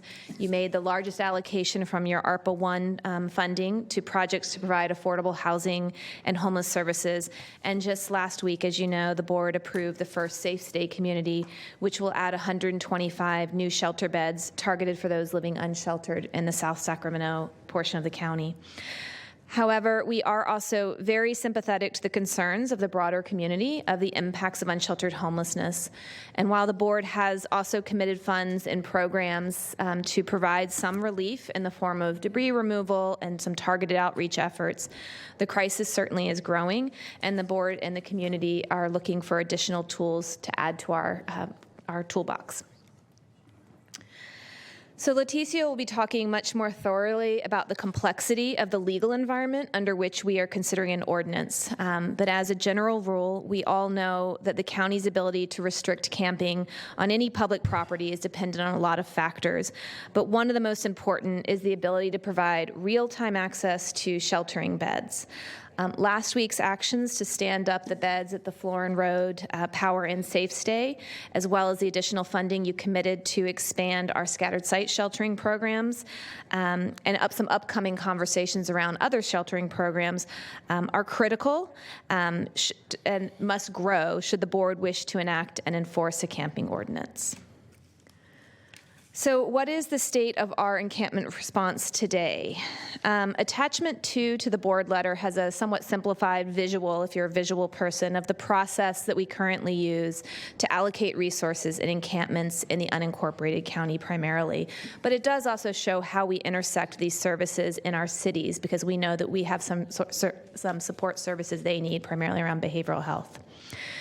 As part of the current fiscal year budget, the board did add some significant resources to develop multidisciplinary encampment services teams, which are intended to target those camps in the unincorporated county that are either very large, that have been established for a very long time and have not been successful with other efforts, or that are sheltering or providing shelter for vulnerable populations. Important is the encampment services team is case carrying, and this really means that they are tasked with spending time in targeted encampments to get individual resolutions for each occupant as best they can. These efforts are underway right now. We talked a little bit about this during the budget deliberations, and I look forward to providing you a detailed report on these efforts under the first few months in September, and then ongoing regular reports.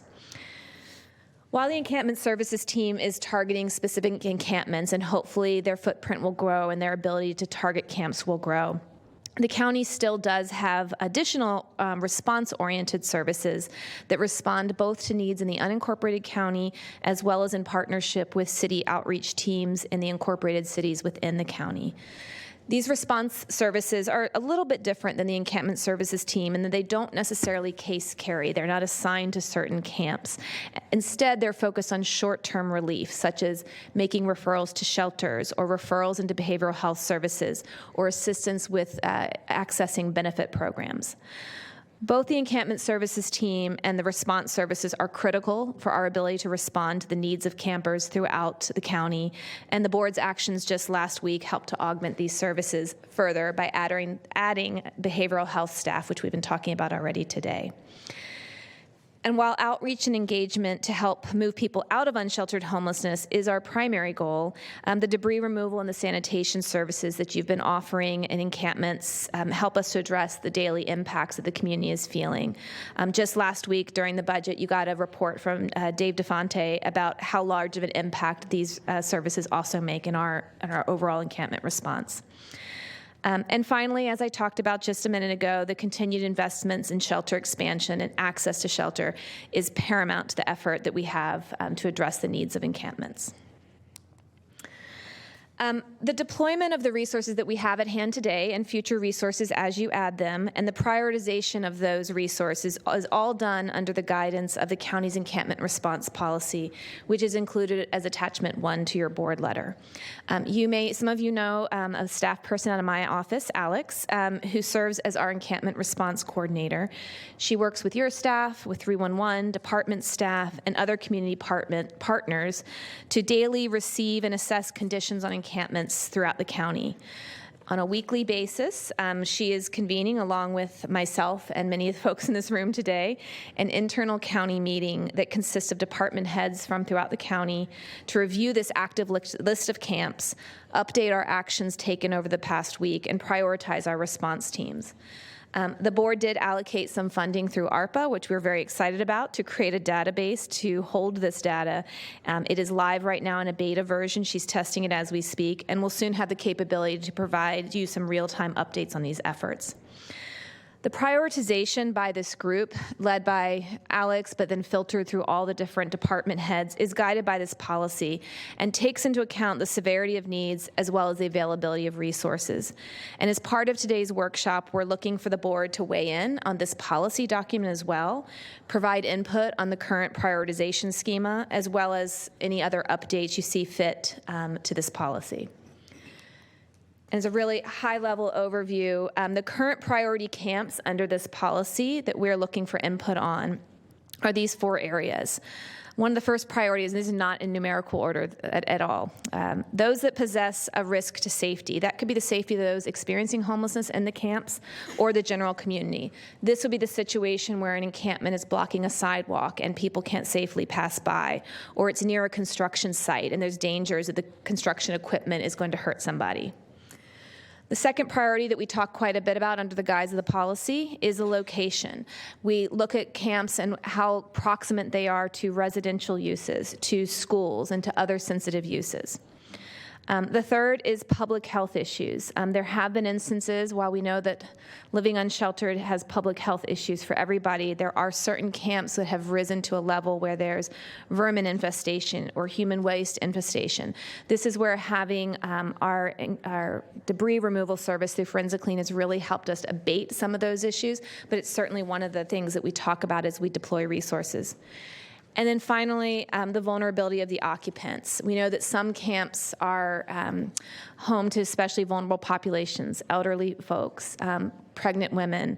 Certainly we don't see this hardly ever, but if we ever did, children. Those types of populations would rise quickly to the top of our prioritization list. So with that, I'm going to pass over to Leticia, but first see if you have any questions on the general policy framework before she dives into the legal discussion. Okay. Thanks, Emily. So with that, let me go to board members. I have Supervisor Cerna, and then anyone else if you wanted to ask questions of Emily. Go ahead, Thank you, Mr. Chair. To your last point, Emily, about kind of the definition of safety that is being considered in terms of our response policy, I think you're well aware that there have been certain locations, encampment locations, more so than others, in the past and probably into the future, where there is either suspected or confirmed drug dealing, drug use. I'm certainly not painting with the wide brush here that goes on in every encampment. But I know for a fact places like the North A location in the city of Sacramento have dealt with that struggle for some time now, by way of example. So are we also looking at safety of the occupants in the encampments in terms of that vulnerability to having people prey on folks in terms of sustaining or enhancing their addiction? Yeah, thank you for that question. Yeah, so the Sheriff Hot Team is a consistent member of this team, and when we know about criminal activity that's been documented by the sheriff or I guess a neighboring law enforcement agency, yes, those are amongst the things that we talk about.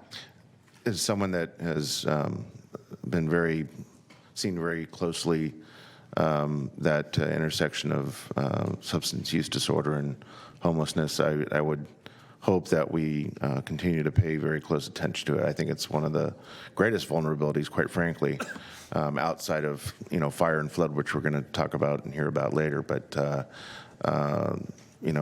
seeing what I've seen, and I'm sure my colleagues have seen as well, in terms of just rampant drug use in some instances, seems to be one of the greatest threats.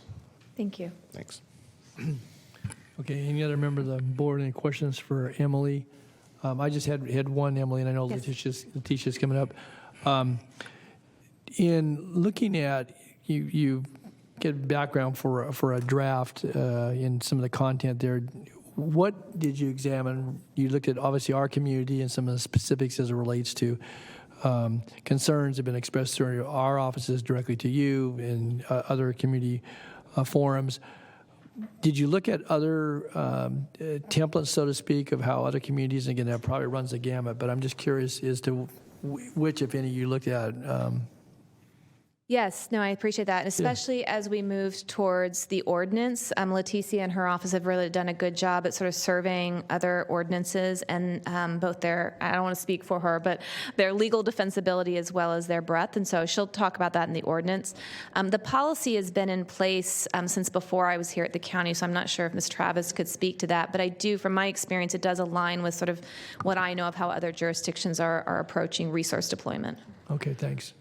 Sure. The policy as presented today is based on something that staff came up with around 2019, and it was also in collaboration with many departments, transportation, water resources, the homeless initiative team, others, and it is based on other jurisdictions such as Oakland specifically and Orange County, I believe the city of Santa Ana, and it's sort of been in practice without formal approval of this board for several years now.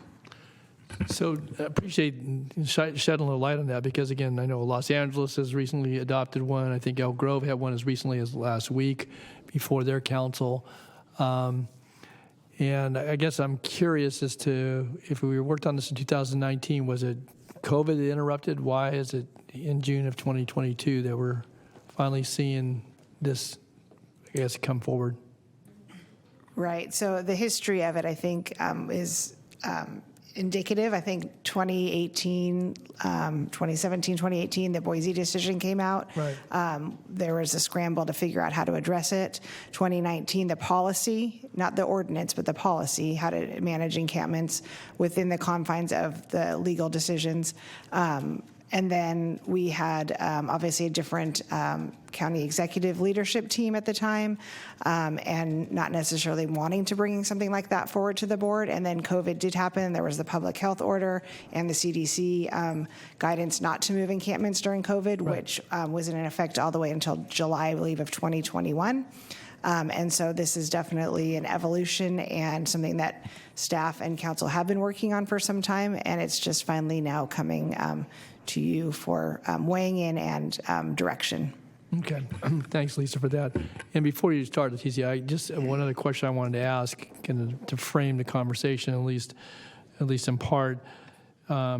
This definition of public infrastructure, it's there's some examples here that go beyond, say, a publicly owned site. You talk about there's suggestions about proximity to daycare centers, to schools. There's discussion about environmentally sensitive areas. There's discussion about transit stops. Potentially, I guess I could take in rail crossings and so forth. And there's and that's in the attachment that was backdrop. It wasn't necessarily framed in an ordinance. And again, you're asking for guidance in this workshop. So I would appreciate, and hopefully others would, some discussion around that, because you talk about this could be, and Emily had her slides, you could either focus this on a couple of different areas, or it could be as broad as the four kind of subject matter areas. But certainly that public infrastructure, and I know I got asked this question, by a reporter last night. Well, what does that mean? And I said, well, it's part of what we're discussing today, but it does go beyond what one might think of a public building, a roadway, or some other public facility. So maybe you're going to plan on covering that, but if not, I think it's important because there is discussion. There's a whole section devoted to talking about examples that the board certainly considered, that certainly maybe even framed by community input that we've received. So I wanted to point that out because maybe you were going to cover that or not, but I think it's an essential part of the conversation here today. And we have folks here who will talk to Parkway and other public facilities, but that was mentioned in a part of a sentence in the cover staff report, but you had to go all the way back into the document to actually find some of the other areas that could and maybe would be recommended by staff. I don't know, but obviously you're seeking our guidance. So I think that's important to talk about those aspects, please. Sure. So good afternoon, Chair and Board. My name is Leticia Ramirez, Deputy County Counsel. So before I move on to the ordinance, I do think that, Chair, you've raised some good questions about the policy. Mm-hmm. So the policy was adopted and administratively implemented since 2019. It's a best practice for jurisdictions to have these types of encampment response policies because of all of the litigation involved with homeless encampments. I would say that one of the key legal aspects of the policy is about the removal and storage of personal property that's left behind in an encampment. The Fourth Amendment applies to that. So there is a privacy interest. So whenever we go out there as the county to clean an encampment, we're implicating the Fourth Amendment. We have to notice, we have to post, and we have to store. And Leticia, just on that point, because we had that in practice in the Parkway for even pre-2018, 2019. That was a practice, again, we'd actually been, I think, litigated against as it related to possessions anyway, and storage and notification. And I think, there was some precedent for that within the Parkway or parks, and it sounds like that was extended, obviously, to other encampments, whether they be in public rights-of-way or in other areas. Is that accurate? That's completely accurate. Okay. You have an amazing memory. So that in 2009, the county entered You're realizing that just now? I'm stating the obvious. So in 2009, the county agreed to abide by that policy. And it was a little bit more specific to the Parkway, but as a whole, I think in 2012, there was a major case on this issue, so now we just follow it as a matter of practice. Okay, and the goal with the policy is to have it more administratively implemented. It will be informed by an ordinance. It's kind of like the law is the ordinance, and the policy is a document that we could have a little bit more flexibility in amending if needed, right? And that's where we're here to get a little bit more feedback. It is my understanding that the board likely hasn't fully discussed this policy in open session, but you have been briefed in the past. So to go on to the next slide, the county council's office was asked by the board to develop the proposed ordinance to make it unlawful to camp or maintain an encampment on public property in and around 4 priority locations. The first is critical infrastructure. So critical infrastructure in the ordinance, which is described on pages 3 through 6 of the board letter. And also we shared with the board an actual draft of a preliminary version of the draft of the ordinance. We've also worked with the Office of Homeless Initiatives and the County Executive's Office to share a very draft version of that ordinance to internal partners like the Department of Transportation, Code Enforcement, and key external partners like also the Sheriff's Department, the District Attorney's Office, and the Sacramento Metro Fire District. I do want to note that we have Sac Metro Fire representatives here. And it's a draft, and that's what this workshop is about. It's a work in progress, and today's conversation is part of refining that document. The ordinance is modeled after ordinances adopted by other jurisdictions, including the city of Sacramento. And it would prohibit camping and encampments around critical infrastructure, which is defined as levees or real properties or facilities that the board designates as being vital and integral to the operations of the county, that any kind of debilitating impact or damage would really have public health, safety, and welfare concerns to the greater community. And it's not only critical infrastructure, it's also 25 feet around critical infrastructure and also entrances and exits near critical infrastructure, 25 feet. The second location. Just give me pause for a second. Supervisor Desmond had a question on that. Leticia, thank you. We'll probably interrupt you a few times. So the definition of critical infrastructure, and let me preface it. I appreciate the time that you spent with me and discussing this, and appreciate the discussion here today. And this kind of alludes to what I think Supervisor Natoli was mentioning. When you describe or define what critical infrastructure is, and I understand the board could make a determination that something is critical, consistent, with this definition, right? Is that? Yes. So would it be broad enough for the board to make a determination that a library or a certain school could be critical infrastructure, or I guess a sidewalk or a public right-of-way near one of those facilities could be critical infrastructure? I guess that's because, again, kind of consistent with, I think, what Supervisor Natoli mentioned, and you look at some of these other ordinances are out there, particularly the one in the city of LA. I look at that a lot, and I think that was originally how it was structured. It gave the city council, the ability to determine that certain sites fell within that kind of umbrella. Would this be broad enough to accommodate that? So right now, the examples of critical infrastructure in the ordinance are government buildings, fire stations, police stations, jails, courthouses, hospitals. We could refine that and make it clear that a public school or a school. You're making me jump ahead a little bit in my presentation, but I'm going to say this because I think it's a key. From our legal perspective, we're trying to balance the reality of the 2018 Ninth Circuit decision of Martin versus the city of Boise. So in that decision, the court did make it clear that it's a narrow holding and did say that it could be constitutionally permissible to prohibit and issue criminal citations to homeless people who are on public property. But they said that it could be in very specific areas. So we intentionally made it very narrowly focused to try to navigate that. Right. And, there's clear, compelling government interests in these 4 locations.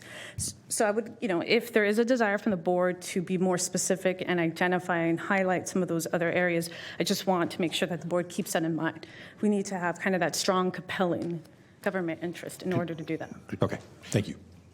Okay, Supervisor Sherman. That's a perfect segue to my question. I thank Supervisor Desmond for raising it generally, but I have a very specific concern, question, and perhaps a suggestion here to your last point. So you're basically teeing this up, prefacing it with what the board considers critical infrastructure. I would say that it's not just the board, but it's also our constituents and the law. Has anyone, for instance, bothered to look at when a sidewalk is blocked by an encampment and I am wheelchair bound and I don't have access that I would otherwise enjoy because of the blockage? I assume if the county does nothing to remedy that situation, then we become legally liable on the other side. So it seems to me that we have kind of this hybrid consideration to make, to look through the lens of not just what we consider to be critical infrastructure, but be a little bit more refined in our consideration relative to specific needs of our constituents, especially those that have mobility issues, because much of what we're talking about is infrastructure as it relates to active transportation, namely sidewalks. So I'd like to hear your thoughts on that. I do think that that's a great point about, you're speaking to the balance that we as government are having to navigate. The balance of keeping our sidewalks clear to ensure that there is ADA accessibility for pedestrians and those who are impaired in terms of mobility, and also navigating the reality of how do we enforce, how do we go out and have whether it be our encampment response team and our coordinators or our sheriff's hot team going out there to clear those areas, to tell people, move aside, leave enough room. That's the challenge. And I do think that we do have a county code that addresses obstructions in the sidewalk that our deputies do go out and use as a basis for having folks to move in the sidewalk.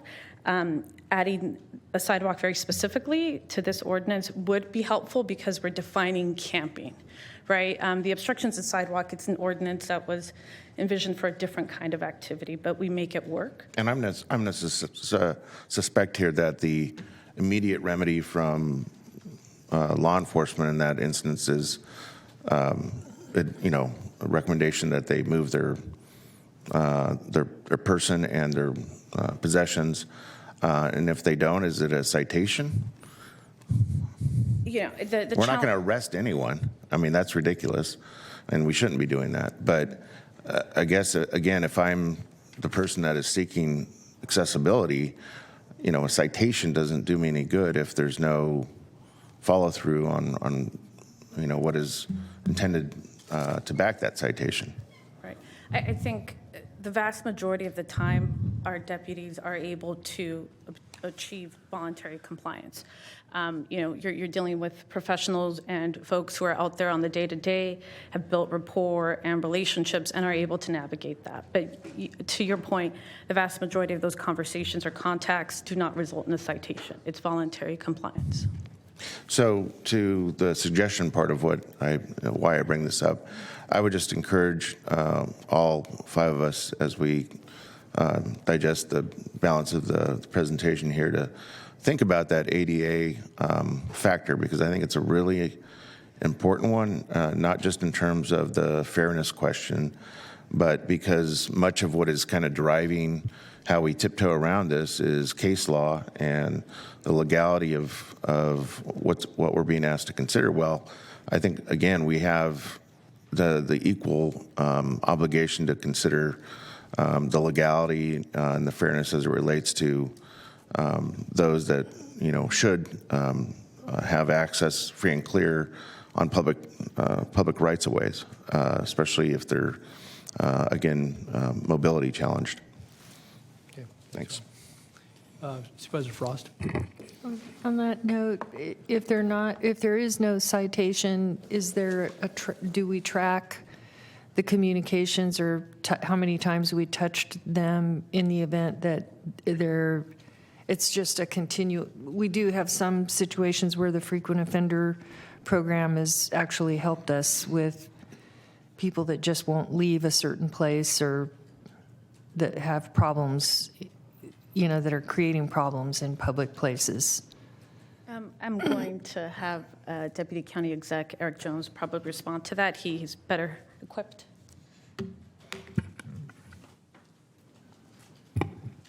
Thank you, Supervisor, Board. So once again, Eric Jones, Deputy County Executive.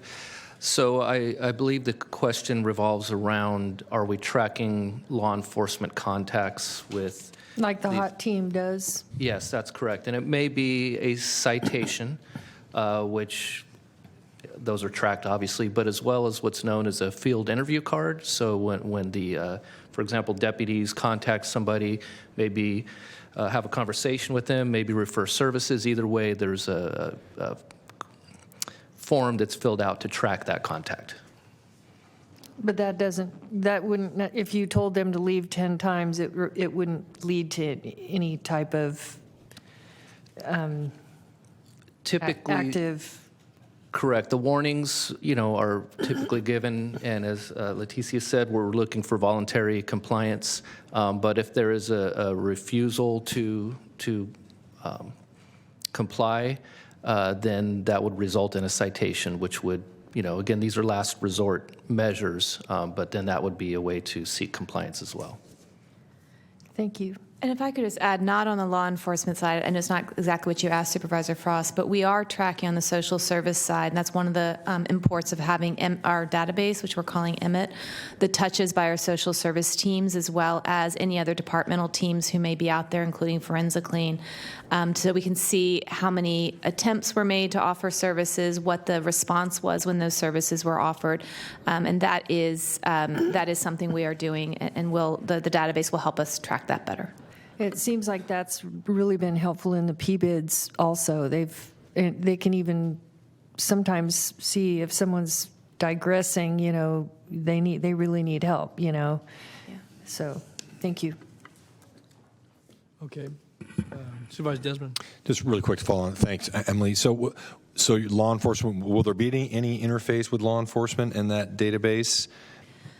They will have access to it. Oh, okay. The hot team will. Certain components, I should say. Let me be careful. They will have access to the part of that captures the encampments. They will not have access to the parts about the individual people. Great. Yeah. Services offered. But in terms of, you knowing or the county knowing that, hey, so and so has been contacted by maybe the sheriff. So it'll be kind of a one-way flow of information. That's the intent, and DTEC is still working with the sheriff's IT folks to see if there's a way to integrate their current database, so whether they're actually actively entering, but it is our intent that we'll be able to have one place where we can see all the touches of various types. Because I think that's really crucial, and obviously would keeping in mind the certain privacy provisions that come into play. I agree with this discussion about not on the sidewalks, but the rights of way. There's so many places in my district where there is no sidewalk, right? And so they're in a bike lane, or even there's not even a bike lane, but it's impeding the ability of someone who's not only, handicapped, but very, very common that you see families, young children have to walk around an encampment. And I know this kind of butts up against some of the discussion we were having last week about the hot team and not having sometimes the resources there, either from your encampment team folks as you're staffing them up, but also not having the attention or the resources at the HOT team that we need to stay on top of a lot of these things. But it is a really big problem, and seems like it's becoming a bigger and bigger problem, particularly in my district. And I think about some of these areas where you have a big influx of Afghan refugees, for instance, and a lot. You see a population that walks a lot more on roadways that weren't designed for that in the first place, but now have encampments making it very difficult to walk in some of these public rights of way. So, all right. Thank you. Okay, continue, Lucia. Okay, so the second location where camping and encampments would be prohibited would be locations providing shelter to the homeless. And right now, the proposed draft buffer zone is within 25 feet or up to 1,000 feet. And the locations number 3 and 4 are both areas that during inclement weather, the first being 30 feet within a wildfire risk area, camping and encampments would be prohibited, and also during flood risk areas during inclement weather. In each case, we're trying to use the definitions that the professionals use in terms of fire risk and things of that nature, and also the county's emergency operations plan. Okay. Sorry, can I ask one question about the fire risk part of that? Is it simply a distance from wildfire threat or wildlands, or is it when there's, for instance, a red flag warning? So my understanding from the professionals is that the general practice in the fire code is to have a 30-foot clearance area around a wildfire risk area. Okay. And I may let Yeah, the professionals answer. The reason I asked is because you stressed inclement weather, and then I heard a distance parameter used, so just need some clarification. Good afternoon, directors. Supervisors. Krishana Fields, Deputy Fire Marshal with Metro Fire. We did have the opportunity to have some discussion with Letitia last week about this ordinance. Can you bring the microphone a little closer to you? That 30-foot portion in there is in reference to distance to combustible materials, combustible vegetation, and defensible space. So that's why we were recommending that we stayed with the 30 feet. That was consistent with what's used throughout the state, as well as how we enforce our weed abatement and vegetation management. So it's regardless of whether it's summer or winter, whether it's red flag or not. We also had that discussion about the definition of inclement weather. I don't know if I want to step over your presentation. Okay, perfect. So I think the initial definition for inclement weather referenced severe weather alerts, which would be a red flag day. But for the fire department, we have a concern during all of fire season when vegetation is dry and the fire risk is greater. So we talked about having maybe some language that would consider when fire season is in place, which is designated by the state. Okay, I'm hopeful that we're using the most liberal interpretation of fire risk, because as you know better than most, Deputy Marshal, what we used to consider the fire season being just a few months out of the 12, I believe is all 12 now, so. It is pretty close to all 12 now. At least the state looks at the fire weather as things start to dry out and they declare fire season. Right now it's about May to November. So as things start to begin to dry out is when fire season is declared. And that's what we were looking at, having that as part of the determination for the wildfire risk portion, is using that designation versus just a severe weather alert, because those are very small windows, right, and very severe instances of weather, whether it's reduced humidity, increased wind, and dryness. But our fire risk really, it starts during fire season, which is about May through November. Great, thank you. No problem. Thanks, Krishana. Okay. So I'll move on. So as previously stated, the 4 priority locations were specifically identified because of the compelling county interest in restricting encampments and camping in those areas. It goes without saying that the presence of encampments around critical infrastructure may result in damage that is costly to repair or malfunctioning. It's also obstructing and interfering with the operations and maintenance of critical infrastructure. With respect to locations providing shelter to the homeless, by prohibiting camping, we are attempting to reduce the occurrence of nuisance activity and really focusing on having these safe stay communities achieve the goals that we want: reduce blight, reduce the number of encampments, not lead to that. And also, as just stated. Supervisor Desmond, I'm sorry. I don't want to comment on that a little bit. I think, and because that is a provision, I think that is really, really important in this thing, and as we've had discussions about that in the past. But I really think it not only is it going to, I think, benefit folks who we can get into the safe state communities, it will help ensure the success of their stay there and the services they provide, while at the same time providing that assurance to the nearby community. And I think that component of this discussion is incredibly important as we start looking at standing up more of those kinds of sites. And I think it frankly, in the discussion last week, I think about that, and I think about some folks. I think that would give an assurance that, hey, this is not going to become a problem. I have every confidence in Emily and the way these will be run, that they will not become a problem, but problems will arise. And so I just want to chime in on that specific provision. Thank you for including that in here. And, it goes without saying in terms of flood and wildfire risk areas. In the past, there has been some challenges of clearing areas where folks are vulnerable, not only to their own safety because of the weather conditions, but also the safety of potential rescuers. So it's trying to kind of give the county an additional tool in the event that it's necessary. As mentioned, the proposed ordinance does include criminal penalties, and criminal penalties in the sense of, after warnings, a violation could be cited as an infraction. An infraction, the maximum penalty for an infraction is $250. If an individual is found in violation of the ordinance within 30 calendar days of being issued an infraction, they could possibly be cited for a misdemeanor. As outlined in the board letter, that's one of the issues we want the board's input on. As discussed already, the ability to enforce this proposed ordinance really relies on, and enforce in the sense of criminal citations, it depends on having law enforcement resources and prioritization, and the availability of shelter because of the Boise case. So, as more housing and shelter is made available to the homeless here in the county, the better able the county will be able to be to issue criminal citations for individuals who refuse offers of shelter and remain on public property in violation of the proposed ordinance. We do expect that any criminal citation would only be issued following ample warnings and actual documented outreach. As mentioned by Emily, the outreach database will be very helpful in documenting all the concerted efforts to try to get folks connected to housing. And if there were to be criminal citations associated with this ordinance, that would help address any kind of concerns about potential liability under Martin.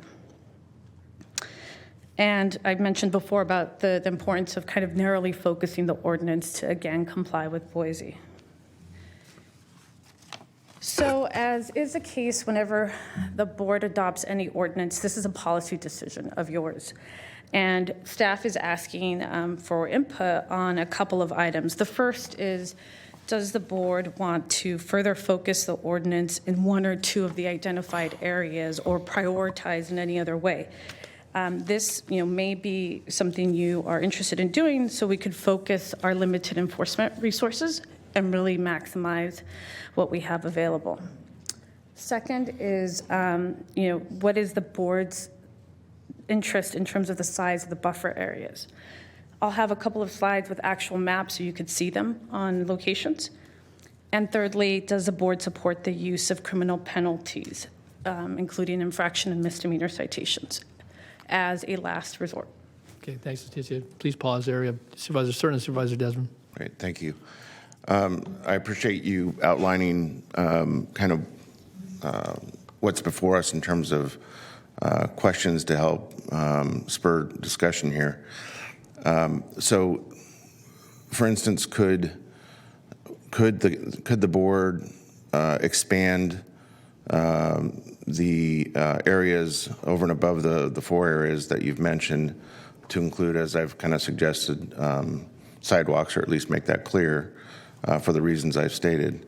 But for instance, also say, well, we actually have both a moral and a legal obligation to protect habitat or ecosystems, or perhaps more clearly define special status species and their habitat. Is that something that is in the realm of consideration the way you see it? So for sure on the sidewalks, in terms of, the habitat and ecosystems, when that's stated, I think of the American River Parkway. And we've had internal discussions about, would it make sense to have a very separate ordinance to address the parkway? And I think staff internally, we believe that the uniqueness of the parkway may merit that. And we offer, if there's any input or direction from the board on that issue, we can obviously come back and have that discussion another day. So thank you for kind of cutting to the chase here, because I think you can gauge from my line of questioning, and probably Supervisor Desmond's as well, that that's where a lot of our interest lies. So I guess what I would like to understand is, based on the internal discussions that have been had to date, what are the upsides to doing a separate ordinance specific to the parkway versus being clear about the parkway being critical infrastructure, because it's obviously a floodplain, it's protected by levees. Levees are critical public safety infrastructure.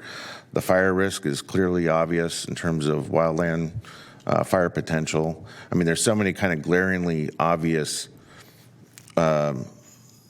characteristics of the parkway that could make it fit within this proposed ordinance. I guess I need a good reason to think about why we'd consider it elsewhere as a separate ordinance. So from the legal standpoint, it's, under Martin, if we are going to clearly prohibit camping throughout the parkway and enforce, meaning potentially issue criminal citations, we would have to have alternative shelter available and kind of a record of outreach and all of that. The reality is the scope of the size of camping encampments in the parkway, it may be more realistic and practical to focus in on select areas where camping would be completely off limits as we build capacity to be able to address the entire area.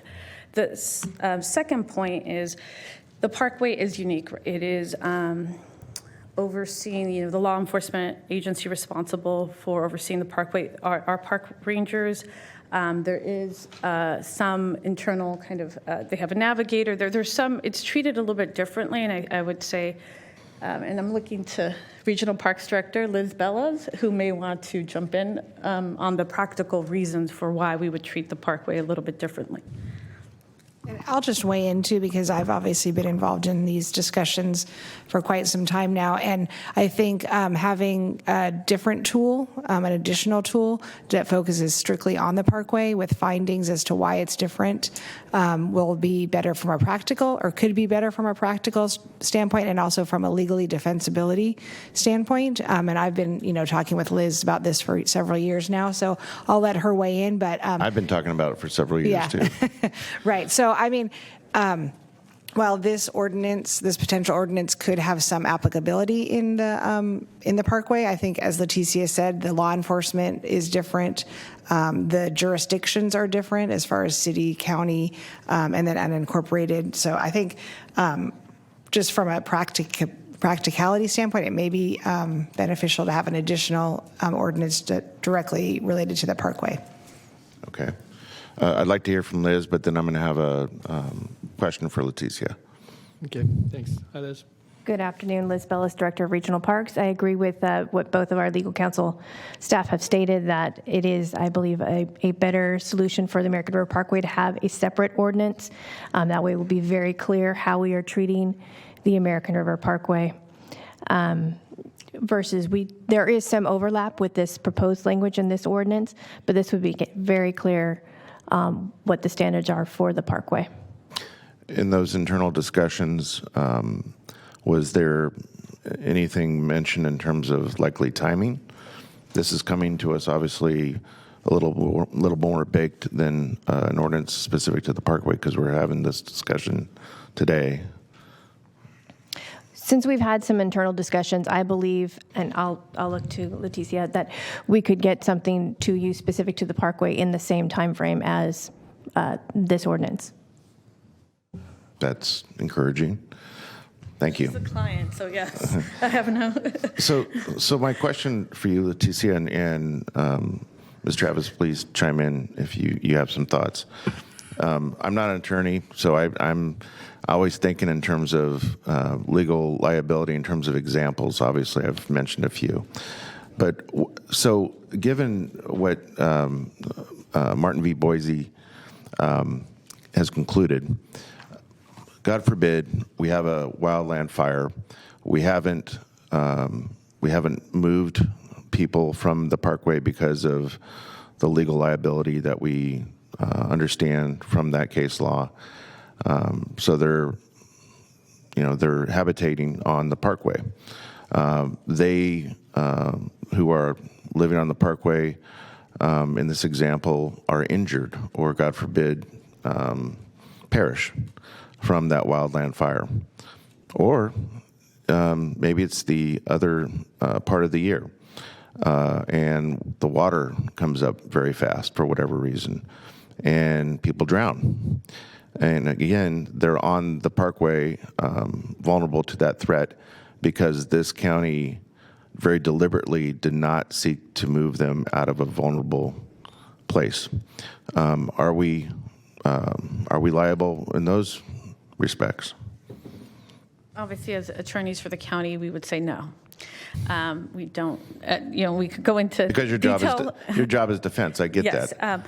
But I think you're speaking to the larger issue that many public agencies are now confronting of, okay, how do we live with this decision? How do we live with limited finite resources when it comes to enforcement? And also challenges, you made a point of we're not arresting. The reality is laws have changed and misdemeanor citation isn't what it used to be, right? But I think what you're speaking to is kind of the importance from a public policy and the rationale for supporting any ordinance that would prohibit camping in the parkway.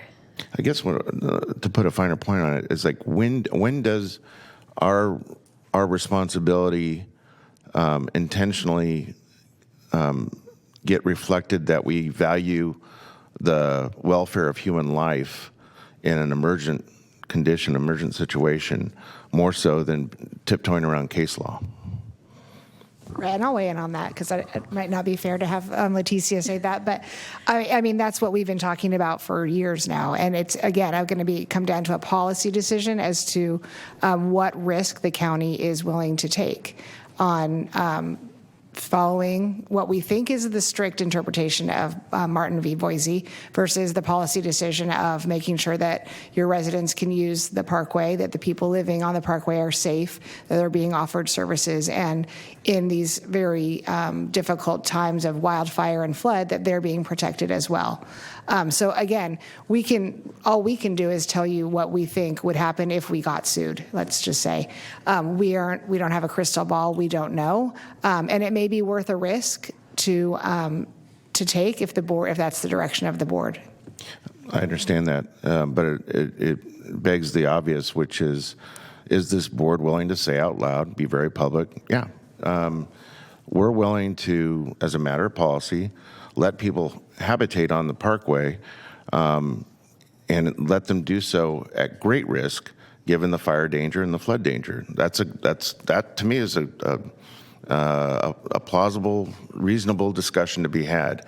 For me, I will tell you right now that all other things being equal, when you're just looking at it from the standpoint of the safety and welfare of the people that, for whatever reason, brought them to the parkway as their only place to live in the outdoors, that's not good public policy. That is not.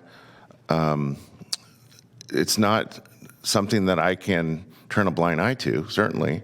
And so I think it necessarily has to be part of our calculus in terms of how we shape this ordinance. We have to keep that clear objective of protecting their health and safety as much as everyone else's. And when it has the unique conditions of, the amount of fire fuels in where they're living, and I think all five of us have seen for ourselves, sometimes they're buried in combustible environments. grasslands, trees, what have you. And we all know how tinder dry the parkway is. And then, of course, growing up, living in Sacramento, we also know every winter that despite the drought, that can change pretty quickly in terms of the flood risk. So I would just put that out there in terms of, how we have the latter discussion about why we would want to add or change or modify different component parts of this prospective ordinance with that eye towards public safety for those that are unsheltered. Thanks. Okay. Thanks, Phil. Okay, Supervisor Desmond.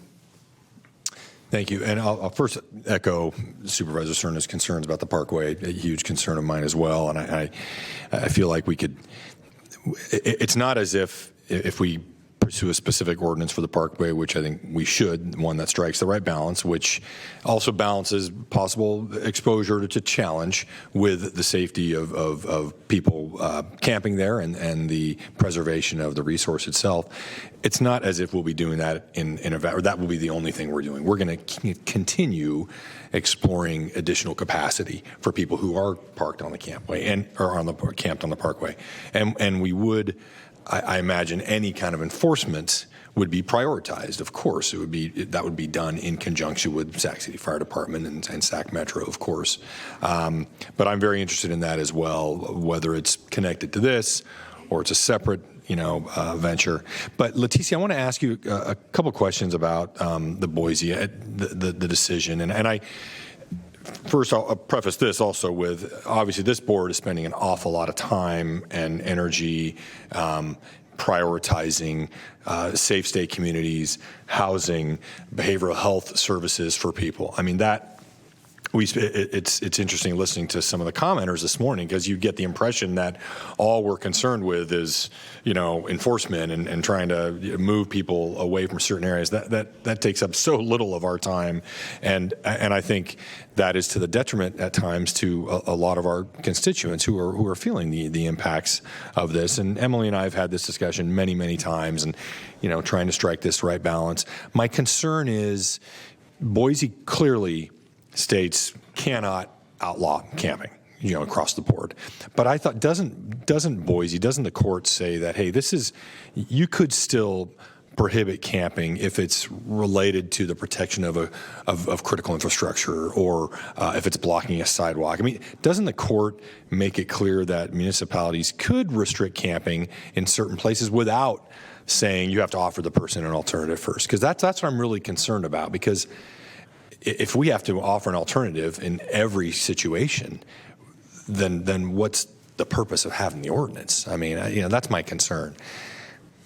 So Boise says that there could be instances where it would be constitutionally okay to have an ordinance that prohibits camping in certain areas. I don't believe they use the exact word critical infrastructure, but they do speak to ADA. And since Boise, there's been a number of cases that have come out that have started to kind of give us a little bit more of detail of trying to draw kind of some distinctions and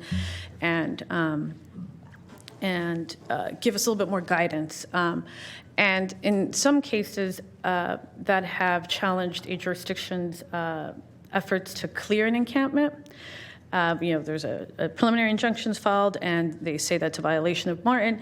The courts have found that when there's a record of outreach and, strong rationale, there was a case about near freeway on-ramps, and it's Caltrans and all of that. They have said that it's permissible under Martin. So we've seen that in a couple cases. There was also a Santa Cruz case as well, where it made very clear that the city had done a sufficient job of doing the outreach.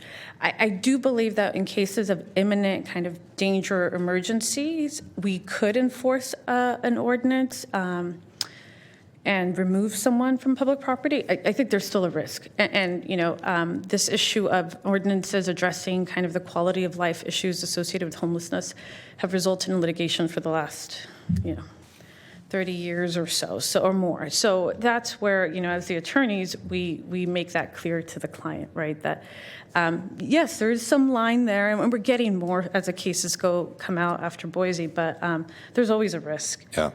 And I understand, I certainly understand that. Like I think what you're referencing is if we base it more on kind of a quality of life thing versus interference with critical infrastructure, probably increases the exposure if you try to enforce that without offering someone an alternative. Is that? Yes. Okay, yeah. And I understand. My concern is if it is a situation like, say, we have a safe state community that we want to open up, and we want to provide that assurance to both the clients and the surrounding community that we can keep this area safe and clear from encampments. What if we don't have an alternative available to somebody, or maybe the person's not eligible for that specific encampment or other programs, or what if they've been kicked out and then they're back on the street? I mean, because what I would like to know that, hey, let's take that risk if we can justify it, that we think this is important enough to maybe take that risk. What are your thoughts on that? I think it really depends on the circumstances. I come to you as the attorney, but there's deputies on the ground that do this work and make enforcement decisions every day. They decide whether or not something rises to the level of violation or not. So it depends on the circumstances. I wouldn't say it's a hard no. I wouldn't say it's a hard yes. It's all depends on the circumstances and the facts. Okay, and I appreciate, and obviously our objective is always to give someone an alternative and get someone connected with services. I just want to make sure we're not making that bright line and saying we wouldn't be able to enforce any of these components of this prospective ordinance in any situation without that. That's my concern. So. Okay, thanks. Supervisor. Yeah, just real quickly, I just want to point out, since we're talking about the American River Parkway specifically, that we all know Diana Pagetto, Executive Director of the Foundation, was here earlier waiting patiently to address this issue in person. I suspect she may call in to address the board during public comment, but the reason she had to leave is because there was an act of wildfire threatening their office, which is in the American River Parkway. Thanks, Phil. Supervisor Kennedy, do you have something you wanted to weigh in? Okay. I know we have a number of folks that are still able to weigh in and some on the phone. I just wanted to ask one question, certainly in light of some of the questions and responses, Leticia, that and the exchange here in the last a few minutes. So with the attachment that was put behind the staff report, that's framed as a policy or policy considerations. Dependent upon what if the board chose to do with the ordinance, does that frame the policy directives? Because in that, consistent with what you've talked about and both you and Emily presented, you talk about safety and health and critical infrastructure and so forth. And I know you've got an example you're going to talk about in a moment with the buffer. But it also goes to location and some of the things that I asked you very early on that related to proximity to other sensitive users, proximity to residential areas. It gets into some pretty great detail. Now, I don't know how, in practice, either this has been carried out over the last 2.5, 3 years, if it's been part of the framework for direction, seeking guidance from council, but obviously all the other partners that are part of this. But how does this, I guess the essence of my question is, how does the policy then, does it have to emanate from this, or you're already working with something similar, I trust? This has a draft as of June 14th today, but help me understand then kind of the judgment tree by which you make decisions about what happens or what doesn't happen currently, but also going forward. So Lisa, maybe you're the one. Well, I can speak to the way it's been happening. And again, it's just a policy. Yeah. And the difference between the policy and then this ordinance is that there's no enforcement action really in the policy. It's all sort of a policy of how the county and county staff addresses when we get an encampment reported. But there's really nothing that county staff can do to enforce it because it's a law enforcement issue and the HOT team does respond in some cases. And if there's illegal activity, then they can issue criminal citations. But from my understanding, I mean, Emily and Leticia can probably confirm this, there's very few instances where there's any, quote, enforcement, meaning citations or misdemeanors or any arrests or anything like that. So, I mean, it's more, the policy is more boots on the ground, how things operate. And then an ordinance would be if a priority of how we address critical infrastructure, camping, and that if needed as a last resort, enforcement. Okay, but this also outlines a procedure, again, with attempts to get voluntary compliance with visits to offer, other housing alternatives if they're available, behavioral services, health services, dealing with the individuals, in their own situations. But it doesn't have, as you said, there's not an enforcement or some sort of legal mechanism that would pertain to a misdemeanor or infraction. But you're using this now, is what you're saying, something similar to this now. Right. And you would continue to use that, but then it might have behind it this additional enforcement mechanism, but only for the areas of priority areas as discussed, or would it still include? Again, this is pretty extensive. I mean, this, I say, environmentally sensitive areas, imminent construction work, obstruction entryway to small business or retail businesses, including shopping center driveways, proximity to residential areas. There's a whole lot of criteria here from a policy standpoint, and I want to know how this links with what's being talked about here as it relates to enforcement and or the 4 priority areas that were detailed here over the last hour. I'll just Yeah. weigh in, and then Okay. Leticia and Emily may want to add.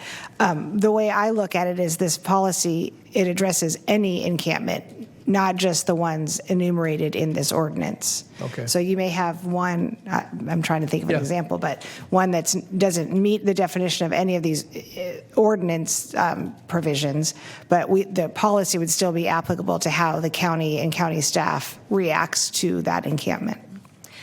I would agree with Lisa, and I would say from an operational standpoint, how we sort of have used the policy as a framework is looked at the camps that are across our queue, and we know we have the capabilities of going to 5 in the week or whatever, and there may be 20 camps, and sort of using it to help us align resources. So there's one camp, every camp meets one of these criteria, so to your point, Supervisor Natoli, but maybe there's one that strikes 5 of these criteria, and so that one's going to rise to the top. Or maybe there's one that we've gone out to before and have been unsuccessful. So we use it sort of to guide resource deployment, and we will continue to do that.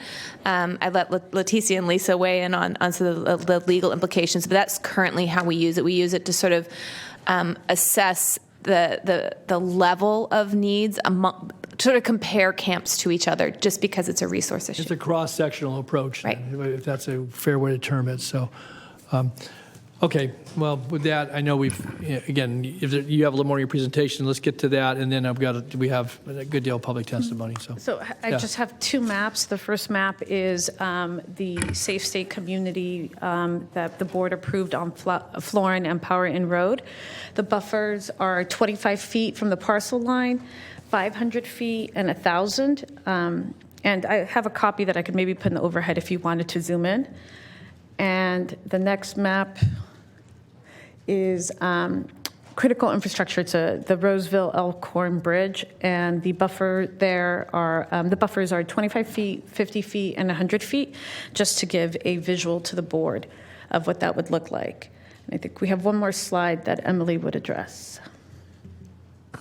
Yeah, just to close on next steps, and we can either do this now or after public testimony, whatever is appropriate. You know, I've been taking notes, and I think I have 5 or 6 points I heard from you. I'm happy to share back now or later about direction we heard from the board. And I think I'm hearing a request to return with an actual ordinance for consideration. And so if that aligns what I'm hearing from you, and I can go through the specific points I've heard from each of you, then we will revise both the policy to reflect your direction and come back with an ordinance as soon as directed. I think that to Liz's point earlier, it's really going to be dependent on the desire for you guys to have it in front of you, and then the clerk of the board's ability to get it on the agenda. So. Okay, yeah, we probably want to summarize when we're concluded with the publib comments. But Okay. Supervisor Cerna. Thank you, Mr. Chair, and I'm eager to hear from the public, so I'll be very brief here. Hearing what I heard earlier, especially the intent to develop, if it's the board's intent, a separate American River Parkway ordinance that could be constructed and considered and approved in roughly the same time frame as this ordinance, I'm willing to support that.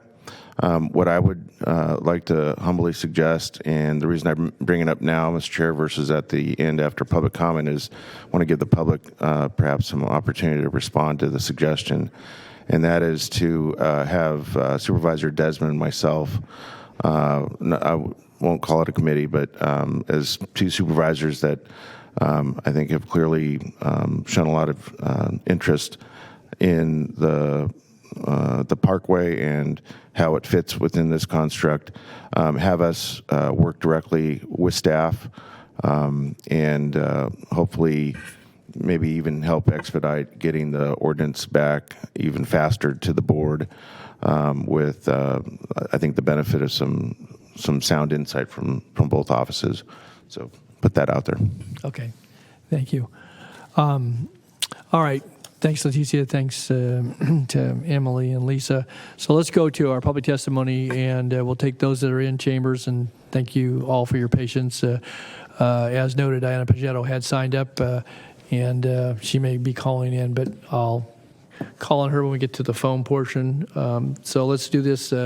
Next I have Stephen Green, and Stephen's followed by Roland Brody. So if you want to come forward. Steve. Mr. Green. You're up, Steve. Mr. Brody. Yeah. Mr. Green, but Mr. Brady had to leave. Oh, Mr. Brady did? Okay. Okay, so Mr. Brady had to leave. Okay. All right, so I have Stephen Green. Steve? Yeah.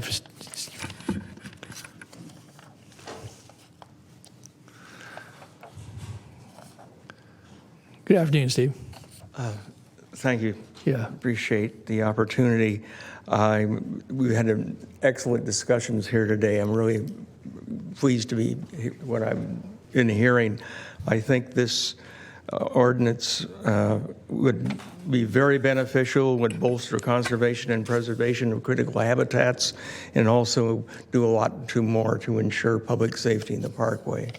And I think it would be excellent also to have a separate ordinance for the American River Parkway. It would be very good. I have been working with local legislators on legislation dealing with homeless issues, and we were able to get in the current budget legislation $50 million for a grant program to establish campsites with services for people who are currently in parklands. And we're fairly optimistic this is going to be enacted, so that would be funding available to jurisdictions here. And I think that it's going to happen. Last year I worked with Assemblymember Kevin McCarty on legislation to establish a camp at Cal Expo. That was signed into law, but it is stalled in the at Cal Expo. We're just not getting it done. It's amazing. You just can't get through the bureaucracy. In any event, I really appreciate the work you folks are doing here, and we'll be following through this, and thank you for what you're doing. Thank you, Steve. Thanks for your efforts as well. Yeah. Okay, so Mr. Brady had to leave, and we'll call on Diana if she's on the phone. But then next I have Dan Adderholt, followed by Claudia Cardoza Adderholt, followed by David Ingram. Dan?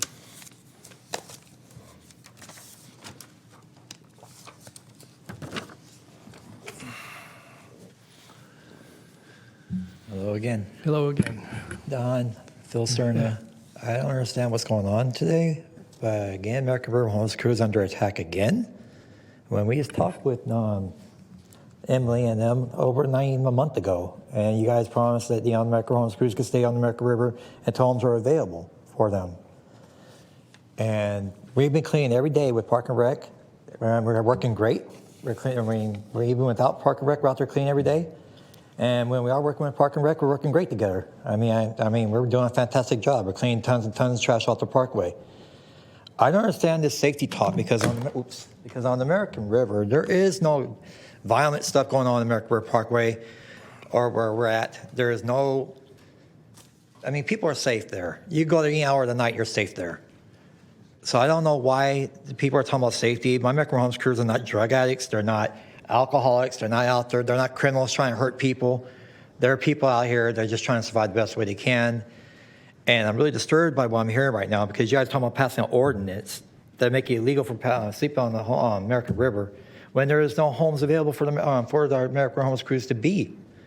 Nobody wants to be homeless out there, you guys. Nobody. Phil Cerna, nobody wants to be out there homeless. Okay? We're ready. We're ready. I mean, my American Homes crews are ready for you guys to get the homes available for them so they could go. And a lot of them are really interested in Emily's project she mentioned about how she's trying to get a thing going where she can help people who are working get into a home where they pay like for a couple months rent, you said, or something like that, Emily? Mm-hmm. You know, they're really looking for it. And that's like 900 of my people in my crew. Okay, they're really waiting to see if that could happen with you guys. They're down with that. Nobody wants to be homeless out there. At the same time, they're even talking about coming back and cleaning with us anyways. Even when they do get home, they want to come back and keep the parkway clean because there's no trash cans out there. There's nothing to keep it clean out there. And they want to keep it clean regardless because they love and care for the community, just like I do. And you guys know this. I paid for the cleaning on the American River with the help of next door members for the last 9 years. I just now became a 501c3 with the American Homes crew. And we're right now just getting started rocketing here and making a difference in our community. And the bottom line is we're out here making a difference in our community. We're out here fighting to keep it clean and safe. I don't know why we're being attacked now because it feels like a personal attack by you guys now. And I don't understand why. And I hope you guys can explain this to me. Thank you. Good. Thank you, Dan. Okay, Claudia, and then followed by David Ingram, followed by Allison Goebel.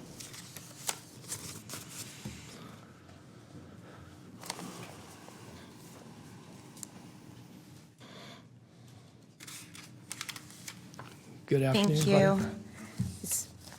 My name is Claudia, and I would like to have the opportunity before my 3 minutes starts to just tell you a little bit about myself as a person and my background.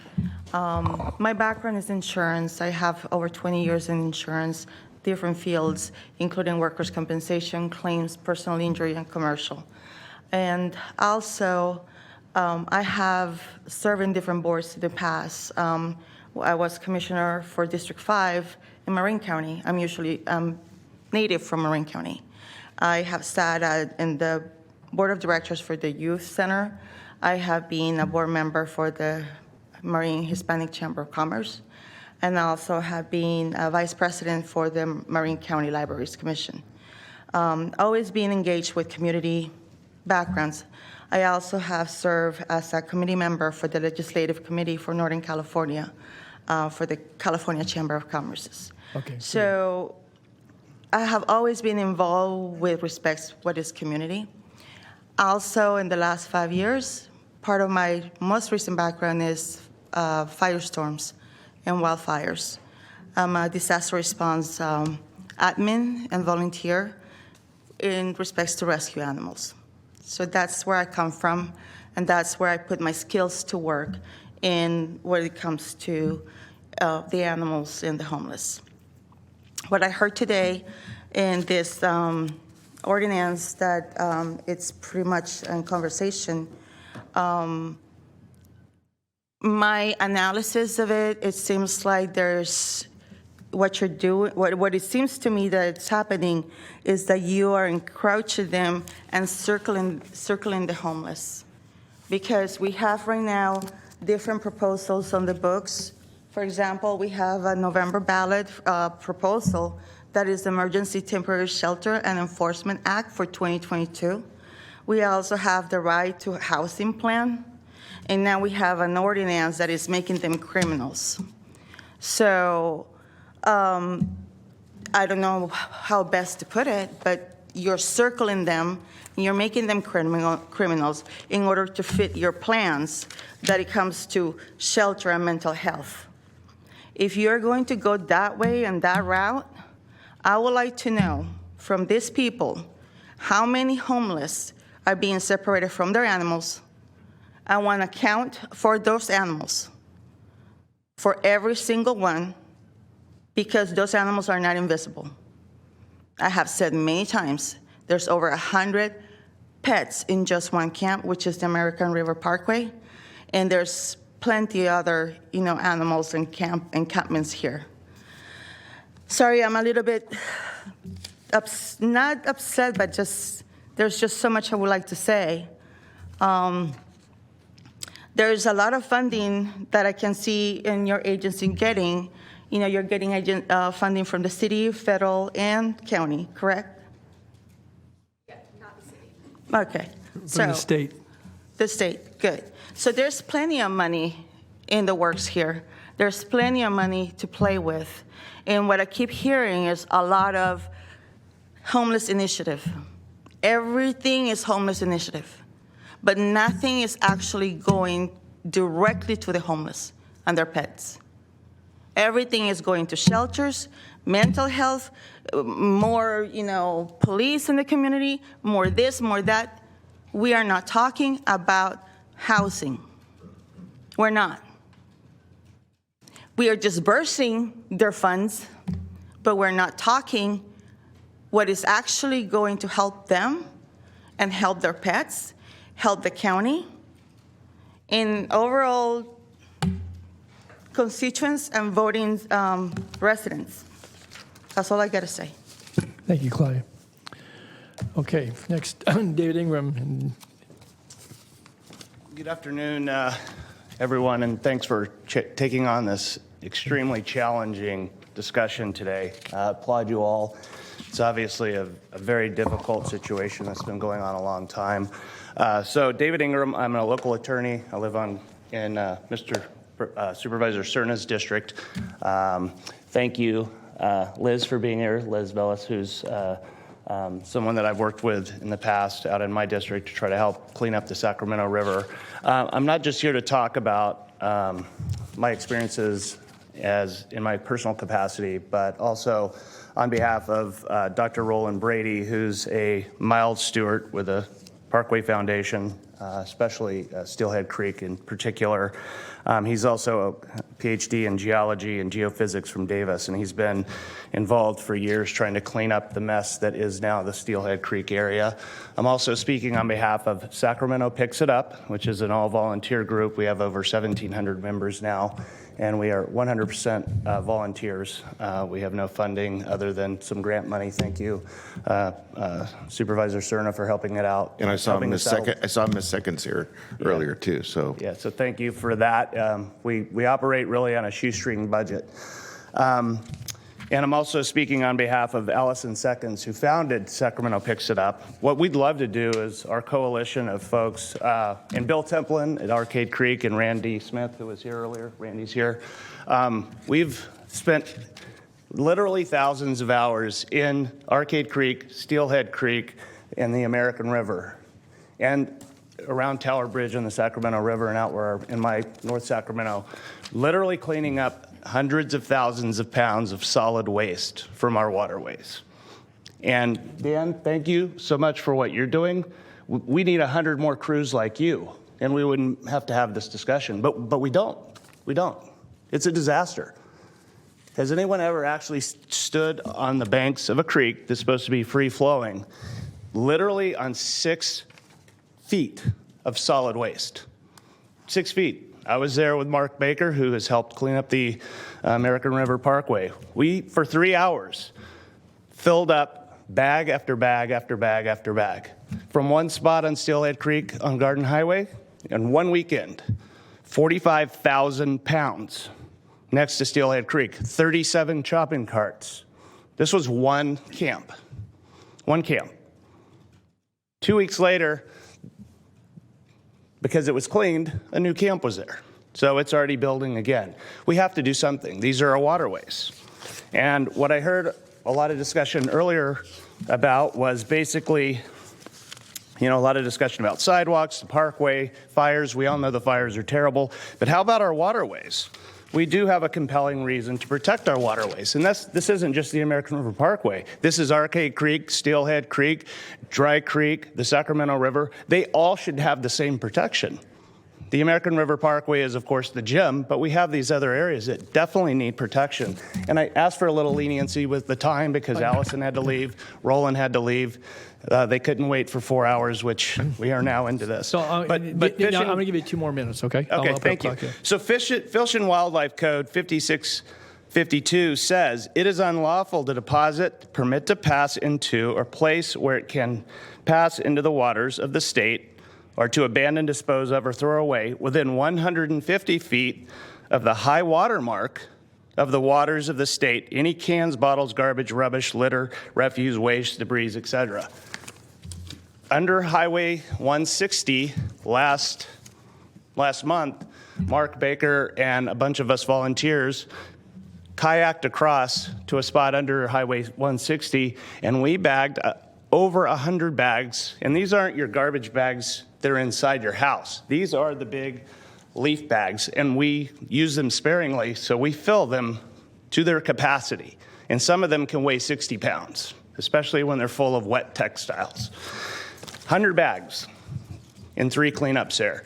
The city brought a boat out because we couldn't access it to haul it all away. And I can't remember how many boatloads it was. It's unbelievable. The public has no idea.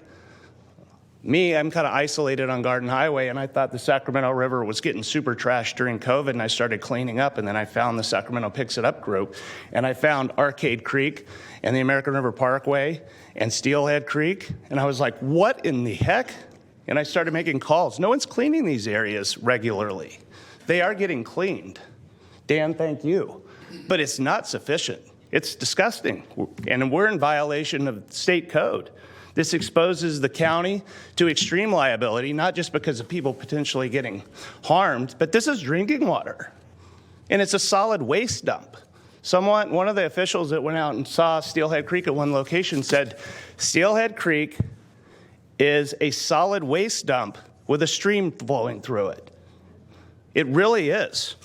And we have pictures. We'd like to be involved in a workshop and bring our expertise in. Bill Templin, Crystal Tobias, Roland Brady, Randy. We have some folks from Sarah here and Sutter Park folks, Sutter Landing folks. So we have a lot of expertise. I'm just an attorney by day, but I'm like every weekend I'm doing these cleanups, and it's just mind-boggling. It's really mind-boggling. And to speak to the pet issue, Allison Seconds got involved in the parkway because she was rescuing dogs, literally going in on her spare time and rescuing puppies and dogs and trying to get them proper vet care and home them out and get them adopted. So we come from a place where we understand that folks need a place to live, but it can't be at the expense of our wetlands and our riparian areas. We're causing permanent damage, irreparable damage to our waterways. So I love the discussion about the sidewalks and the other issues but our waters are important and they should be protected. They should be critical infrastructure. Okay. All of them should. It's just unacceptable what's happening. So we thank you guys and gals, women, all of the staff, everyone that's worked so hard on this. We just really ask that you look at the waterways. 25 feet from a waterway isn't that far. It's not that far. And the law says 150 feet. Okay. And we're just pulling out so much garbage, it's just unbelievable. And we're only making a dent. We like to say we're not making a dent, we're making a difference. But really, right now, we're just making a dent. We've been going 12 months. We pulled over 300,000 pounds of garbage out of our creeks and waterways. This is one volunteer group. So thank you again. We support the ordinance. We really would love for it to focus on the waterways. And in terms of the fires, people think, one last comment, people think the fires burn up all the camps and then therefore at least the garbage is gone, even though the trees are gone too. At least the garbage is gone. No. All of the synthetic materials, plastics, aluminum, tents, they melt. So we go to these spots that are burned out and we literally pull up sheets of plastic and metal.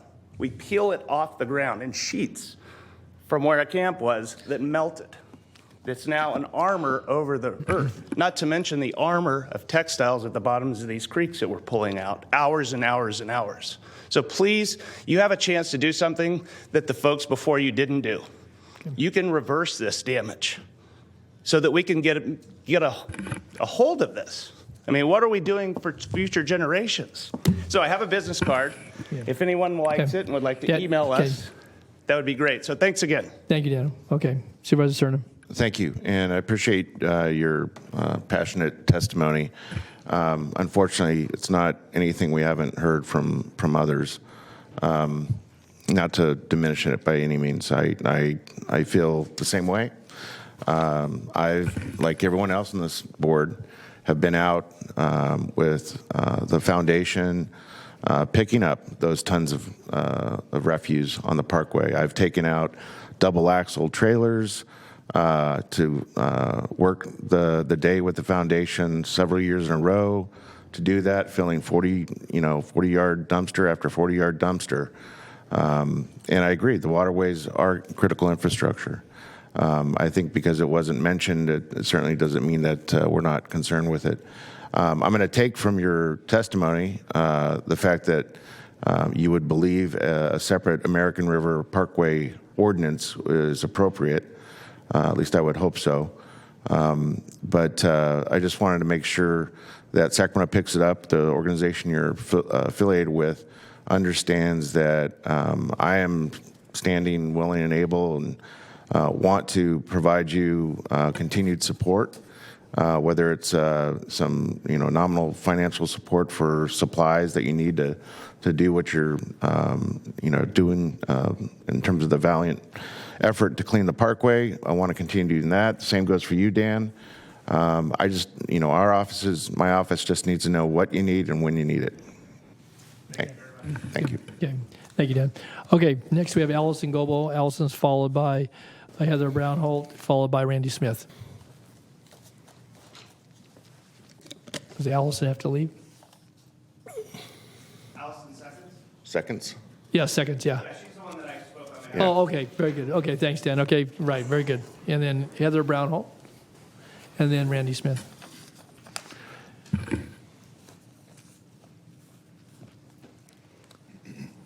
Good afternoon now.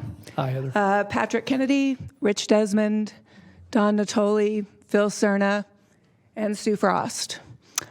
My name is Heather Brownholtz. I'm a resident of Carmichael, California. And today I would like to bring a voice to those who have been victims of this homeless crisis. The reason I got involved personally, just in my own little neighborhood, trying to create some awareness of what does happen, is a young 20-year-old woman by the name of Emma Rourke.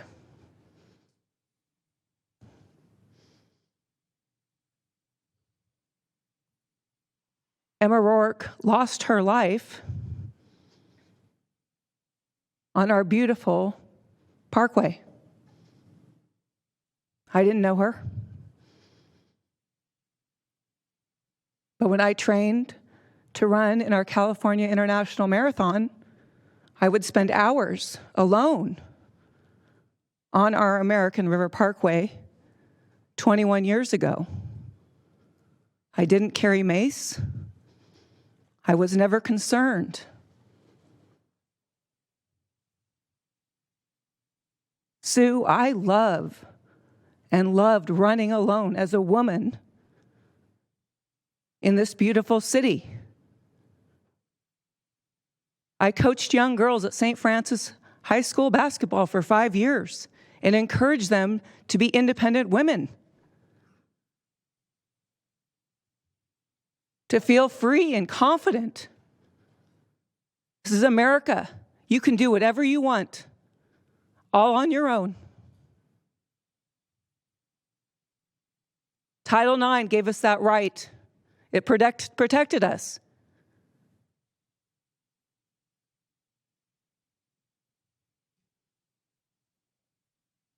So Emma Rourke, a young woman that I never met, is what inspired me to be here today.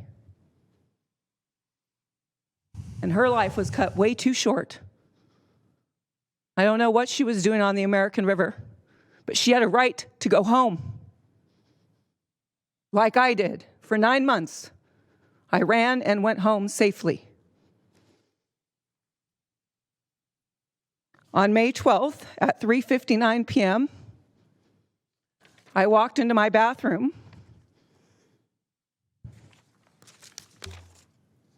and was met by this young lady, standing naked in my bathroom. I got married young. My husband and I have worked very hard to achieve everything that we have. And it was such an odd feeling that I walked out of my own bathroom, felt like I was disturbing her in her nakedness. Called my husband, who has an office on our property. We own a business in Carmichael. And he was there in 20 seconds. And the police arrived 30 minutes later.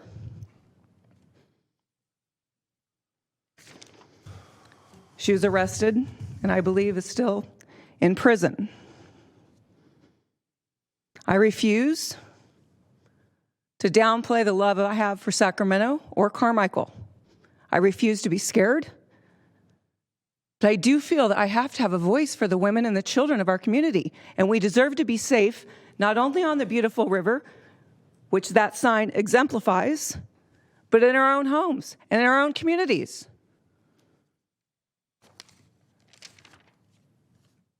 Rich Desmond, I appreciate you bringing this ordinance before this committee.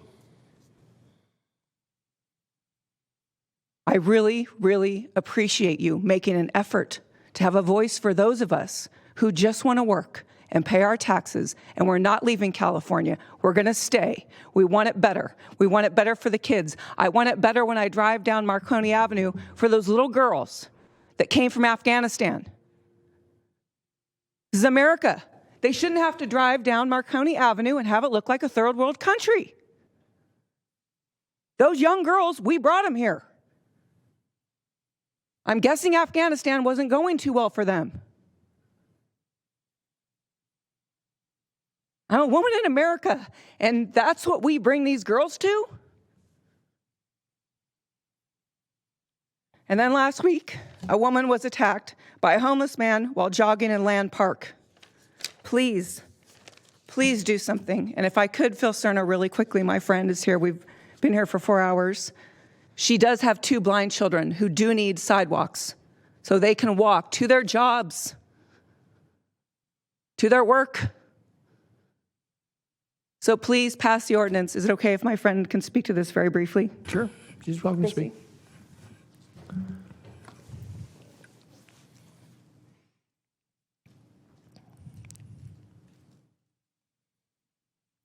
Good afternoon. I didn't put my name in, but my name's Christine Bagley. And like Heather said, I have 2 legally blind sons, and one of them is working towards his teaching credential, and he's teaching at St. John's Evangelist in Carmichael. And he's unable to, he's not able to legally drive, so his mode of transportation is walking. And he has not been able to do that and has had to incur fees with Uber because there's so many homeless people just in the 3 miles that he's walking from point A to point B. So it's a safety issue, and it's an ADA issue. And, I've been born and raised in Carmichael, and the crime and the homelessness issue is just a huge concern. And like Heather said, people are moving away, but we don't want to move away. We want to stay here, help people who need the help that they need, and help the residents, help just the community overall. So we really appreciate the opportunity for the ordinance and for hearing our concerns. So thank you very much. Yeah. Thank you. Thank you, Thank Christine you. and Heather, for both being here and being so patient. Thanks for your patience. Yep. Okay, next, Randy Smith. And then Randy's the last person I have signed up to speak on this item in chambers, and we'll go to the phones in just a moment. Is it possible that? Yes, it is. Images, and do I put them here? or Yeah, where? down in the white spot right there, Randy. Right there, yeah. Yep. That's not one I want to show yet, but. Okay, My name is Ren. Put the one you want to show, or you want to just? Well, there's a bunch of them here. Okay. Actually, but, Okay, go ahead and start your presentation. yeah. Yeah. Thank you.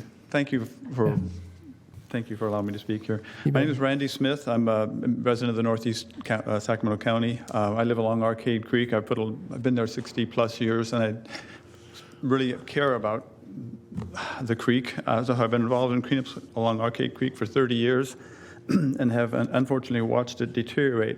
So early last year, I joined in a weekly creek cleanups with the Arcade Creek Adopt a Creek project, removing discarded camp-related debris from the creek. This year, we have been joined by powerful volunteers with Sacramento Picks It Up in removing discarded camp debris from our creeks and waterways. I want to share some photos for those viewing who are not aware of what is happening to our creeks. This is Steelhead Creek. And after a December rain, the amount of debris that is collected, deposited on our creeks, it's just appalling. This is a waterway. This is the waterway that leads to what we're drinking.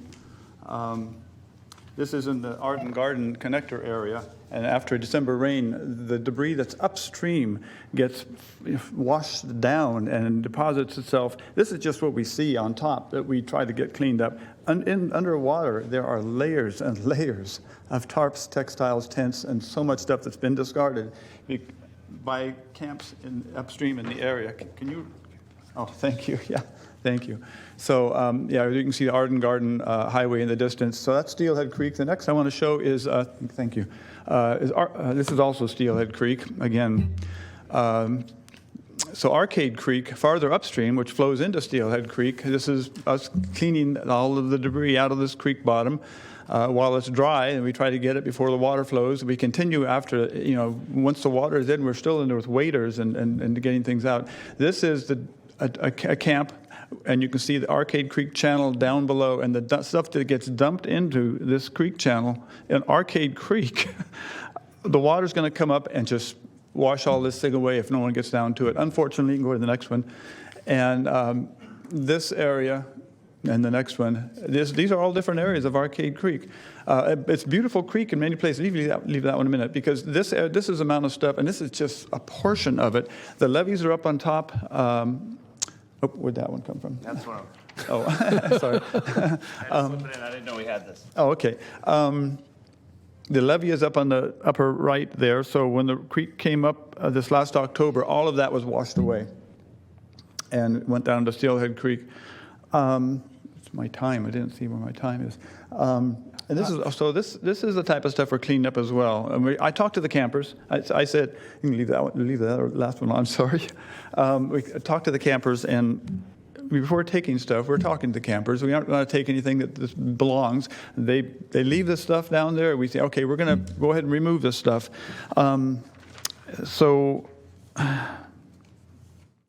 These shows for the debris that is deposited in camps, along with a lot of fecal matter. It's appalling how much poop we've taken out of the creek, and the needles. And the needles, it's not something you can clean up like if it's on a street or, it's in the in the creek areas.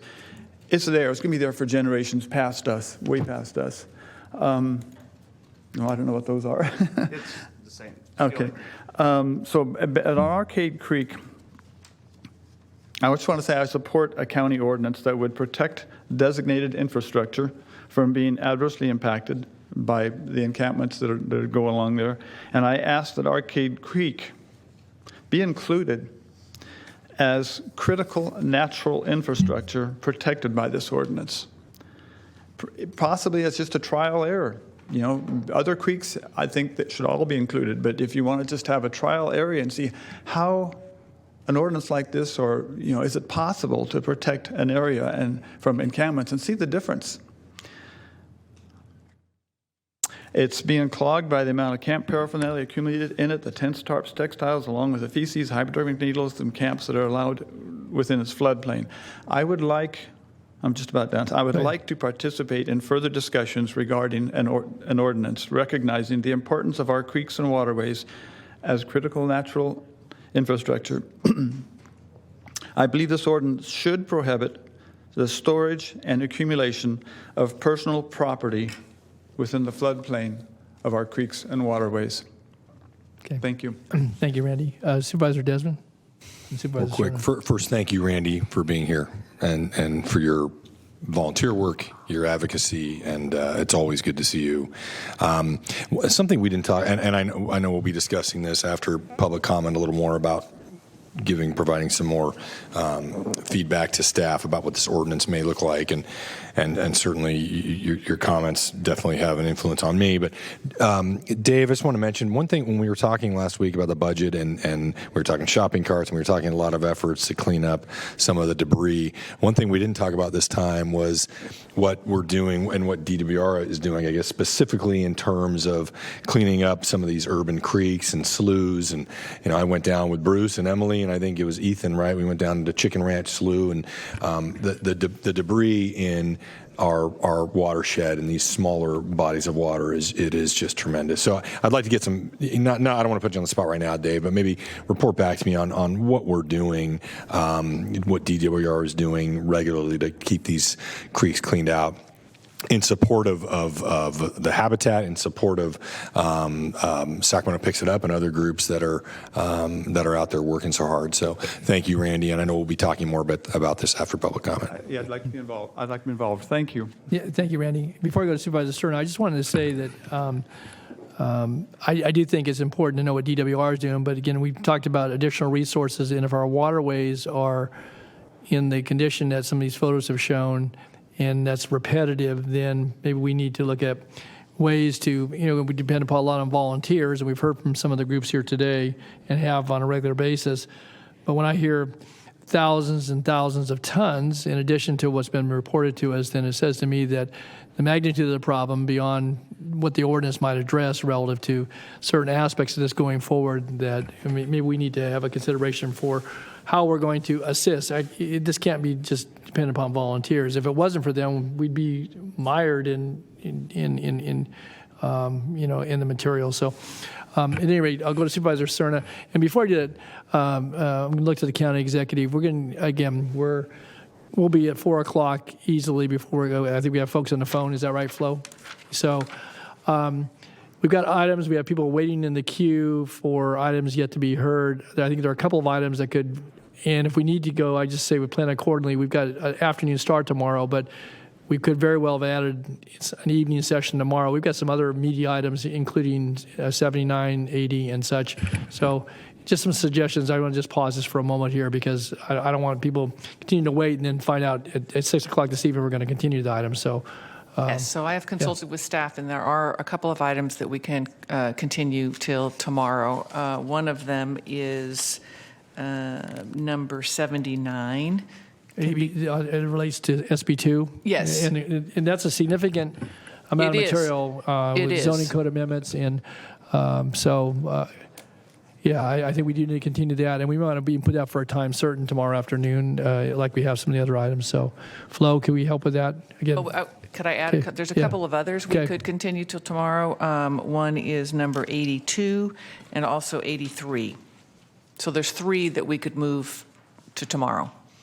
Okay. Is there any heartburn with board members moving those items tomorrow? And it's going to be for a longer session tomorrow because those aren't unsubstantive items, any one of the 3. So that's correct. And because we do need to hold the closed session today as well. Yes. Should we start earlier tomorrow? I don't know that we can. Can we? I don't know that we can. I don't know we can. Because of the way it's noticed. Okay. So we may have to plan on going longer tomorrow. Apologies, but I just, this is not going to be tenable the way we're going here now. So, Flo, do we have, let me ask, do we have folks on the phone for any of those items that you know of? 79, 82, or 83? No. Only one that's right now. We still have 6 waiting to talk to 77. Yes, I'm coming back to them in just a second here. So, all right. So after we conclude this item, we can then entertain a motion to continue those items till tomorrow, and maybe Flo, in the meantime, you can kind of figure out how you might want to intersperse those if we're going to have a timed item for some of those. So, all right. Sorry for the interruption. Let's go to Supervisor Serna. We're still on item 77, and we'll take public testimony, and we'll come back on this item and then continue those matters in a moment. So, Thank you, Mr. Chair. I appreciate your willingness to exercise some time management. I think it's duly noted. I just wanted to do, well, now he's gone. I don't see Randy in the room anymore. But I just wanted. He's coming back. No, I just He didn't wanted, get very far. wanted to thank Randy for not just his volunteerism, along with others that have waited patiently to address the board today on this item, but certainly as an avid photographer, picture says 1,000 words, as is often referenced, and I think you've certainly impressed upon us with some of the photos that you shared today, the unfortunate condition that we find our waterways, and it's not unlike the fact that I continue to keep the hypodermic needle in a empty plastic bottle that I accidentally stuck myself on while I was cleaning up the parkway 10 years ago. And I pull it out at a moment's notice. Anytime the media wants some comment about the condition of the parkway, it serves as a pretty obvious reminder that we certainly have so much more work to do, as is evidenced by documenting the waterways as you have. So thank you for, I wish you didn't have to do that. I wish it wasn't the kind of presentation that it is, but I think, again, you leave us very well reminded that we need to do better. Thank you. Thank you, Supervisor Stern. Thank you, Randy, for your visuals. Okay, so with that, I don't have anybody else signed up in chambers on this item. I know Diana Pagetto had arrived very early this morning and had to leave, as Supervisor Stern noted, so I don't know if she's on the phone or not, Flo. Again, we have others that are waiting as well, but... I can't tell who's on the okay, phone. all right, so let's go ahead and go to our callers, and then we'll bring it back to the board for some further discussion and direction. Please transfer the next caller.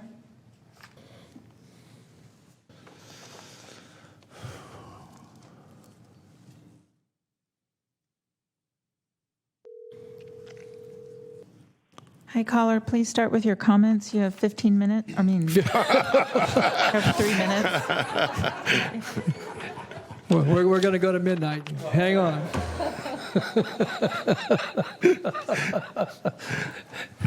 Good afternoon. Good afternoon. I am calling in support of Supervisor Desmond's ordinance, and just a few comments. I'll keep it short. I've heard critical infrastructure defined as fire, police, jails, other encampments, parkways, pets, turtles, pretty much everybody but the citizens, and more importantly, the children. Schools, libraries, daycares. So just encouraging everybody to consider that while it's compassionate to consider all parties involved. Unfortunately, the reality that nobody wants to talk about is that a lot of these transients are hiding under the veil of compassion. I know there are some good people out there that are falling on hard times, but there are some bad people out there and criminals. And for some reason, nobody wants to address this.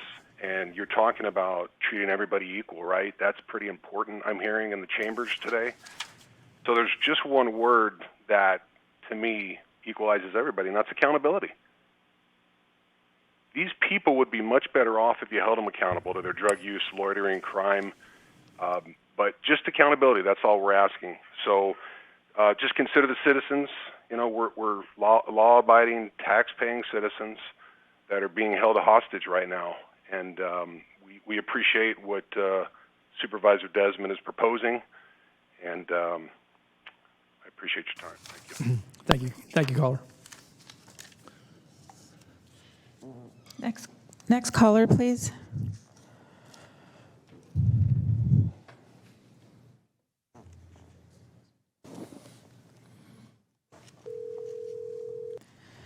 Hi, caller. Please start with your comments. You have 3 minutes.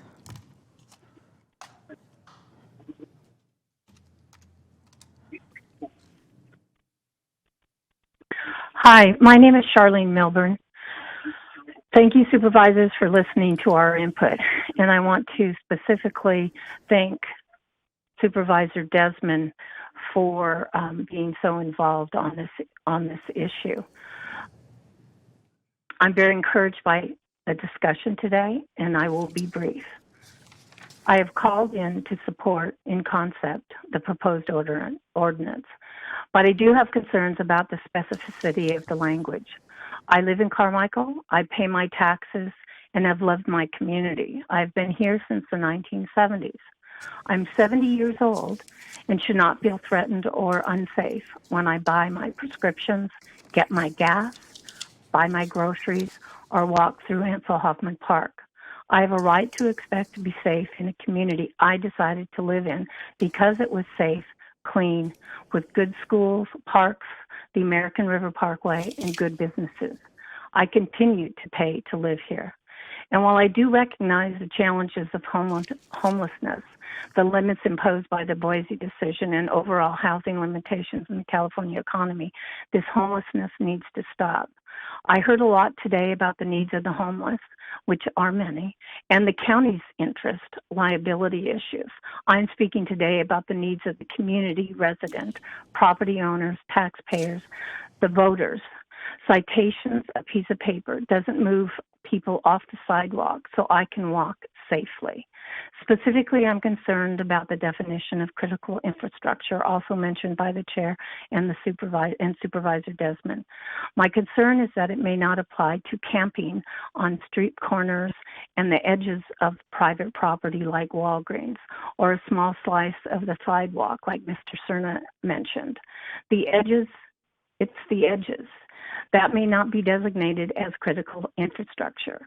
So the board needs to be very clear on its expectations of the implementers of this ordinance, primarily the Sheriff's Department and other organizers like the CID in Carmichael, who are on the ground and would be enforcing this ordinance.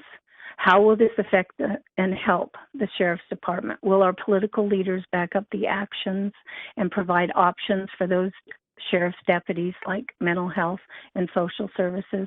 I understand language was created because of Boise. The lawyers did their job. Now we need to ensure that the ordinance will apply to all key problems in our communities that are on the edges of public space. Given this ordinance will be redrafted and returned to you for further review, I hope that you will relook at the definitions and be very clear in your expectations for those on the ground. This is how citizens, taxpayers, and voters will know if there is progress in resolving homelessness. Thanks a lot. Thank you, Charlene. Thanks for your comments. Next caller, please.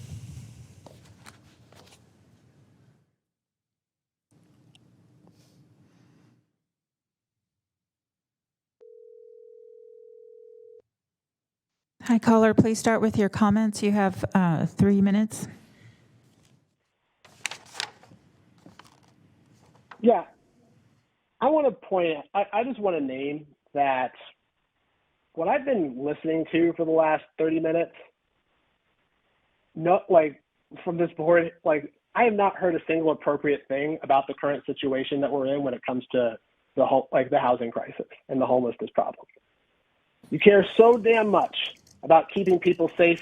You talk about keeping people safe from wildfires and floods, but not one time have I heard you all talk about what about the danger of living outside every single day outside of wildfires and floods. None of you have spoken up about that. Instead, I've heard a bunch of you just talking about how can we cite homeless people?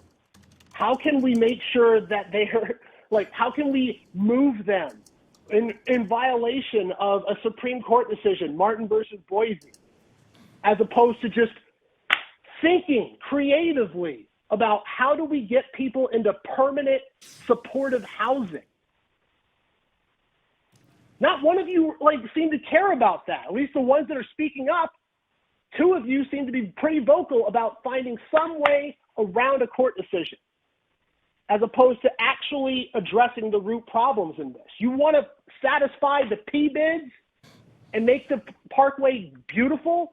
So do the people that live out there. But they don't have anywhere to go because you don't invest money into those kinds of solutions. That's on you. That's not on them. And fuck the P-bids for trying to make it about them or them or us. Keon, please, no more profanities. No, that you get upset about my language rather than the callousness of people that are suffering on the streets speaks volumes to where your priorities are at. Just today, an article came out about the city of Houston's efforts on reducing the number of people living outside. Their focus is on housing first and putting all their efforts to coordinate efforts to successfully house individuals with whatever support they need to be successful. We are putting so many efforts and focus and money and systems around tracking and citing and clearing when we need to focus all of our efforts on transitions into housing. Why are we talking about removing people instead of focusing on transitioning those individuals into housing? It's not either or, and you know it. It's not either we protect the parkway or we move it. If one of you are suggesting that our only options are either to protect the parkway or move people, you can take your performative talking points and shove it. Period. Okay. All right. Next caller. Thank you.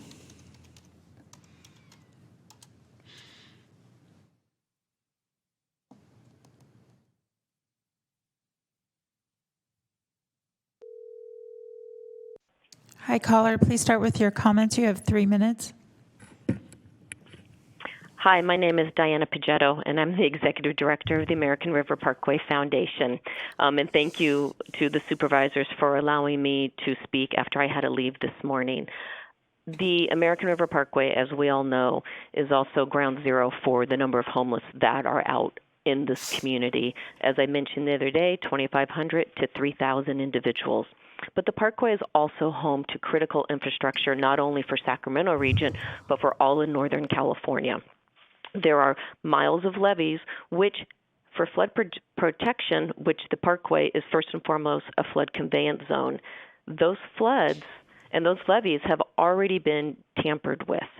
There are miles of electrical lines on the Parkway from SMUD, Western Area Power, and PG&E.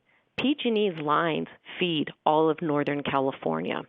There are 5 water wells from 5 different water agencies on the Parkway, as well as 7 pump stations from Sacramento Sewer. The Parkway, it is critical for them to have an ordinance, so that critical infrastructure that we all utilize as residents of Sacramento County. We know that moving illegal campers from the Parkway is not easy. And we know shelter space has to be created, which is, as I mentioned last week, we are working with the community and private business to look at how we can develop some additional private shelter space, and so these individuals can move there, and the Parkway will be back for the individuals to utilize for recreational and enjoyment. Thank you. Thank you, Diana. Next caller, please.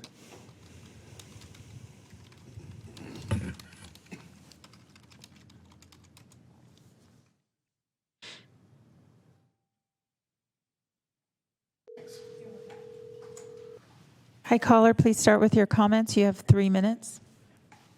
All right. I do not support this whatsoever.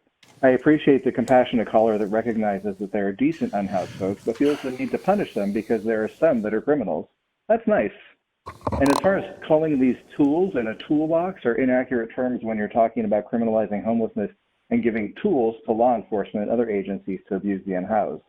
This was brought to the City Council by businesses who are concerned about their incomes, not with concern for the unhoused. Not even for the neighborhoods whose anger and frustration they just utilize to their own ends. I mean, the council literally bypassed the public signature gathering process at the behest of the businesses. I would ask that you not target people pushed to the fringes of our society out of fear of being harassed. These are folks who have been in neighborhoods, have been, and some are still in and around infrastructure. Now they hide in the crevices of our society to endure and survive despite respectable, quote-unquote, society's attempts to end or demonize their existence. Yes, there are valid infrastructure concerns, but there are ways to address those concerns without destroying survival gear. There are ways to address fire concerns without throwing people off the parkway and back into neighborhoods, an untenable solution at best given the disdain many neighbors showed. There are ways to address trash issues and help folks decrease the amounts they have. But the solutions in the short term need to be robust, and if you don't have robust solutions, then you aren't really making an effort to address the issues. Porta potties in the short term, public bathrooms in the midterm, dumpsters in the short term for larger encampments, public trash cans in the long term, everywhere to keep our city cleaner. Needle exchange, safe injection sites in the short term, addiction services in the midterm, mental health services in the short term, and in the long term, social housing, so that public defecation isn't an issue. Public bathrooms can stay because we shouldn't need to rely on gracious businesses to allow community members to defecate. In the long term, social housing, because stable housing makes addiction, mental health, and other medical issues much easier to treat, easier to find patients to ensure they receive treatment and medication. It does a myriad of wonders. In the long term, social housing, rent control, robust tenant protection, medical assistance. We shouldn't have a society that requires you to crash all the way down to the gutter before we even consider helping you up. Proactive planning is not just more humane, it's cost effective in all areas of life, including climate change and beyond. In short, fix the homelessness is addressed rather than trying to hide folks away and finding ways around Boise. Either that or ask legal to see if they can categorize prisons as shelter beds, since that seems like where you're headed. You're definitely trying to criminalize them into a way that you can actually find a method to get around cruel and unusual punishment, as the Supreme Court found. Oh, and as far as the Fourth Amendment, it doesn't apply if those cleaning deem anything dirty as trash, which is what law enforcement has literally said to unhoused people. They were sweeping. If it is dirty, I toss it. I love that it sounds like you'd be more proactive about moving folks during inclement weather to protect quote-unquote dangerous areas rather than actually opening warming centers and cooling centers. It's really telling. Thank you. Thank you, caller. Thanks, caller. Next caller.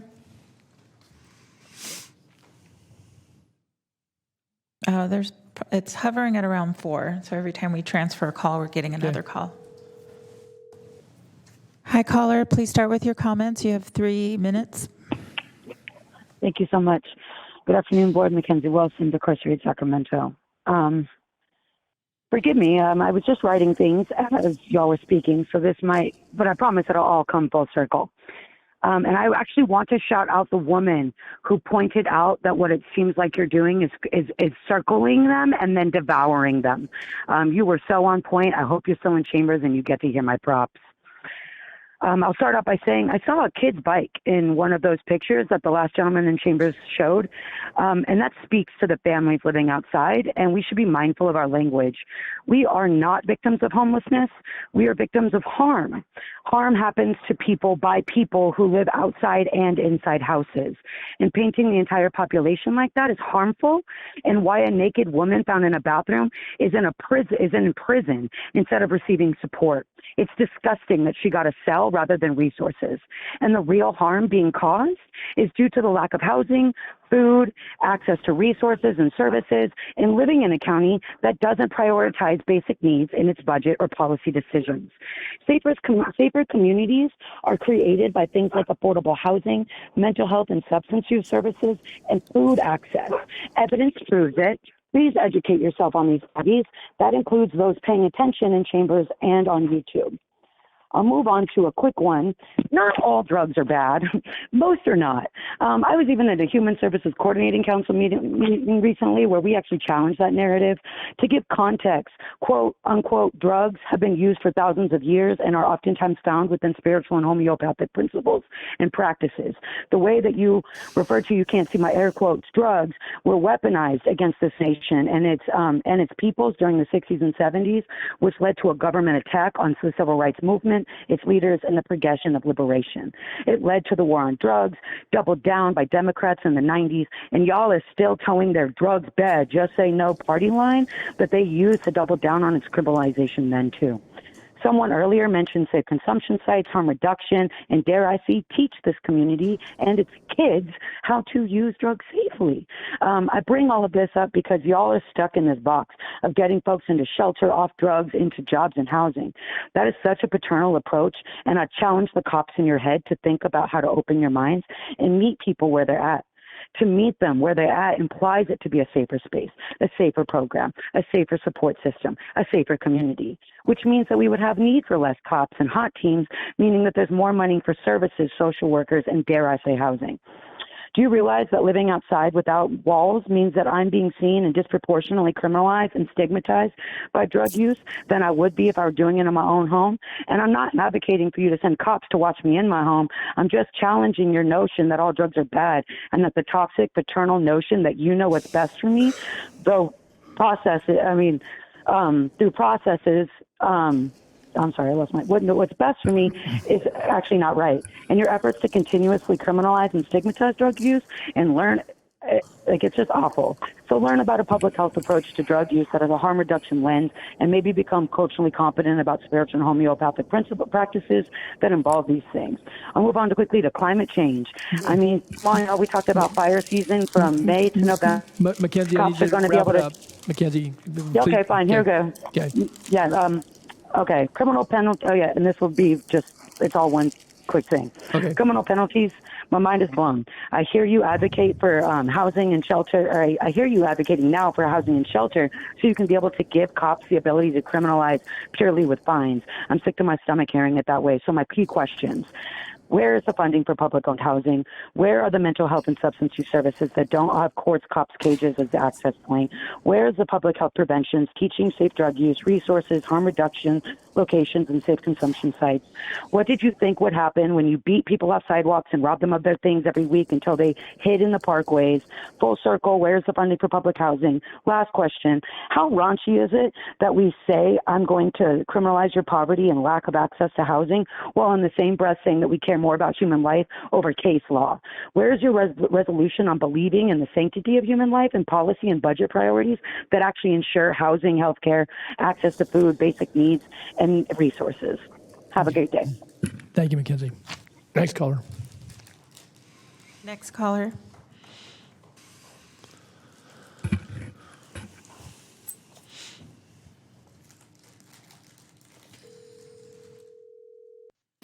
Hi, caller. Please start with your comments. You have 3 minutes. Thank you. Hi, this is Lori Moreno. I'd like to say I'm happy this conversation is happening and that the Board of Supervisors is finally focusing its attention on these grave housing matters facing our communities, including the content earlier today. And also thanks for allowing telephone comment. Before I express my perspective on the draft ordinance, I think it's important to preface my remarks and to be clear about my position. I agree with the earlier caller today, Mackenzie, that we need more housing, diverse housing, public housing now to really sequence this effort successfully in the county of Sacramento to deal with our unhoused population. We have a housing crisis that is well explored and discussed, but we haven't dealt with it. So this ordinance, if not dealt with thoughtfully, is going to backfire very quickly. The proposal as it stands for this ordinance is draconian against the unhoused population. It doesn't give viable alternatives or recourse to housing these folks, and it seems to be criminalizing them.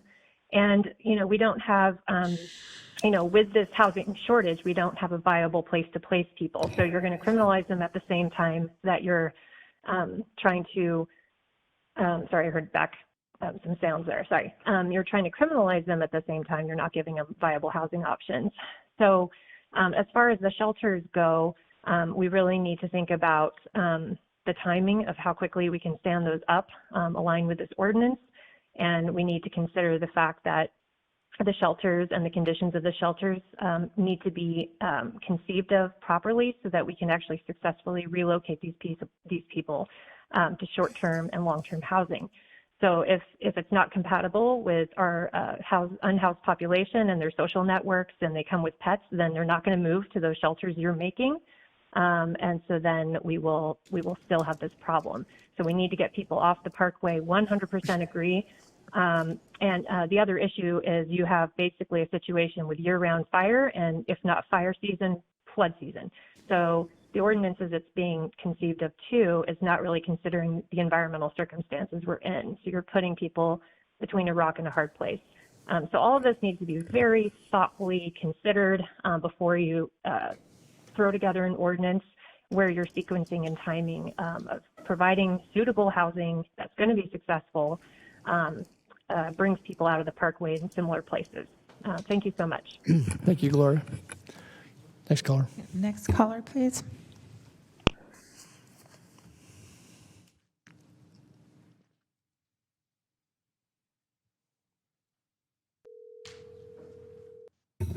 Hi, caller. Please start with your comments. You have 3 minutes. Thank you. So I have been listening to this meeting, and one thing I haven't heard is just the acknowledgement that people are human beings that are living out in the parkway, and there's a lot of focus on increasing policing of them and criminalization of their existence rather than providing services that will help this issue. I know another caller made the comment about providing trash receptacles. You know, as human beings, we're all making trash, we're all using the bathroom. So instead of increasing budgets that are already bloated for police, why don't we invest money in providing services like trash cleanup, public bathrooms? There's also talk of citing people who are living outside.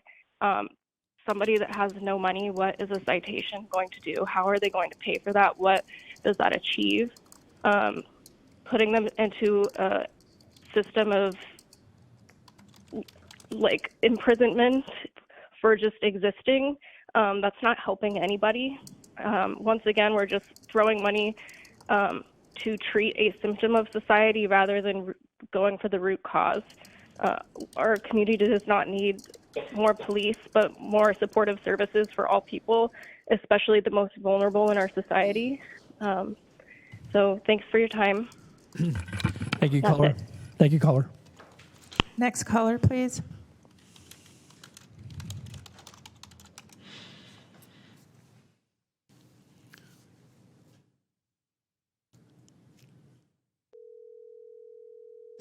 Hi, caller. Please start with your comments. You have 3 minutes. Sure, thanks. Hey, y'all, my name's Nikki, and I was not able to tune in to the presentations today or the public comments, just calling in because I'm so alarmed. And I knew, and I knew, and I knew, and I know that the option of criminalization and forced removal has been the default for a long time. But I really had hoped we were looking at real public health solutions to the problems we face. I really hoped we were looking at like equity driven solutions to the problem we face. And this is not that. This is y'all trying to get back to the place we were 5 years ago when you could sweep anybody anytime somebody called for you to be able to do that. That's what the goal is, right? So you're just carving out space. Where can we do that? Where can we make sure we can move people at the request of housed people or rich people? How can we make sure we're able to do that? Really getting your tools in your toolbox, right? As it says in the report, law enforcement needs these tools. What about the people who live outside? Where are their tools? Y'all, you know, when you destroy them and you throw them in the dumpster, they don't have tools anymore, like their shelter, often their medication, like their IDs. I don't know if y'all know what happens when one of these forced removals happen. I don't know if you've ever thought or considered about the health and safety of those people. There's so much conversation about why you need to remove encampments for health and safety. What about those people? It is pure torture. You know, particularly without any options for services, which is what y'all are trying to work out. How do we remove people without options? And because you know you don't have any, because you had that report right before that shows how many folks, you know, we have in our systems that are not getting to the next level of care. And it's a huge gap that we have. And so the fact that we want to come in on this other end, on the front end, and criminalize people when there are not reasonable housing options available is just it's so absurd. And y'all live in another world than the people who live outside. And you probably know that. But I don't know if you think about what it's like in their world. And I really need you to. I really need you to. And it's so stupid for me to sit here and beg you to do that. Because people are your constituents as well, people who live outside. They have full lives. You know, I'm not going to be one of those stupid people who's like, oh, you know, they're humans too.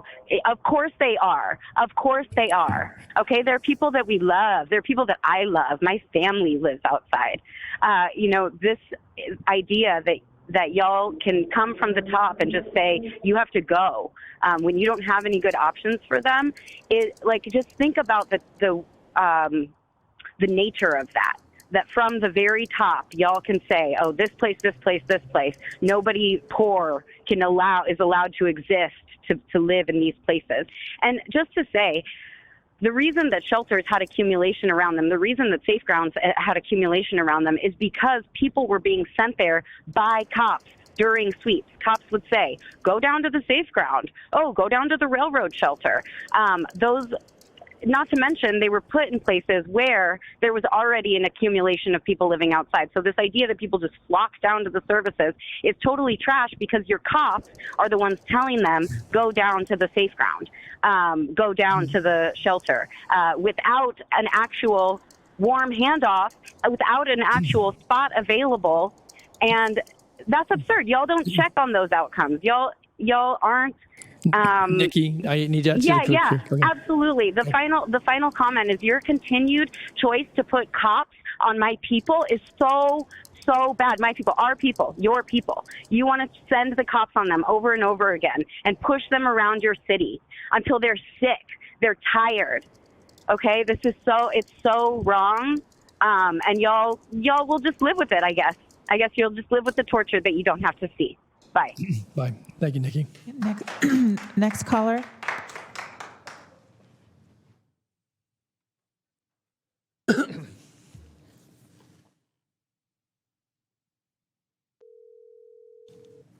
Hi, caller. Please start with your comments. You have 3 minutes. Thank you. My name is Michelle McNeil. I've been helping Urban House neighbors for about 12 years here in Sacramento. I work with a group called Dandelion Seeds to coordinate distributing meals, water, survival gear, hygiene supplies, and other small comforts, mostly in the South Sacramento area. I'm very concerned about the recent trends toward an enforcement rather than a services approach to addressing homelessness in the Sacramento area. Our shelter resources are woefully inadequate. By my calculations, we've got space to shelter about 10% of the people needing a place right now, tonight. And when you factor in those who are housing insecure, it drops to a fraction of that 10%. That's why, even though the congregate shelters have terrible restrictions and a huge COVID risk, they're still almost always at capacity. So many of the complaints that our house neighbors have with encampments in our community are things that we can address right now, today. Sanitation infrastructure access for every person in our community is a net benefit to literally every person in our community. We need toilets, frequent trash pickups, hand washing and sharps disposable available everywhere there are people. Fire concerns can be abated by providing people with safer ways to cook and stay warm and making fire extinguishers readily available. Taking away people camp stoves doesn't stop fires, it just means that people are cooking with less safe types of fire. Part of the problem that house neighbors have with siting shelter in their neighborhoods is a direct result of the lack of availability in this community, causing shelters to overflow into the surrounding streets, where then we have continuing issues with sanitation infrastructure. We need to solve that sanitation infrastructure problem first. We've got a common misconception that people living outside are just refusing abundant resources offered to them, but resources just aren't there.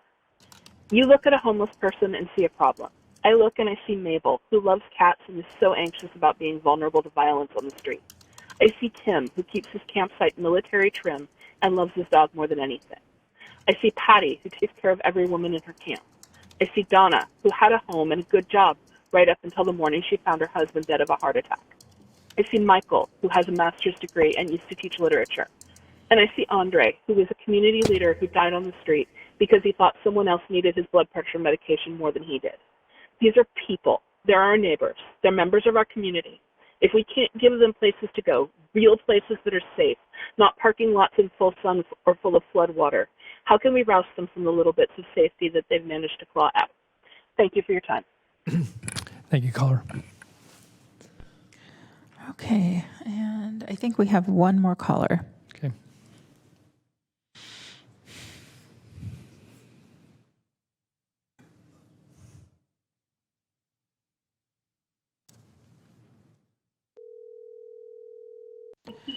Hi, caller. Could you mute the meeting in the background, please? Yeah. Okay, and then start with your comments. You have 3 minutes. Okay, thank you.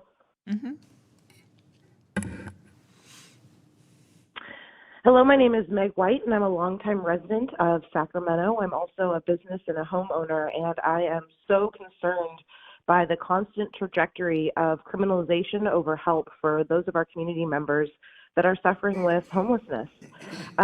anytime you find yourself in a room of people making decisions for a particularly historically disenfranchised group without representation from that group, you likely aren't solving the problems and serving the needs of those people.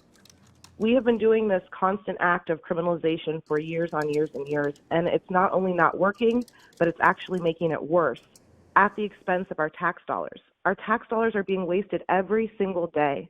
Think about how much money is spent on the budgets for law enforcement to go out and criminalize these people, cite these people, send these people to court. And all of that money could be going to actually helping these people to get out of this situation. The situation is being made worse by criminalization. This money, this funding, this needs to go to basic needs like toilets, like trash removal, like services, like permanent housing. And the only way this will be successful is if you actually work with the community organizations that are there serving these people and those people themselves, as opposed to just continuing to criminalize it. So I really hope you guys consider that and take our community funds to actually serve the community as opposed to just making the problem worse. Thank you, Lynn. Okay, next caller, please.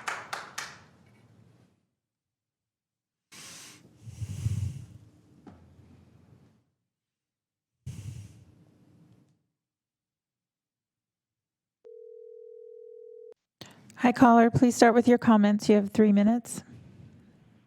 Yeah, hi. So I'm not in favor of this measure, this suggestion, let's say. That woman earlier told on herself when she was concerned for the dead 20-year-old white woman, but saw jail as being necessary for the woman who ended up in her bathroom, naked. Does anyone think that someone gets in that situation due to lack of trauma? So we're cool with demonizing a 20-year-old black woman who has clearly been the victim of trauma, but not the 20-year-old white woman. The reality is that you're all ignorant of unhoused folks' issues. You play to housed folks' biases. You listen to their biases, and you lean in because it's easy. What's hard to have empathy for is those whose society has chosen to demonize. What's hard is pushing for housing, as y'all saw last week, from the obvious pushback from just a couple tiny houses.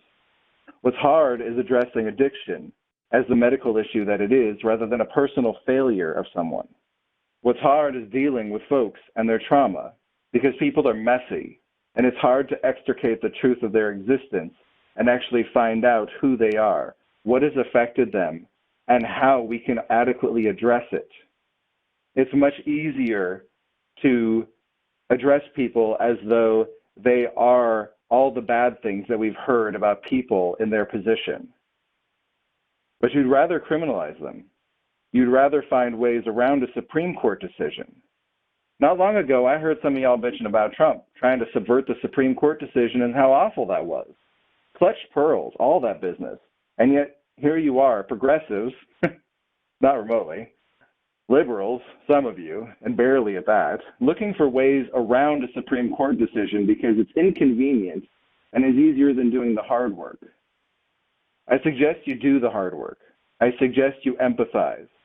I suggest you talk with advocates because last time I checked, it's a lot harder being homeless than being housed and having to walk around a little bit of trash or having to walk down a different sidewalk to avoid someone who is existing, whose entire existence is on that sidewalk. I'm sorry, but I don't have empathy for the housed folks. I understand where they come from and I understand their frustrations, but their anger is misplaced at the unhoused folks. The reality is that the failure is your own. The failure is the county's. The failure is a lack of housing to the tune of, I believe it was the last item, which someone mentioned, around 3,000 to 3,500 homes that were needed permanent supportive housing, and at a minimum. I mean, how do you look at that and think that you're accomplishing anything if you're not directly addressing that? Thank you. Thank you, caller.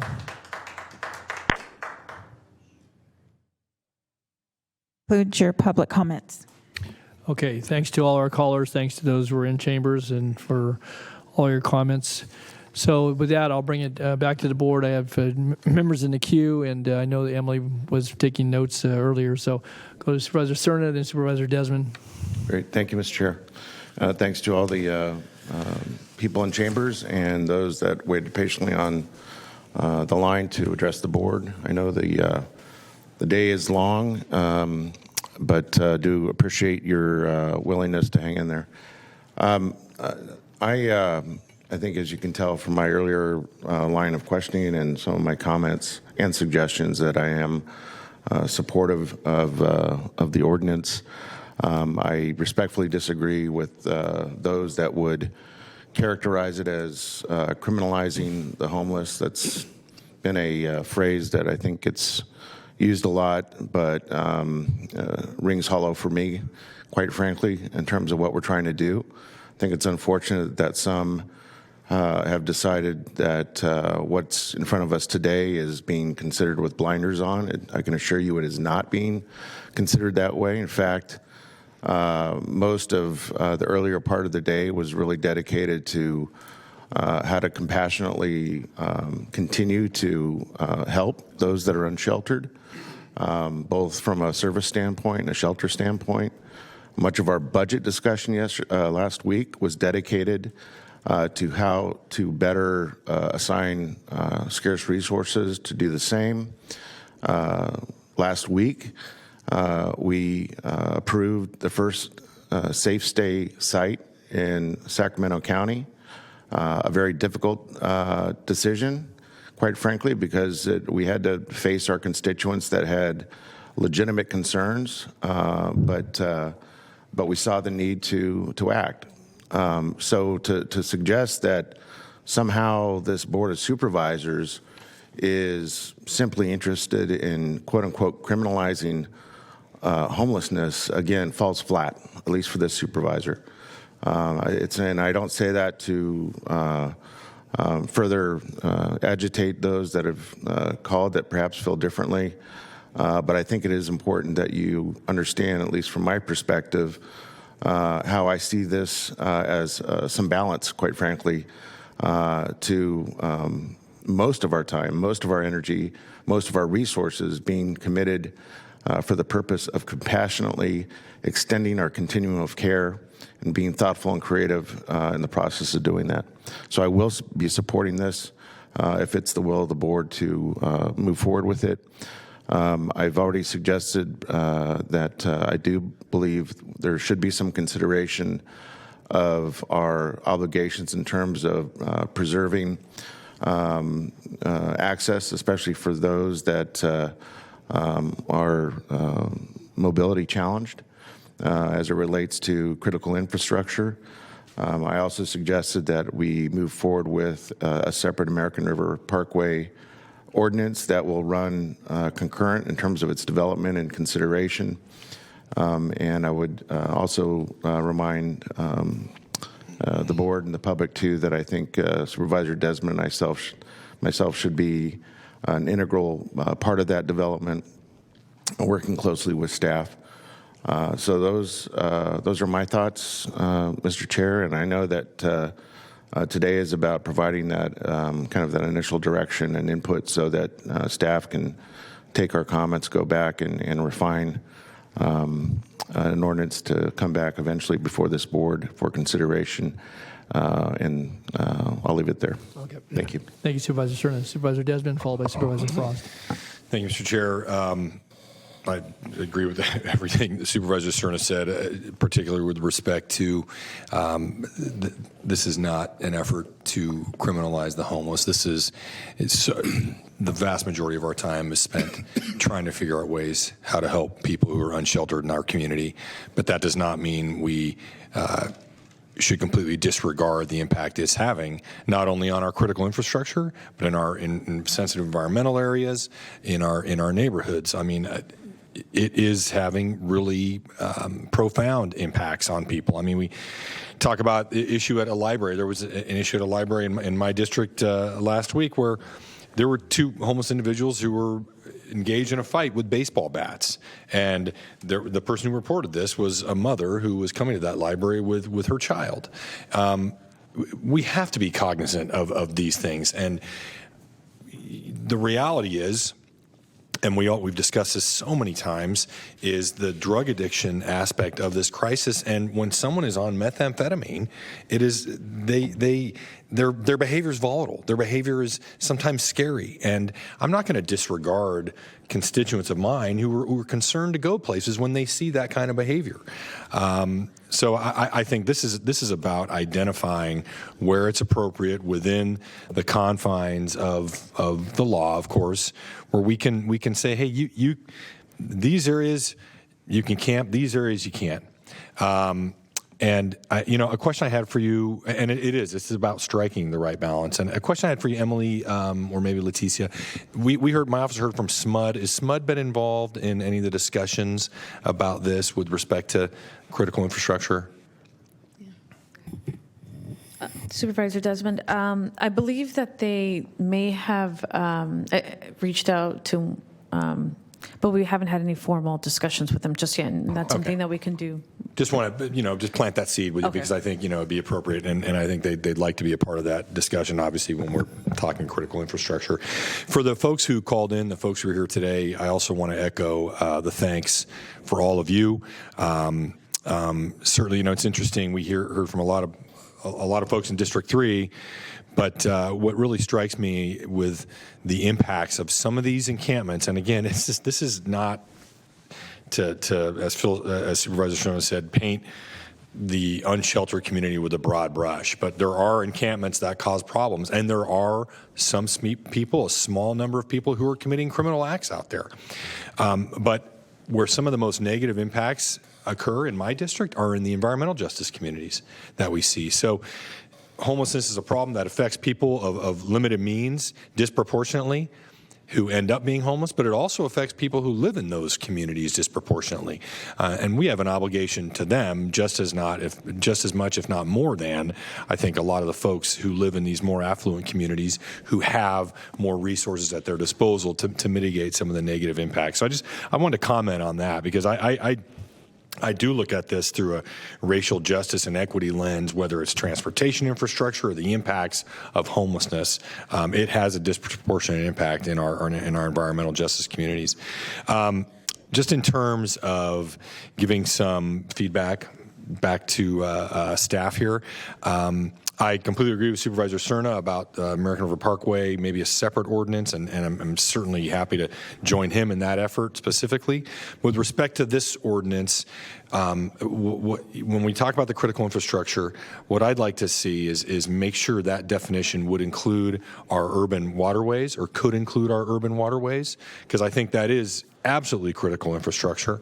And then the other thing I'd like, maybe this is more of a priority issue, or maybe this is one of those areas where it would definitely be conditioned on providing someone with an alternative. But in terms of libraries and schools and parks, things you've seen incorporated into other ordinances, I'm curious what my colleagues think about that. But and I understand, Leticia, from the conversation is like, so I get it from the perspective of our legal counsel. The less it's I guess, an imminent harm occurring, the more likely you'll be challenged if you don't provide someone with an alternative first. And I completely get that. So I wonder if there could be a way we could structure something where it's almost two tiers. It's like if it's critical infrastructure and the encampment is interfering with that infrastructure to the point where, hey, this is a real safety concern or it's impacting that infrastructure, then it wouldn't have to be conditioned. And as you said, Leticia, every situation is different, and I know it'd be hard to distill this into maybe an ordinance. But then when it comes to things like limiting it near libraries or parks or schools, maybe that would be conditioned on providing an alternative. And I'm curious what my colleagues think about that. Maybe that could also be, Emily, that could be something that's incorporated into the policy priority too. So those are just some of my thoughts. I'm curious what my colleagues think of that, but appreciate all your work on this and bringing this forward, and really appreciate the discussion today. Thanks, Supervisor Desmond. Supervisor Frost and Supervisor Kennedy. Thank you. I agree with a lot of what's been said, so I won't repeat a lot of it, but I do want to say to your comment regarding parks, during COVID, the parks took there was an added burden on the park system because a lot of people went to the parks during COVID. And in my mind, public space should be for everyone, including the homeless, but but you can't use it and preclude others or create a health problem or create a situation where it's damaging, the ecosystem or the property. And so I wish there was a way that we could include the parks, but not to the exclusion of homeless, but to say, just like on the sidewalk in almost every day when I drive home, there's someone that sets a tent on the sidewalk on Madison, and it's a really busy street, but you can't walk on that sidewalk to get to this to get to the crosswalk because there's a tent that takes up the entire sidewalk, and so you have to walk out onto Madison to get to the crosswalk. And so those kind of situations, as Supervisor Cerna described, are,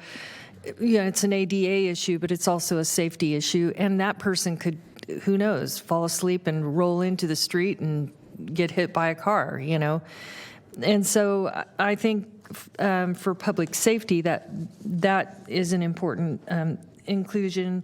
I support having an ordinance, and I support a separate ordinance for the American River Parkway. And I remember a year or two ago when Supervisor Cerna first came and asked for $5 or $7 million to clean up the parkway, and it was pretty. He basically went out there and brought a bunch of pictures to show us, and the pictures that were brought today seem as they're worse. As bad as the initial pictures that Supervisor Cerna brought a couple years ago before we allocated the extra $5 to $7 million and tractors and trucks and personnel that would go out and clean up and extra officers on the parkway, which brings me to, maybe the problem is either worse because of COVID or something, but maybe we need to think about protecting, once you ruin it, and the water, all of it. I don't think we can just pretend like it's not there, and I agree. We can't put it all on volunteers. So I think it's a responsibility. It's our gift. It's ours to lose, and we need to protect it. And so I support finding a way for extra funding out of this next, I don't know if we can do it because that would have been exacerbated by COVID, out of the next ARPA to find some more resources for the entire American River Parkway and our parks and waterlands. So that's pretty much it. Thank you. Thank you, Supervisor Frost. Supervisor Kennedy. Thank you. Don't have a whole lot more to add. I guess one area that we kind of touched upon but moved on was what Supervisor Desmond refers to often as the defensible space around like the Stay Safe communities. You did have the graphic up there for a brief time. I think that's important. Because those Stay Safe communities, as we're looking at others, and they're not going to be successful if we can't control what's going on around them, not just what's going on inside, but what's around them. We've seen case after case of that, and so I would be interested in further exploring that. As far as, again, I won't repeat everything. I think Supervisor Cerna was quite eloquent, but this is not, what we're talking about here is not at the exclusion of a recognition that we need more mental health services, we need more substance use services, that we need more housing. This is not to the exclusion of that. We all recognize that, and if you look at what we've done on the budget recently and what we did this morning, I think that we have recognized that, and we'll continue to do so. And then finally, I agree that it's people like to say we're criminalizing homelessness, and I don't see that. What we're asking is for people to live by societal norms. that's not criminalization. We all have to live under those same framework of societal norms, and whether you're housed or unhoused, I don't see where there should be an exception for that. And in all due respect, to say that there's not crime going on out along the Parkway, I'm just going to have to disagree with you. I mean, I see it on a regular basis. We've seen the tragedies that have occurred. It is happening, and so the public's just at their wits' end, and I think understandably, because we have to take back our public spaces to the degree that we can, and that doesn't mean criminalizing. That doesn't mean not being sensitive to the needs. It's just that there's still rules to be followed, regardless of your housing situation. So, thank you. Thank you, Mr. Kennedy. Before we go back to Emily, I would just, again, echo what's been said and thanking our callers and commenters, and certainly those that have weighed in writing.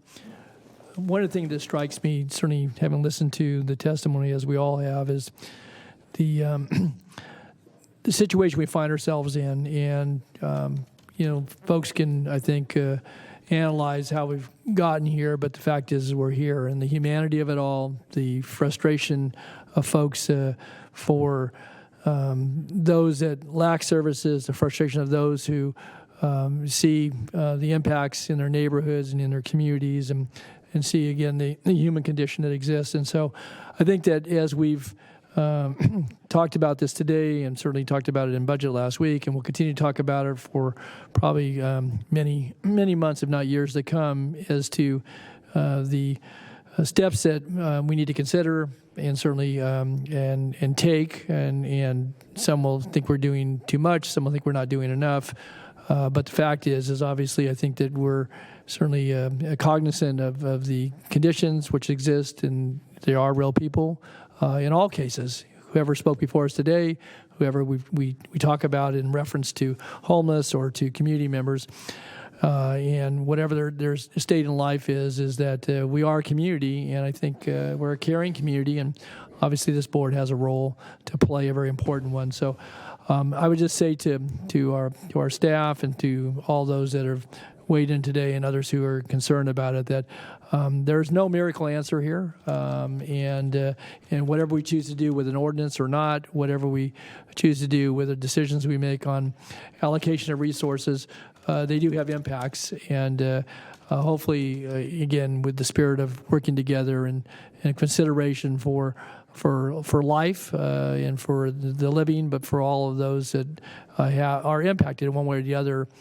to do our best to try to find solutions. And again, I don't know that today's conversation is going to take us to a perfect spot as it relates to, I know it won't, in fact, as it relates to what we might do going forward. But I would just want to stress that that the approach that's been taken, certainly during COVID and during the pandemic, but by this county, is one of trying to work with folks, hopefully in a cooperative fashion, to offer those services and the help that would I think entice and encourage someone to take that, but recognizing that each situation is individual, and that folks have to make that judgment in a moment as to whether they're going to accept the help. And I think we're limited to the degree that we don't have sufficient resources to help folks that have substance abuse issues in particular. We're doing much more in the arena of behavioral health and mental health services, and certainly housing. We talk about it every time we're in session. We touch on it one way or the other. But, even addressing that, even assuming that the will is there to do it, it will take time. And that was commented on by a number of the speakers today. So I guess I would say that as you come back with this, I'm certainly very interested in the framework by which we look at this. Again, the realization or recognition of what's in that ordinance is that certainly you can back it up if that's what we choose to do with a citation or some sort of offense that would find people within the justice system. But again, that doesn't solve it either. I think we all know that You're not going to, and it's not just because the court says so. I think that, being unhoused is not in and of itself something of a criminal nature. Again, for the grace of God, we could all find ourselves there. So I think we just need to continue to back up, and I think it was said by a couple of my colleagues here just a moment ago, have the support network in place to support the accountability. Certainly we're accountable with the accountability, but also then have sincere and certainly relevant options for folks to choose from, given an alternative. If an encampment or camping in a certain location is not acceptable for a variety of reasons, many of which we've heard about here today, and whether it's degradation of a waterway or proximity to an access point to a public facility. Whatever the situation, then I think we need to, be very real about what we are able to offer folks by way of an alternative. So I'm interested in obviously seeing what you come back with on both counts. Certainly our waterways are important, but as is our community, and certainly the people that we're attempting to reach out to, and to hopefully help them to regain their own situation in a way that it's not living out on the streets or out on the parkway or anywhere else in the elements. So again, I'm interested in what you bring back, and I think, Emily, you were ready to surmise that a couple hours ago, but you've heard other things that may have contributed to your notes. So if you want to recite those, and then we'll bring it back to the board for some direction. Thank you. I think you guys did a really good job of reiterating, so I'm going to really quickly run through. Leticia took notes as well. I have some things that are more sort of like things you want to see in the draft ordinance versus some things I think are more policy direction, so I'll try to divide it that way. The first thing is I think I heard clearly the board does want us to return with actual ordinances that you can act on and put them in the same timeline. And so maybe after this we can talk about timing for that. That would be a parkway-specific ordinance as well as the ordinance we've been talking about today. Definitely heard. Emily, if I might suggest that just at that juncture, in light of certainly the interest in this matter, with the length of today's hearing, yes, I'm going to suggest we have reserved night meetings for the purpose of items that have a lot of interest. So if we're going to do this, certainly working with the exec's office, the chair, and the clerk, we ought to look at if it's going to come back later in the summer, if that's where we end up. I would suggest that we probably start it in a late afternoon and figure we're going to go through the evening to allow for people to weigh in on this, because we're going to end up in the evening before we're done here today. So, thanks. Yes, I appreciate that. I'm sorry, Supervisor Frost. Good. Yeah. When we say parkway ordinance, are we speaking of all the waterways and all the? Because there were other people, not just American River Parkway. So what I heard is two things, and correct me if I'm wrong. I heard a specific ordinance related to the American River Parkway, but in addition to that, I heard consideration of urban waterways in the broader ordinance, so that both would be addressed. Just one might be in a separate American River Parkway ordinance, and one might be folded into the countywide. And Dry Creek? Yes, I believe all of those, to the extent that they're under our control, yes. So the ones would that be folks in the American River Parkway? I don't believe, Liz, would you consider that part of the American River Parkway? I think, and I can't remember because I haven't looked at it lately, but I believe, 1000, isn't it? the county does operate the Dry Creek Parkway to some extent, and I think the way we drafted the ordinance was that we just said parkways owned or operated by the county, so I'll let Liz confirm that or not. So the Dry Creek Parkway is county operated. It is separate from the American River Parkway, and it's its own park system. However, it's part of the watershed that leads to the American River. So if you're looking to protect the American River, Sacramento River, you would be wanting to protect all creeks and watersheds. And we have a lot of problems on Dry Creek also. Yes, we do. So having heard that, Liz, then similar to Supervisor Desmond's question to Leticia earlier about SMUD, we should also be consulting with RD 1000, right? There are several different flood control districts that we could be consulting with on critical infrastructure pieces, yes. Because some of the infrastructure actually does convey, if I'm not mistaken, flood control waters into Steelhead Creek or the American River Parkway. Correct. Yeah, thanks. Thank you. Thanks, Emily. Go ahead. Okay, the other things I heard support from either one or more of you were within the ordinance when we come back is consideration of expansion of the definition of critical infrastructure to include schools and libraries and parks, consideration of implications around ADA regulations on sidewalks, but also other places people have to traverse. I heard a request to work with the fire department on how to best define wildfire season and try to be more inclusive to a seasonal approach versus a red flag day type approach. This might fold into the parkway, but I think it's broader is a consideration around habitat and ecosystems and degradation of those physical components of the county. The urban waterways, which we just talked about, and then the defensible space around the safe state communities. As some of the areas that I heard support. On a policy side, I heard, at least from one of you, a consideration of also looking at drug use and drug dealing as we think about the safety of folks in encampments. I heard a request to work with SMUD and other utility companies, and I just heard that again. I heard about ensuring that we're considering and thinking about how the impacts of environmental and racial justice issues about the drafting and implementation of this ordinance. And then a potential to consider tiers of critical infrastructure because there's a resource issue here too. And so is there a way we might have certain tiers or certain levels that might trigger different conditions? And that potentially that could also tie into deployment of our resources, including encampment services team. And then finally, I heard, and I think that Dave may be working on this already, a request to have an assessment of current efforts from our Water Resources and Waste Management about efforts they're doing to clean up waterways and potentially intersection and help that we may be able to provide some of the volunteer cleanup crews. And then finally, just a consistent request about accountability and reporting back, which I always appreciate you finishing that with. So I think, did I miss any big issues, Leticia or Bruce? Yeah.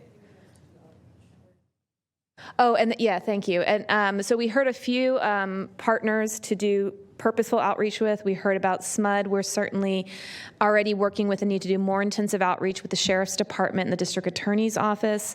I heard about the various flood control entities. If there are others that you can think of now or later that you'd like to especially reach out, this is going to have pretty broad implications or could have, so we want to make sure we make those connections. To that, you might want to think about various railroads that crisscross the county. You may want to think about others besides SMUD, WAPA, for instance, power providers. Okay, thank you. Regional SAN? Yes, thank you. In regional transit, if you're going to be talking about railroads. Thank you. And so I think and maybe not for now, but we can connect with the clerk and the county execs about timing, but it's really going to be driven by, when you want to see this. So, any other questions for me or Leticia? Excellent. Thank you. Thank you for your time. I know it's a lot. Okay, so we'll return at a time later this summer, and again, we'll work with clerk and county executive and certainly scheduling it, but I would suggest that we probably have a late afternoon start and allow for an evening meeting on this since. We'll be working to have this a single item. Yes, well, that's what I was suggesting too, so, okay. Question? Yes. So single item meaning both draft ordinances? Okay, very good, thanks. Okay. All right, then that was workshop, and I think we about worked it for today. And with that, we're going to break for 30 minutes. But I wanted to take the items up for continuing so we can provide assurances anybody may be tuned in on the items that we were going to continue, and those were 79, 82, and 83 to tomorrow. So, Flo, you want some suggestions around? Yeah, I think what I'll do is I'll read all three into Please. the record with the times that they're going to go, and then you can just do one motion. Okay, very good. Thank you. So for item 79, continuing to June 15 at 3:15, this is the Senate Bill 2, Housing Production Streamlining and Acceleration Amendments to the Sacramento County Zoning Code and Countywide Design Guidelines. And the environmental deck is a negative deck. On item 82, continuing to June 15th at 3:30, this is to adopt the Public Safety and Justice Agency Advisory Committee Charter.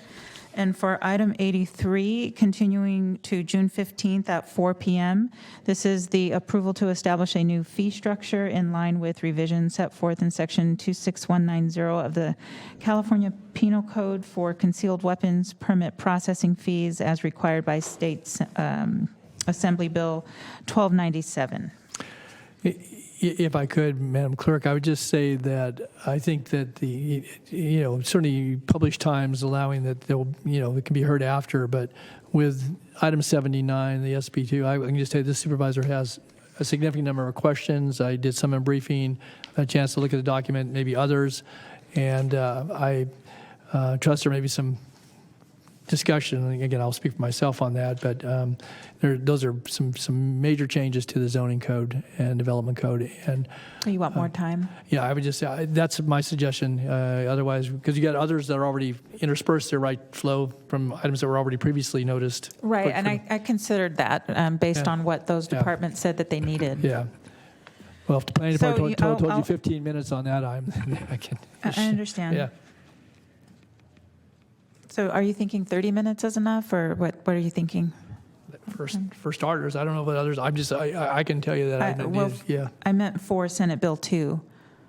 Oh, 30 minutes. No, I think I think it, safely an hour. Just be very frank about it. Yeah, I would agree. I will have a lot of At a minimum. discussion about that as All well. right, yeah. And again, if that item, again, I don't know if there's any timing. I know some requirements that relates to the accessory dwelling units, but the other stuff is generated by us. And so if we could, maybe that's something that even could slide over to the. Yeah, I mean, the time issue is not a noticing problem. If you put any time, we can hear it any time after that, so. What I'm saying, could that one go over to July the 12th? I don't know the answer to that question. The number 79? Mm-hmm.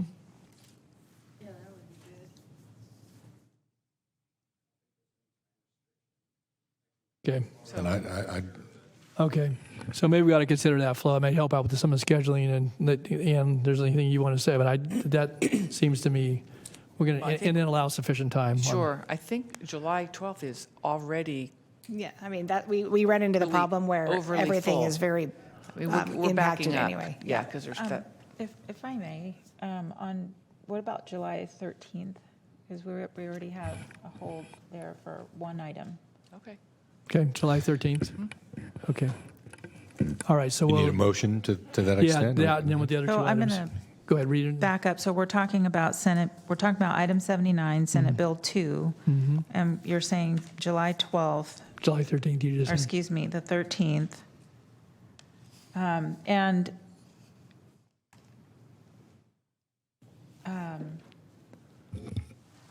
And then you had 82 and 83 for tomorrow. Those times were fine. yeah, and what I was going to say on the 13th, I'd like, if I don't have to give a specific time, that would be nice. Okay. Because then it would give us a little wiggle room because we're so far ahead, and that way we have room to make things happen. But But I on that day, allow at that's least a- an hour, at least an hour for that item. Understood, Yeah, okay. yep. At least. Okay. All right. So motion, Supervisor Desmond? We have a Second. Okay. So you get the motion in a second, 2 seconds. Take your pick. All right. Please vote. Unanimous vote. Okay. Item 79 over to July 13th, time to be determined. 82 and 83 tomorrow at what times again? And let me reiterate now, since we moved Yeah. it. So we will have item 82 at 3:15. Okay. 3:15 And we will have item 83. at 4 o'clock. That's fine. Yeah. Okay. All right. So that is tomorrow's outline. And with that, then we're going And to. I, Go ahead. do you want me to take a second motion on those, or can I just use the same one? That was It was- that it was all in one that motion. was all That's in one fine. motion. Got it. You've got Thank it. So, you. all right. So we're going to break until 5:15. We'll return in the chambers for items. Well, actually, we got a closed session We have too. closed session, yep. So okay. It's going to take as long as you want, but at least 15 minutes, I would say. Probably more like 25. So do you want a separate break, or you want to go break into closed session? You want to? It's up to you. It'd be nice to have a quick food break. Okay. All right. Let's do this. We'll do 20-minute food break, and then we'll go into closed session at 5:05, and then We won't. I don't know what time we're going to return here. I would say probably 5:30. 5:30, when it might be a little bit later than that, but Right. Okay. So we'll return in open session not before probably 5:30. So. This will be known as the Sac County Soups Diet.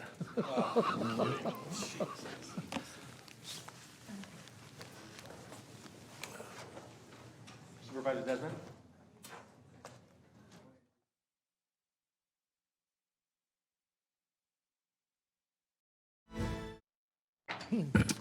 Good afternoon. Want to call the Board of Supervisors meeting for June 14th, 2022 back into session after a recess and closed session. So we'll call a roll, reestablish a quorum, and open session, please.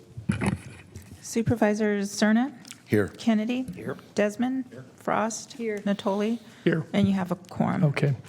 All right. Certainly, we've gone long today, and we still have 3 items for the remaining portion of the agenda. And I'm going to, Chair's discretion, move to item 80, then back to 78, and then to item 81. We have some time constraints on behalf of some of the parties here. So with that, then we'll go ahead and call item 80, and then we'll go to back to item 78 and 81. Apologies if anybody's going to be further delayed, but we'll go to that order if we could, please. Okay, item 80 is the Schneider Historic Mine vested rights, a vested rights hearing to restore the vested rights for mining for a property located on the south side of Mice Road, 3 miles east of Dillard Road in Slough House, California, in the Cosumnes community. And the environmental document is exempt. And if I could just for the record, it's on the north and south side of Mice Road, so I'll point that out. We'll make sure that we update it. Yeah, that's fine. Thanks, Flo. Okay. All right. With that, then we have staff introduction of this item. And if there are folks that wish to address this, either in the audience or online, or just give me on the telephone. We'll go public comment in a moment. So, Todd. Good evening. Good evening. Members of the Board of Supervisors, excuse me, I was distracted by the PowerPoint that went up there. I am neither Chris Hopefully you got a chance to review it before it went up. But I am not Mark Michelini. Mark, I believe, may have gone home. But so I'll be giving his presentation today. This is the Schneider Historic Mine vested rights hearing. Oh, there's Mark. Just real briefly, I'll go through the PowerPoint here. This is the vicinity of the project. It is located in unincorporated Sacramento County on both sides of Mice Road, north and south side, about 3 miles east of Dillard in the Slough House community. The project description here today is that staff is requesting that the board recognize the statutorily exempt status of the request under Section 15268, Ministerial Projects of the California Environmental Quality Act. Excuse me. And also, staff is requesting that the board approve the attached resolution restoring the Schneider Historical Mine vested rights and rescinding prior enforcement actions.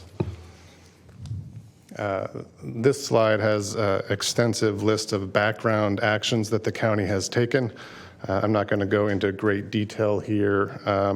Obviously, a lengthy history with this project site, starting back in 1994, at least from the county recognizing the vested rights, and then the board in 2002 approving the reclamation plan. Fast forward a number of years, 2010, various code enforcement violation notices, an appeal action, the board denying that appeal, and then the county issuing an order to comply. Then in 2011 and 2012, the county issuing an administrative penalty order. And then the owner filing litigation, lawsuits, and a trial proceeding in 2017. And I believe council can speak to this if necessary. That ongoing lawsuit did return a verdict against the county and individual defendants. The county then appealed that judgment and filed a petition to the U.S. Supreme Court, which was denied. And so based on the Ninth Circuit Court of Appeals decision, actions here today are necessary to restore the mine's vested right. The county has been conducting investigations, or inspections rather, as required by the Surface Mining and Reclamation Act, or SMARA. And staff does believe that the mine can be reclaimed in accordance with the reclamation plan. Those pits that are out there today can be reclaimed as ponds. The stockpile and processing area has been, has nearly been removed. The slopes can be conformed to meet the rec plan requirements. The revegetation efforts are progressing very well, and the noxious weeds can be controlled in accordance with the reclamation plan. So again, staff's recommendation, just to reiterate, recognizing the statutorily exempt status of this request under Section 15268 of CEQA, which relates to ministerial projects. And then staff is requesting that the board approve the attached resolution restoring the Schneider Historical Mine vested rights and rescinding prior enforcement actions. And that concludes staff's presentation. I believe council is available to answer any questions you might have, and Mark Michelini, the Aggregate Resource Program Manager, is here in the audience as well. Okay. Thank you, Todd. Any questions of Todd at this juncture? All right. Seeing none, then Lisa, I'll turn to you and your team to. Sure.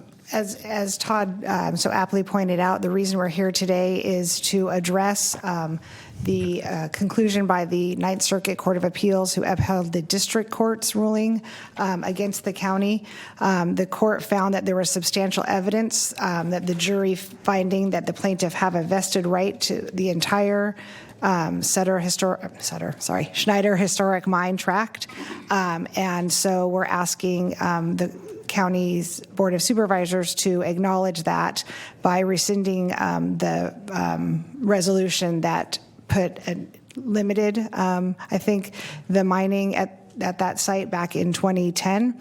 And so at this point, we are just trying to comply with a court decision that has been in place for several years now. Okay. And I can answer specific questions, but that's overall the legal reason why we're here today.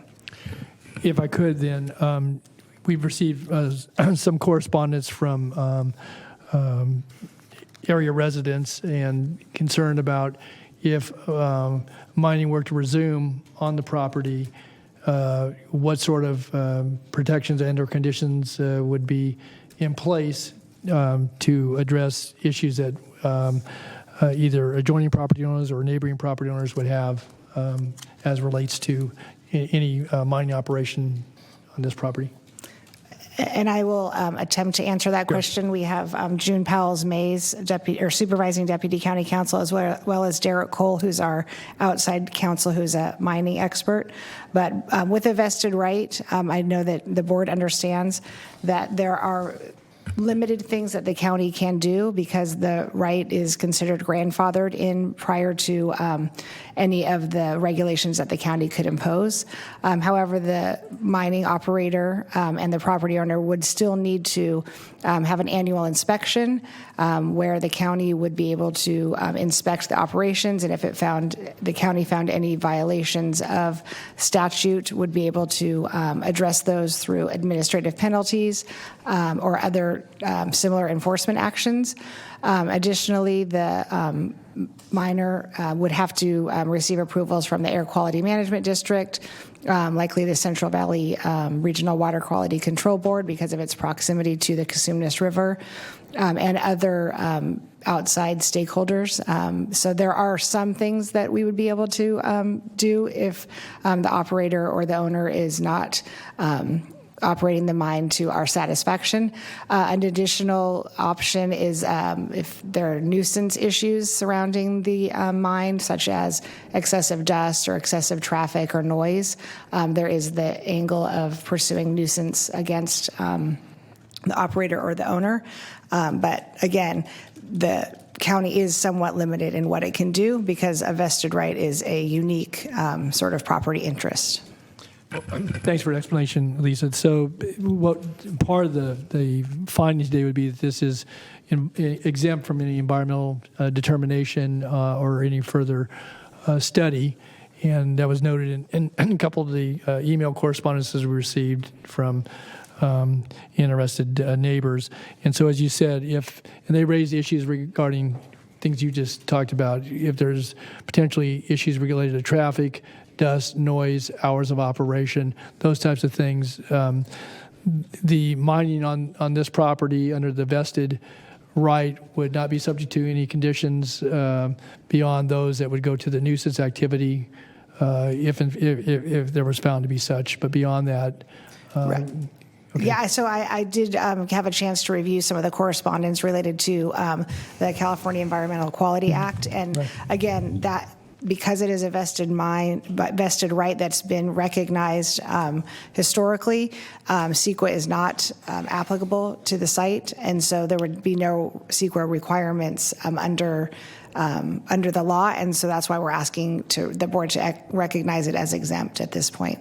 Okay. But I mean, unfortunately or fortunately, but that's legally, that is what we're dealing with at this point. Again, I think it's sort of clarifying for the record because we, again, folks have weighed in and certainly wanted to be clear about that because, again, any ability to respond now or in the future as relates to those types of issues would be limited. It might be very limited, and they're not in any way under consideration here today. If we take the recommended action, we basically are undoing the resolution that made certain findings a dozen years ago and recognizing, because again, I think it's a question whether the vested rights ever were lost and need to be restored, but nonetheless, we're going to recognize what the court said in its findings. And again, it's not a court order. Is that accurate?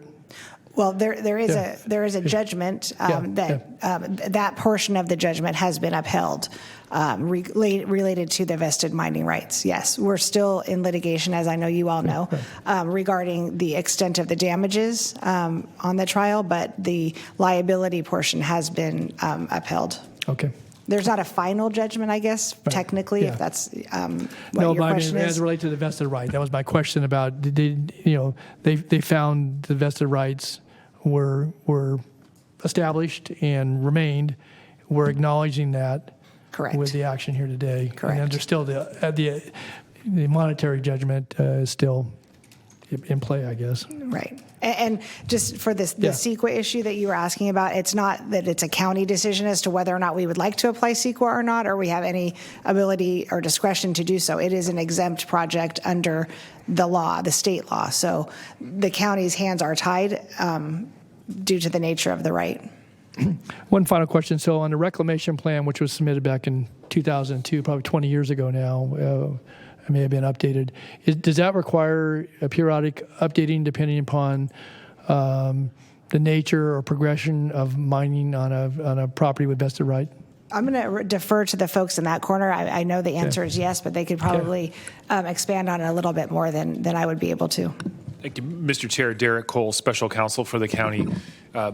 An operator is required to have an annual inspection, and when they're mining, they're required to file, we go by the acronym FACE, which stands for a Financial Assurance Cost Estimate, which should update the status. So the operators here were, in fact, filing that before the shutdown occurred and the county's previous enforcement action. And when they resume mining, they would be expected to do that. Technically speaking, when a mine is idle, it should be in what's called an interim management plan.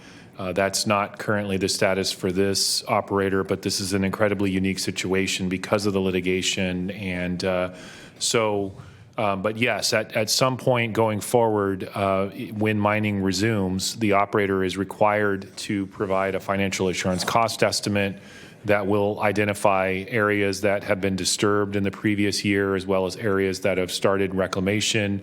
There should be some engineering analysis of what the costs are for the reclamation in the following year, and then the county should be annually inspecting to make sure that the reclamation plan can actually work as it is required to work, and that the site can be reclaimed if something were to happen. So The operator at this stage is inactive, and based on correspondence we've received, that will likely remain the case until we have, resolved the judgment and the damages to be paid. But going forward, there would be obligations under SMARA, and those would be every year. Are there any periodic reports to the governing body, in this case the Board of Supervisors, relative to the status of a reclamation plan and any mining progression and the monetary assurance? And does that require a bond or some sort of a financial instrument that says that there's X amount of wherewithal available at the end of the mining term or whatever phase that will assure the reclamation? How does that work? Correct. So every mine is required to have, we go by another acronym. There's a lot of acronyms in the statute that is called by its acronym SMARA. We go by FAM, F-A-M, which is Financial Assurance Mechanism, which is typically a letter of credit or a CD, or a deposit of hard money. The operator here does in fact have, I believe, about 160 to 180,000. So at this time, based on where the reclamation plan is, we believe all of that is adequate. I know that was a big area of contention back in 2012, but the site has naturally reclaimed over the past 10 years. So right now, in the current state where we essentially have a mine that is sort of lying dormant, the reclamation is fine, but and the financial assurance mechanism is adequate. But if and when the site goes back to actual mining, that is part of that FACE analysis, the financial assurance cost estimate that the operator will have to provide, and the operator will have to provide that through, consultants, geologists, engineers, and if the applicant is going to be disturbing a large area, that it's going to start mining into a new area, and it has to adjust the financial assurance cost mechanism to account for that area, then that would be expected going forward. And Gary, does that come before the county, or does that go to the state? It's a dual process. So it will initially go to your staff. Your staff will review that and make a threshold determination of adequacy, and then it will be forwarded to the Division of Mine Reclamation staff for their review. They will then make comments on whether it's adequate and return it to the county, and then the county will have to respond to whatever comments. So there's sort of two layers that go into it. You have your local layer, your staff, and you have trained staff that do that for all of your other mines, and then you have the state piece that will sort of provide oversight. Well, there are some items that come. In fact, we just had an annual review of another mining operation that came on the agenda. I think it was on today's agenda earlier, just a status report. And so is that something that it would seem to me going forward, because, again, the vested right talks to a long period of time, and, certainly over time this board will change its membership and so forth. Obviously, county staff will.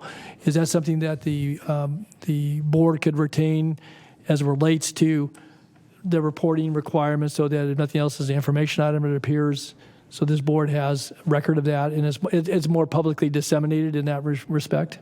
I don't think there would be an obstacle to that. I would note that most likely the reports that you get are required by conditional use permits or mining permits that correct. require that review. Correct. So we don't have that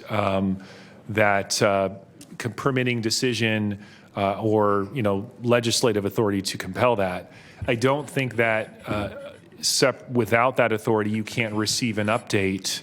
My only comment, though, is that if it's a vested right, you can certainly receive an update. Yeah, it's a status report. I get what you're saying, but that it appears, and so not unlike those that we have condition use permits for, that you said staff's going to receive that every year. They're going to do an inspection, and that they would receive it. So I guess what I'm suggesting, and maybe I go through Lisa on this, is that this board, by way of information, once that inspection has occurred and there's whatever documentation goes with that, if it's minimal or none at all or substantive, that it comes to the board, recognizing it may be ministerial and there's no action to be taken, but it is a report and it gives a status. And so there's clearly an understanding going forward about the nature of the operation, reclamation plan progression, mining progression, if that's the case. I just think, again, because this is for a long period of time, it's certainly, has existed for a long time and will exist for a longer period of time. So is that something that we can build into the recommendation certainly. today? Yep. Okay. And again, I think from the standpoint of public dissemination information, that's important. So. Right. And recall, right now, there is not an operator at the mine, so Correct. that may not be relevant today. Correct. But in the future, when Mr. Schneider and his family, if and when they decide to resume mining, then that could be something that staff would bring back to the board. Well, and maybe the Schneider family or someone else. I mean, Correct. We talk about a period of time, and there are many generations on that ranch. But who knows over time? So because it runs with the land, this vested right runs with the land, and so I just think that relationship, whatever that is, historical or not, that I think that there should be some place where folks can find that public information and not have to know what staff member to get a hold of or to figure out who over at mining and geology holds that information. So, okay, all right, great. Okay, I don't see any other. Supervisor in the queue. Anything else from a staff perspective you wanted to offer? I don't have anyone signed up to speak. So, Mr. Snyder, were you intending to speak? If not, I'll bring it back to this board for action. Yep, you had your speaker form all filled out. I don't know if you're waiting for somebody else to jump to the podium, but.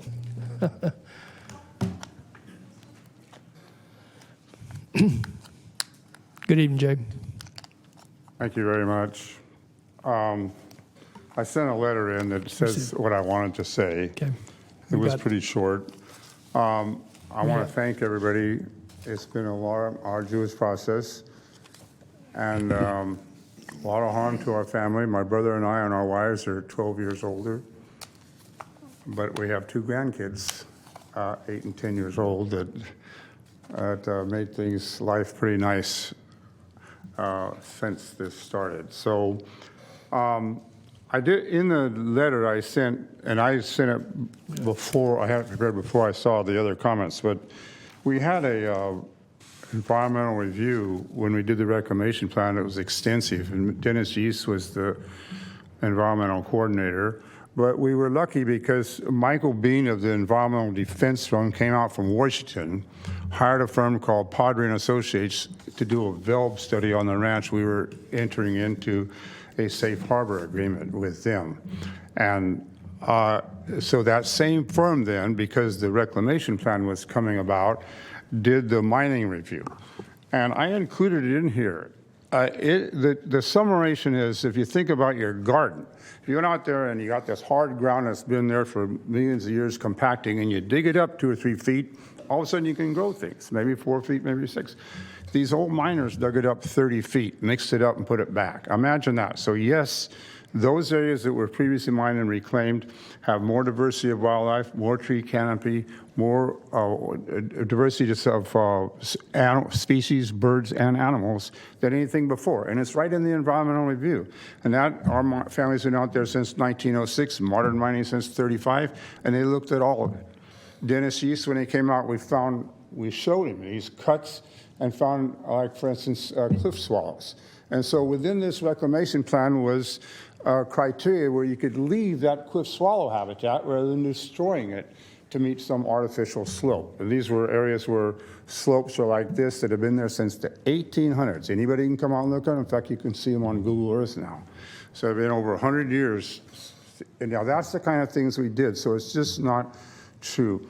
But beside that now, this is, in my opinion, I'm very optimistic this is not a ploy, all due respect to councils on all sides are likely to do. But I do hope that we go forward. But we should understand that we won't be able to move forward mining until after the whole case is settled. And I hope this is a means that that's going to happen at a rapid pace. We've made many settlement offers, our family, including during trial, before the trial, and several times after that. But I would like to turn your attention to this. So it's on the 3rd page of my letter. Can you see that? How do I do that? It's in the 3rd page of your letter. Okay, this was part of the reclamation plan. And there was these phases that Rob Burness and we worked out. We'd have 3 phases, and this was the 2nd phase. Schedule be mined second in pink. 3 county council, 3 county employees. You can read the judge's order to find out who they were, testified under oath that they didn't understand that that pink area was what was scheduled to be mined. And therefore, the reclamation plan didn't cover where we were excavating. We were excavating up in here, and we had the plant right here. So this is the kind of stuff that makes me and our family very nervous that it's something this unambiguous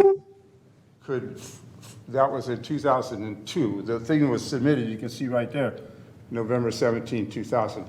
And from then till 2014 or 15, whenever they decided, there was never a question.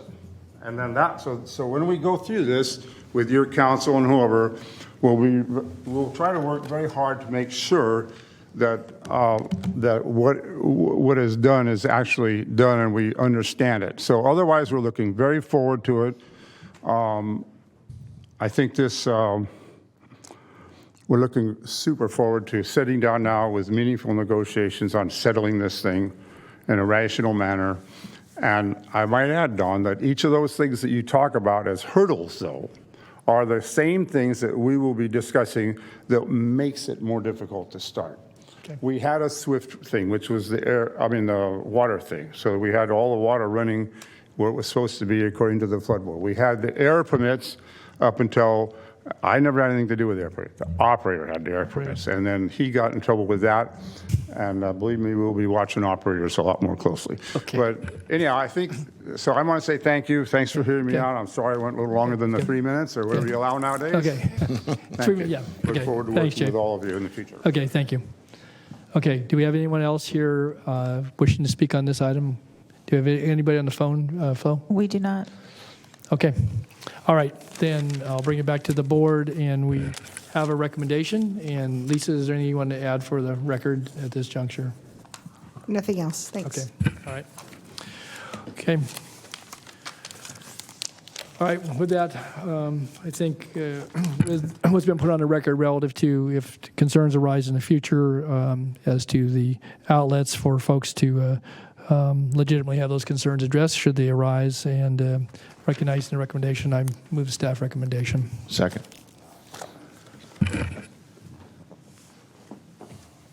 Unanimous vote. Okay. All right, Thank you now very you want much. to go to item 78, you Go said? 78, yes, okay. please. Item 78 is the Gobernadores Lane Development Plan Review. Request for a board review and design review for a new single-family dwelling located at 6233 Gobernadores Lane in the Carmichael Old Foothill Farms community. The environmental document is a prior revised negative declaration. Okay. Chris, good evening. Good evening, Chair Natoli, board members, Chris Bahuli, Principal Planner. Chair, I am able to do a full presentation or able to do an accelerated version of the presentation should the board. Do one that covers the board decide. information but it doesn't draw it out. How's that? So, okay. I'll leave it to you. Fantastic. I think I can do that. Okay. Yeah.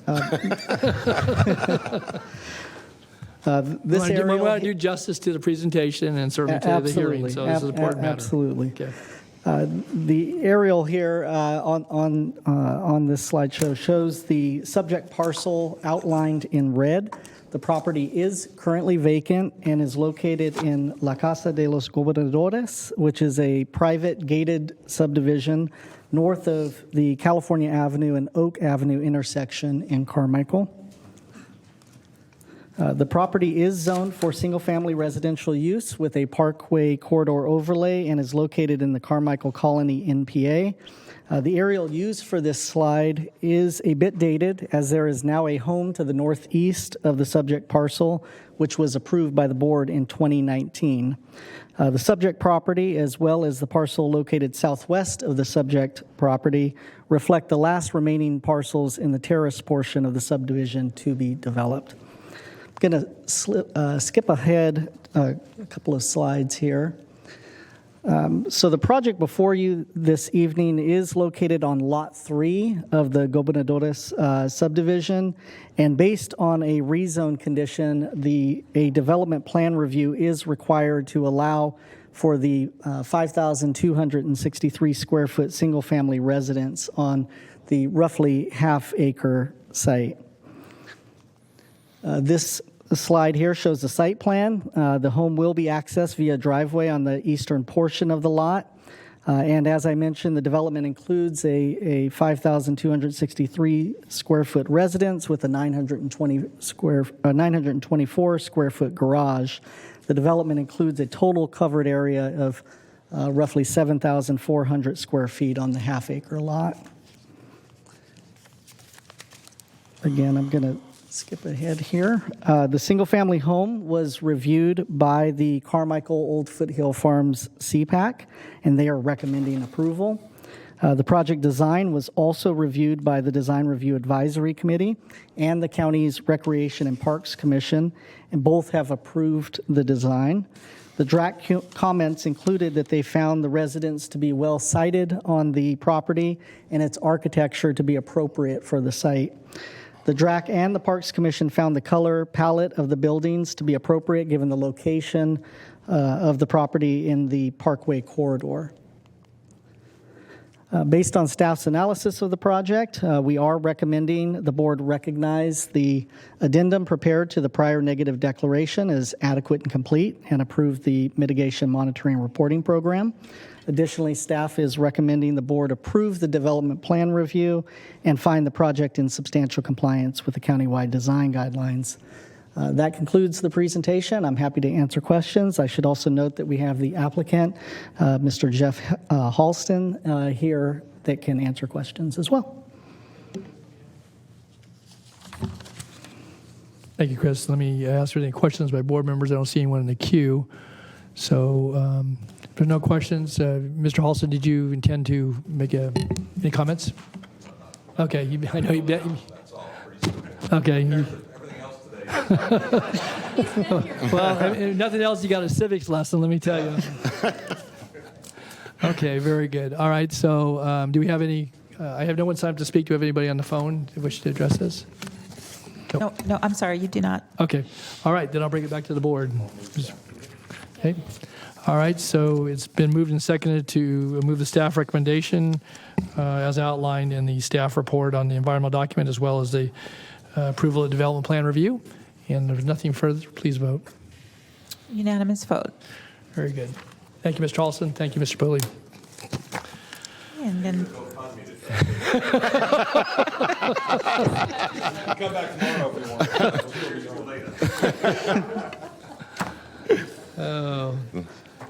want. Okay. Item 81. Item 81. Yeah, and I have to do an oath on this if we have anybody here for this item. Yeah, I think so. Okay.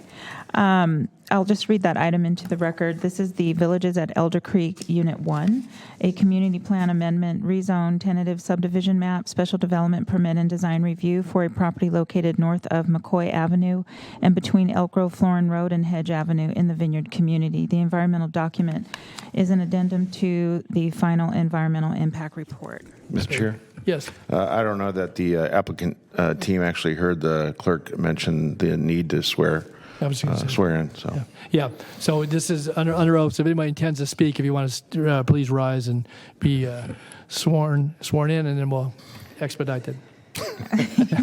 Do you swear that the testimony you're about to give this board is the truth, so help you God? If you do not swear, do you so affirm? Okay, when you get to the podium, please state your name for the record and the statement, I have been sworn. Okay, very good. Thank you, Flo. Thank you, audience members. And Chris, you're up again. I am.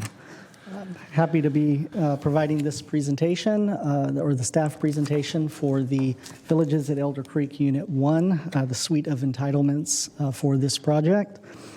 However, before I review the details of the subdivision, I'd first like to provide some context for the planned developments within the Florin Vineyard Community Plan area. There are several properties within the plan area with approved tentative subdivision maps. This slide shows those approved maps in blue. Since the preparation of this slide, the board has also approved the Castleman Northwest subdivision located in the bottom left of the area outlined in red. Of those approved maps, several have been constructed and are shown in peak, resulting in approximately 300 constructed units. And planning is currently processing several other map applications shown in green, including the one for your consideration today. The slide here is specific to the projects initiated by Lennar Homes. They plan to develop the central portion of the Florin Vineyard Community Plan area, including the approved Gardner Park, Leilani Village, and Gerber Creek subdivisions shown in green on this exhibit, and proposed villages at Elder Creek Unit 1 subdivision shown in blue with a dark blue outline, which is the subject for this presentation. Lennar has also 3 in-process subdivision applications shown in blue, known as the Gerber Creek Unit 2 and Unit 3 subdivisions, and the villages at Elder Creek Unit 2. The board will consider each of these subdivisions in the near future, and should all of these projects move forward, would represent approximately 1,000 new single-family homes in the Florin Vineyard community. The Villages at Elder Creek Unit 1 project is located east of Elk Grove Florin Road, west of Hedge Avenue, and north of McCoy Avenue, and is outlined in the red crosshatch on the aerial map.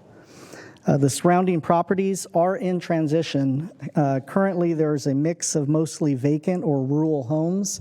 However, as my previous slides showed, there are several projects moving forward to construction and other tentative maps being processed proximate to this project. The subject site is comprised of 7 parcels, with the existing zoning for 6 parcels being urban reserve and 1 parcel zoned agricultural residential 10. Most of the parcels are undeveloped. However, 1 parcel fronting Elk Grove Florin is developed with a driving range. 1 parcel with no public frontage is developed with a residence and accessory structure. And all of these structures will be demolished to make way for the project. There is a 3rd developed parcel fronting Hedge Avenue that contains a residence and several accessory structures. That property is proposed to remain. In 2011, the board approved a project generally at this location that included a 457-lot single-family subdivision.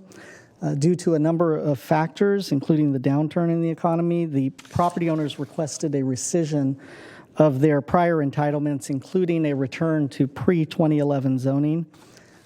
Rather than returning the zoning for the project back to its original agricultural residential zones, the board approved an urban reserve zoning designation for these parcels to be consistent with the general plan land use designations.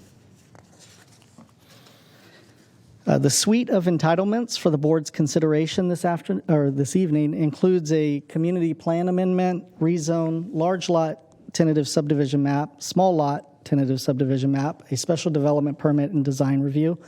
I'll go over each of these entitlement requests in a little bit more detail.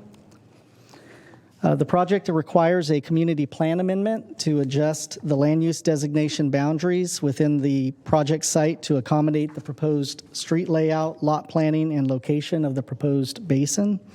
The proposed amendment is fairly minor, only resulting in a net increase of 2 acres of RD3 through 5 designation, a net decrease of 1.5 acres of RD5 through 7 designation, and a net decrease of 1 acre of the RD20 designation.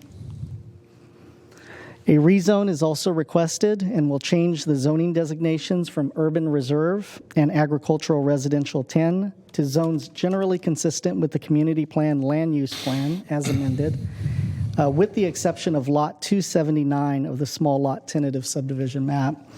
While the community plan amendment will result in a land use designation of RD3 through 5 for lot 279, the proposed zoning designation is AR2. The AR2 zoning will allow the existing residents to remain on lot 279 while meeting lot area and setback requirements. However, the RD3 through 5 land use designation will allow for the site to be rezoned and developed consistent with the community plan's vision and intent in the future. This slide shows the large lot tentative map proposed for phasing and financing purposes.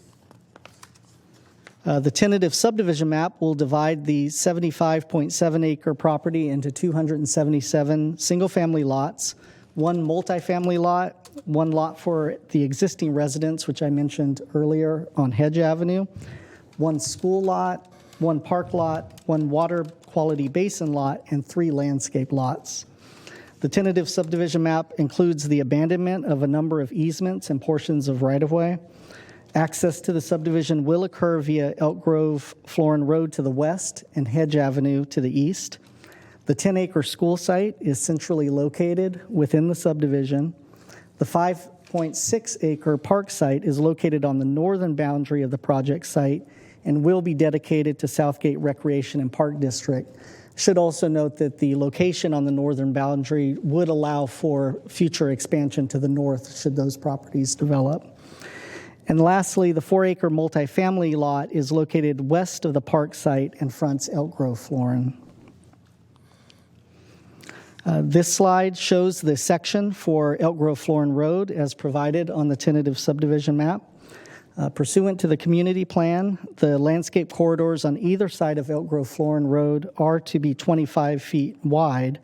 This project, however, includes a 50-foot wide landscape corridor to accommodate an existing regional sand sewer interceptor easement and a planned SMUD easement for a 69 kV power line easement. The wide landscape corridor will include a 12-foot walk or access road with a 3-foot wide gravel shoulder on either side to double as utility access and a trail facility. The landscape corridor will be dedicated to Southgate Recreation and Park District as conditioned. This exhibit includes typical lot diagrams for several lot conditions proposed with the subdivision. The project includes a special development permit to deviate from front, side street, and rear yard setbacks. The proposed deviations are similar to deviations allowed for approved subdivisions west of Elk Grove Florin Road, and therefore are consistent with planned development in this immediate area. In addition, the applicant requests a special development permit to allow reduced widths and public frontage standards. These lot area reductions are minimal and within the range allowed with the approval of a special development permit. Prior to development of these lots, Planning and Environmental Review will perform a design review of the site landscaping, production homes, and front yard landscaping as conditioned. Wanted to note that the project also requires an outfall to the creek to the south. One option for the alignment of this outfall is for it to pass through the Carer property to the south of the water quality basin. Should Lennar fail to obtain that easement, they will need to consider other alignments, and those other alignments are provided on this exhibit, and they were included in your report package as well. The board certified an environmental impact report for the Florin Vineyard Community Plan in 2010. Staff prepared an addendum to the prior EIR for this project and found that the project would result in less than significant impacts with implementation of mitigation measures. The Planning Commission met on April 11th and recommended approval of the requested entitlements. I did want to note that during the hearing, Mr. Carer, the property owner to the south of the proposed basin, did attend and provided testimony indicating he had concerns regarding offering the storm drain easement to Lennar. During the meeting, the applicant stated there were alternative alignments that would provide them the connection for the required creek outfall. The response satisfied the commission, and they did vote to recommend approval. The Vineyard CPAC met on December 9th of last year and recommended the board approve the requested entitlements on a 3-to-1 vote. Should note that members did express concerns regarding the condition of Hedge Avenue, and staff relayed that the approach would be to construct median and frontage improvements as the planned area develops. In addition, DOT staff would be preparing project descriptions and cost estimates to potentially improve Hedge Avenue through local funding or grant opportunities, and I know there was discussion about that earlier this morning. Lastly, the DRAC, Design Review Advisory Committee, reviewed the project during their December 2021 meeting and recommended the project be found in compliance with the countywide and community plan area design guidelines. Staff has reviewed the requested entitlements and found that the board can find them consistent with county policies, codes, and ordinances, including applicable general plan policies and the Florin Vineyard Community Plan as amended.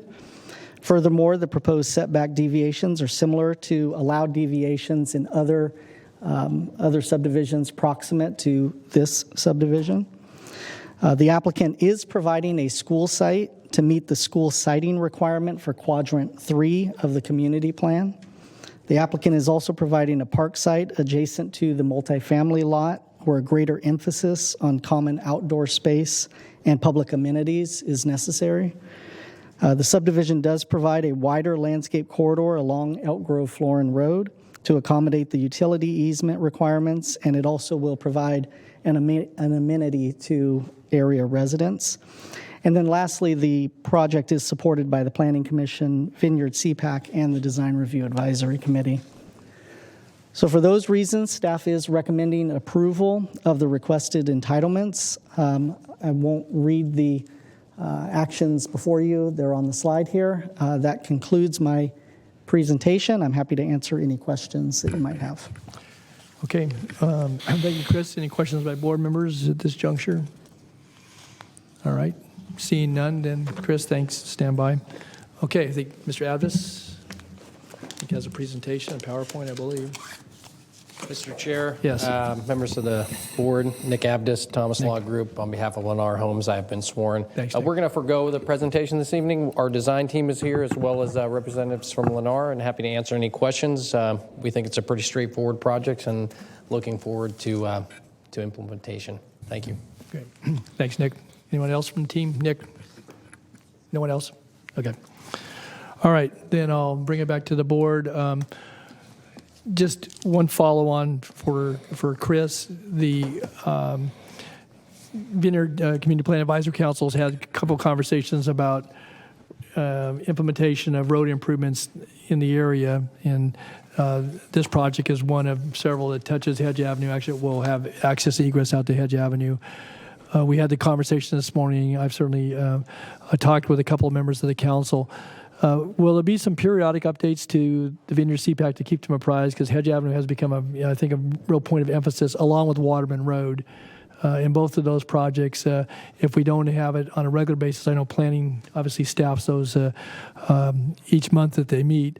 I think it's important, though, to probably on a quarterly basis, or if there's a significant development, to keep the council apprised of any improvements. And I know next week, three of us, all of us are invited. I know 3 supervisors will share in the ceremonies for the completion of that segment of Elk Grove Florin Road from Gerber to Florin, which actually got it in the CIP in 1998, so it didn't take too long to get it done. But at any rate, I know, again, as we add another 1,000 homes, that people moving to and from their place of residence to the schools, parks, and place of work, critical infrastructure, in addition to drainage and schools and parks, obviously is the road grid out there, and it's still on a more rural outline as relates to the previous development pattern as things built out, but now I think it's important we stay on top of that. So I would just ask that planning, working with DOT, make sure we keep folks apprised of the status of those roadways. So, with that, then, if there's no other comments, I would move the staff recommendation. Second. Moved and seconded twice. Do we have any? Oh, I need to ask, were there any comments on the phone, though? No. Okay. If nothing further, then please vote.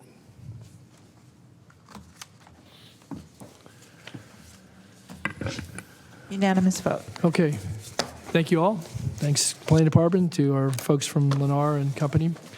Okay, that takes through the agenda for today. We've continued the remaining portions of the items. Let me turn to County Executive. Any announcements before we conclude this evening?